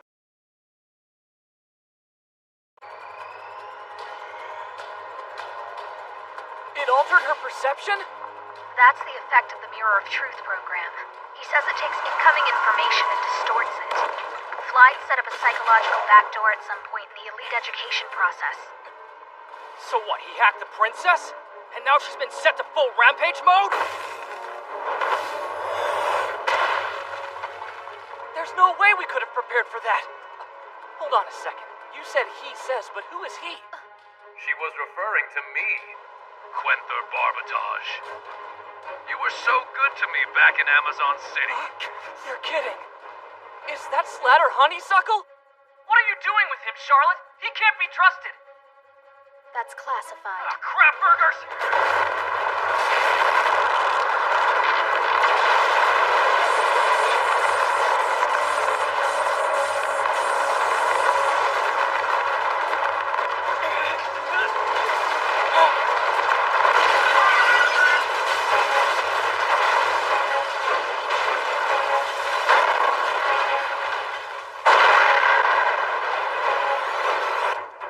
What the hell is going on?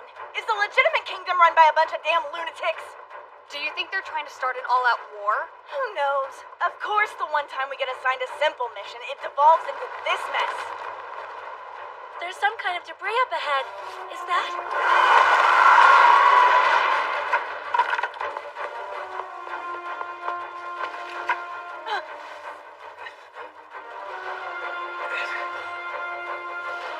It's the master! Someone! Call a medic! Hurry! Need 4 additional units of O negative. Preparing to intubate. Heart rate is growing erratic. Blood pressure's dropping. EKG shows arrhythmia. BP plummeting. He's in VFib. Prep the electric countershock. Charging. 10 seconds without a pulse now. Charge complete. Clear. Still no pulse. Charge to 300 joules. Charging.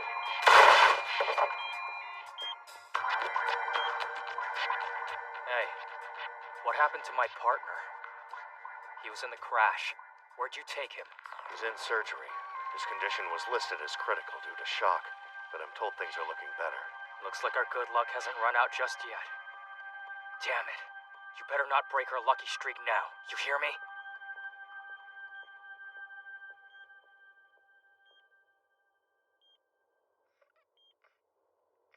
Up and at 'em, sleepyhead.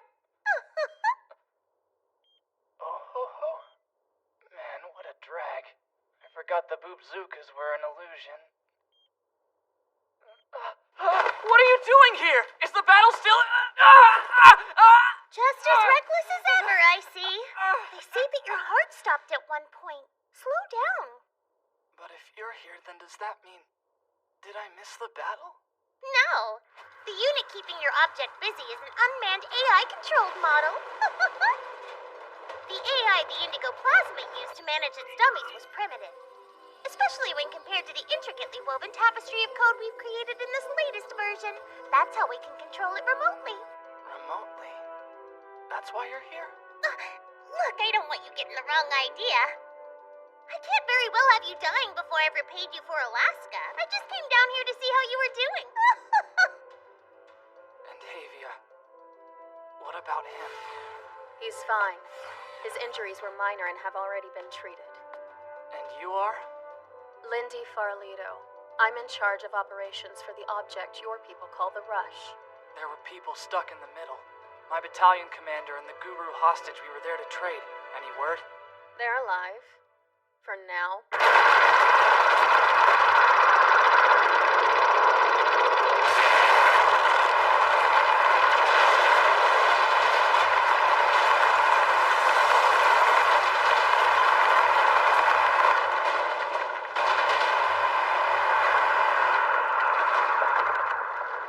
Melinda, disengage! You have to back off, do you hear? Don't worry, Felicia. It'll be okay. I'm here to rescue you.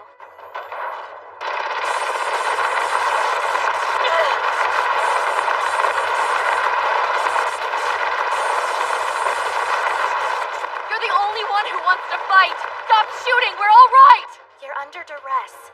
I know the enemy is just forcing you to lie to me. I've come to save you.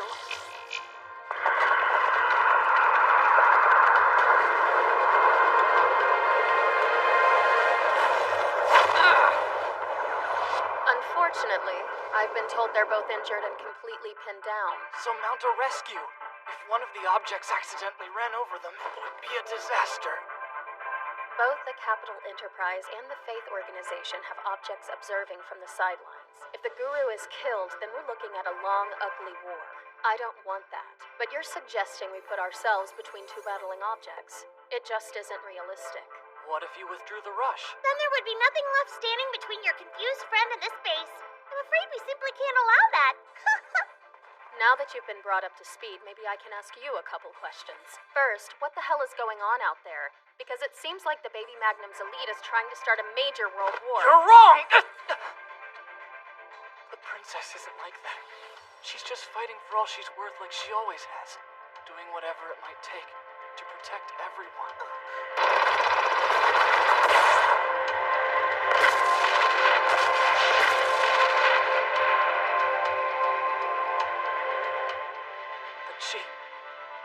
She's not really the same princess right now. Her perception's been distorted. She can't control her actions. That doesn't sound good. Distorted how exactly? It's hard to say. Hey, Professor Shades, why don't you just let me in already? I'm his freaking partner! Damn! The Mirror of Truth. You're certain that's what it's called? I'll say this, you've definitely piqued my interest. But I want to hear it from this source of yours. Then you'll need to give me back my radio.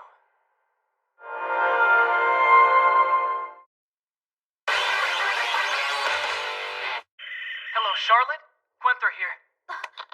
It's good to hear from you. When your comm cut out abruptly earlier, I feared the worst. I've managed to stay alive so far. Now please, let me talk to him. I want to pick his brain. Slatter, Honeysuckle, and I need to chat. Slatter? It can't be. Was there something you wanted to ask me, Quenther, or was this just a social call? What's this Mirror of Truth program? I told you, didn't I? It's a perceptual interference program developed specifically for elites. It's quite clever. The groundwork theory was pieced together using AI research from the Intelligence Union. So how can it be stopped? Well, let's see. Best bet is to defend against or flee from the distortion vector. I'm sure it would cease its assault if you could give it a stop command. But as things stand, it's locked into attack mode, and the key to changing that was lost with Flide. If you hope to stop the fighting, you have no choice but to destroy her. Fortunately, destroying the Baby Magnum shouldn't prove too difficult. Though I'm sure you're aware of that as well. First, there's its suspension. It's equipped with an electrostatic propulsion system that's prone to water damage. It doesn't even have to be a flood or anything extreme. If there's a relatively shallow pool of water, you can bring the whole thing to a standstill. You do that, she's a sitting duck. Another option would be to simply attack the cannon support joint on the unit's back. It's the Achilles heel of the main guns in one convenient location. Hitting it there should cause a massive explosion. After that, there's the revolving gun magazines. If you're able to plant charges on the exposed part, they feed into the guns automatically when loading the next round. Then the bomb is inside the barrel of the object's gun. The explosive would then detonate on firing, taking the unit with it. There are a few other ways if you're interested. These aren't the answers I was looking for. But you want to stop it, don't you? With an object infected by the Mirror of Truth, the only choice is to destroy it. I believe the Intelligence Union might have a better grasp on this, if you want to ask them. The truth is, we've actually been aware of this program for some time now. Somehow our research was leaked illegally. It operates with an interference feedback loop delivered by a subroutine installed in the object's mainframe. It was intended for where an elite might refuse a mission, or if the elite were in a standalone environment due to communications jamming. It offered a way for us to control the elite. It was developed for experimental purposes. Damn it! Lindy, we ran perfect browsing based on the variables provided. But the solution Romeo deems viable is the Baby Magnum's neutralization. There were no other options. That was all. In order to resolve our current situation, we have no other choice but to destroy the Baby Magnum. I'm sorry. It's the only logical step. What are you going to do? Fighting and destroying objects is your specialty, isn't it, Quenther the Giant Slayer? Shut up! Another peep out of you, and I'll blow up the prison you're being held in. Oh, how scary. Well, I look forward to hearing about which choice you make. You do your best out there, hero. Don't be goaded into acting without authorization. The Legitimate Kingdom Council is in session. They're forming an official position, saying that the Baby Magnum's elite has gone rogue. They're planning to ask the other three powers to take the Baby Magnum out of action. And a first-gen object can't stand against that kind of barrage. The directive from up top is to do nothing until then. If you disobey, all insubordinate parties will be court-martialed. Understood? Don't do anything We can only count on ourselves this time. You said there's continual interference coming from the object, right? Then, if we can drag her out of the object, would that undo the perceptual interference? Yes, in theory. But you're not... Hang on. You're going? But you can barely even walk. You want to inflict enough damage to make the object eject the pilot, but not enough to actually kill the elite? And to do it all on purpose? It's almost impossible, even for me! Have you already thought up a plan? Nothing yet. But I have faith. Anything that was made by man's hands can also be taken apart by a man's hands. I'd be dead now if you hadn't treated my wounds. You have my gratitude.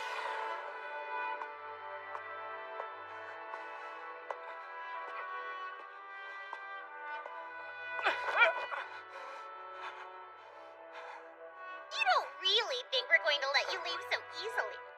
Or did somebody forget that he's a prisoner of war? Well then, tell them I escaped after knocking you out from behind. I have a proposal for you. You're aspiring to be a licensed object designer, isn't that right? Uh-huh. Okay, so why not defect to the Intelligence Union? If you work as my maintenance engineer, with the on-the-job experience and my glowing recommendation, you'll be a designer in no time. Then you can personally design my next object. Wow, that's a very enticing offer. Awesome! But I can't. You'd give up everything for that girl? You must really care a lot about her. Objects have become the representatives of modern war, and the elites show how twisted it truly is. They're the ones burdened with the outcome of wars, all alone, building walls between themselves and everyone else, as thick as the outer shell of an object. The princess has always been isolated. Even now, she's there all by herself, surrounded by those thick walls. Despite that, she continues to fight to protect everyone. No way in hell I'm letting her die alone. A mirror! Listen, I'm begging you. You've gotta help me. What? I'm going to save the princess. But if I'm going to do that, I need the absolute cooperation of an object. You told me I owed you for what happened in Alaska, right? Once we've settled this mess, you can do whatever you want with me. I need your help. So you're willing to put your life on the line here? I am. Get on your knees and promise. I swear, by the rapier of sanguine victory that hangs over the heads of the kingdom's soldiers.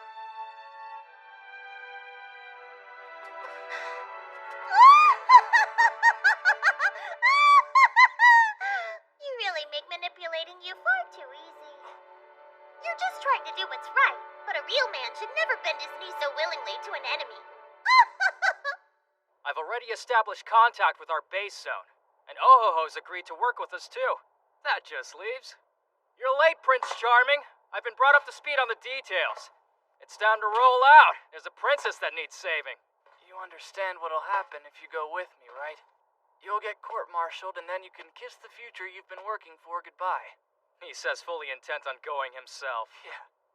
Then I don't have a choice. We've come way too far just to give up like that. Right, partner? Let's do this. The Legitimate Kingdom Council has come to the decision to abandon the Baby Magnum. Now the Capital Enterprise and the Faith Organization are preparing to mobilize. They should be approximately 15 minutes out. Is that enough time?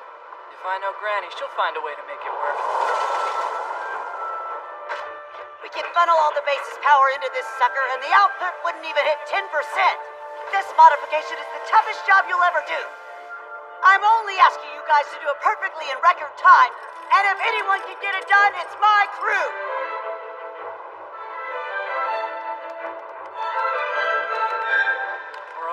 get one chance.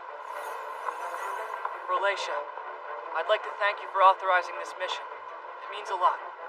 We should have ignored that idiotic decision the Council made and shot that traitor Flight in the head when we had the chance. But why don't we get down to business while the Guru and I are still alive?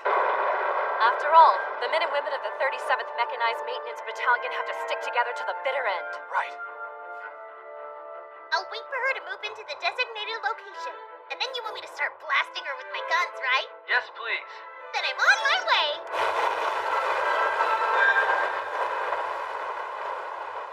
Princess, come in. It's me. Quenther! You've done great. Are you alright? Yes, it's dragged on longer than I'd like, but I'm just fine. I can still keep fighting.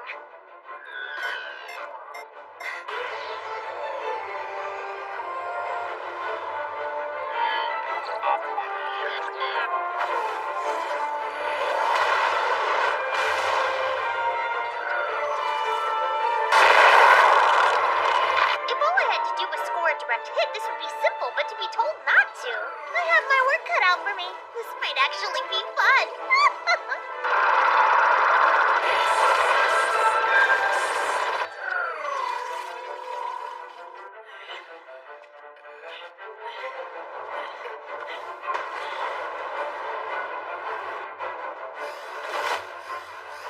Don't you worry, Quenther.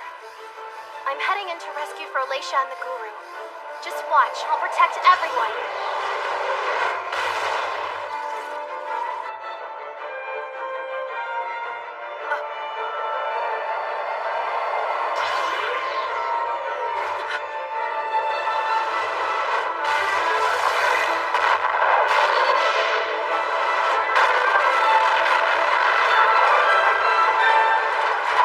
No good. And we were so close to drawing the baby Magnum into the target zone, we're gonna have to change things up. Punch it, Havia! Are you freaking kidding? There's no time to argue. We have to act as a decoy and guide the princess along. The decoy? We're dead the second we go out there! That new remote-controlled rush model is equipped with an advanced jamming system that throws off targeting data. She'll be busy splitting her attention between the two different rushes. We should move in pretty close. Move in, huh? Closer? Stop whining and just do it! Why'd I volunteer? I thought fields of flowers were something you're supposed to see after you kick the bucket! Princess, do you see the car approaching you? The jamming is pretty bad, but there it is. Listen to me. Havia and I are in that car. Don't shoot, no matter what. So you're saying you want me to fire all of my guns at once? That's right. No matter what, Melinda, do not shoot. Listen up. Hard left on the count of 3. You got it? Hey, Quenther. When this is all over, we should do something fun together. I would love to. What do you say we get this pain in the neck battle over with already, so we can do something less stressful for a change? Now! You won't get away.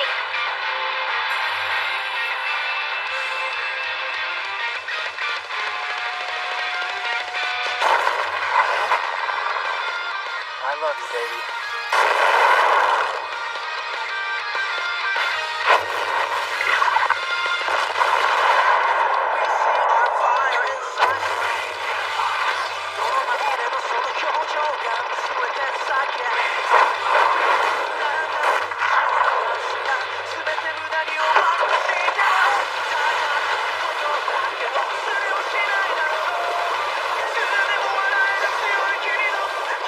That was strange. No dangerous substances detected. You'll pay for what you did to my man!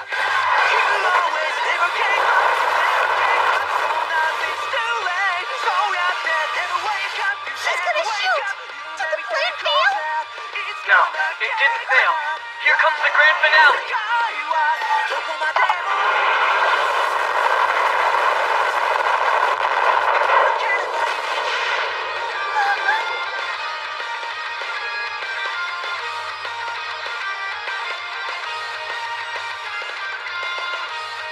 Now do it.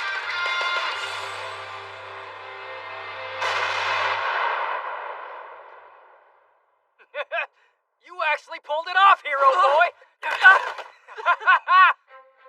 And he... Oh! a special vapor deposition process called CVD in our work. Object sensors don't view the gas as a dangerous substance, so everything functioned normally. After firing, the main guns vent to take in air and cool down between shots. So when they did, we made them suck in the CVD powder. With the energy generated by the next firing, the powder in the barrels underwent electrochemical vapor deposition, turning the interior of the barrels into mirrors. After that, the guns would no longer function normally. With factors like thermal reflection and turbulence, they couldn't handle another shot. Yeah, I already knew all of that. But I was curious how you managed to survive that initial barrage. Well, your guess is as good as mine.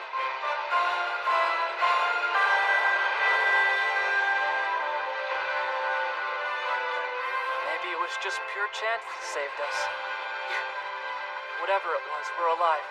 And so is the princess.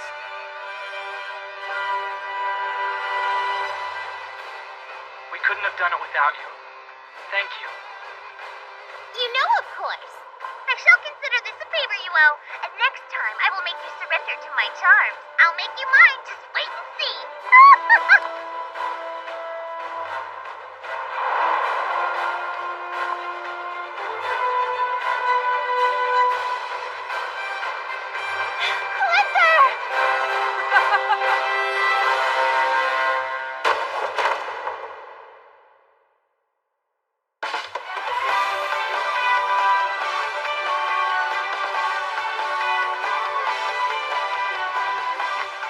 Why are you laughing? The boy surprised me. I wouldn't have guessed he'd hit the jackpot so easily, considering I gave him a 1% chance of saving her. Battle's going to turn this boy into quite the monster. All those big shots whose names are on the list, they must be quaking in their boots right about now. The duality of destroying the object and saving the elite. They can do it when they put their minds to it. I don't know about you, but they had me sweating bullets. This could be it. A sign. Those young folks are a sign of the changing times.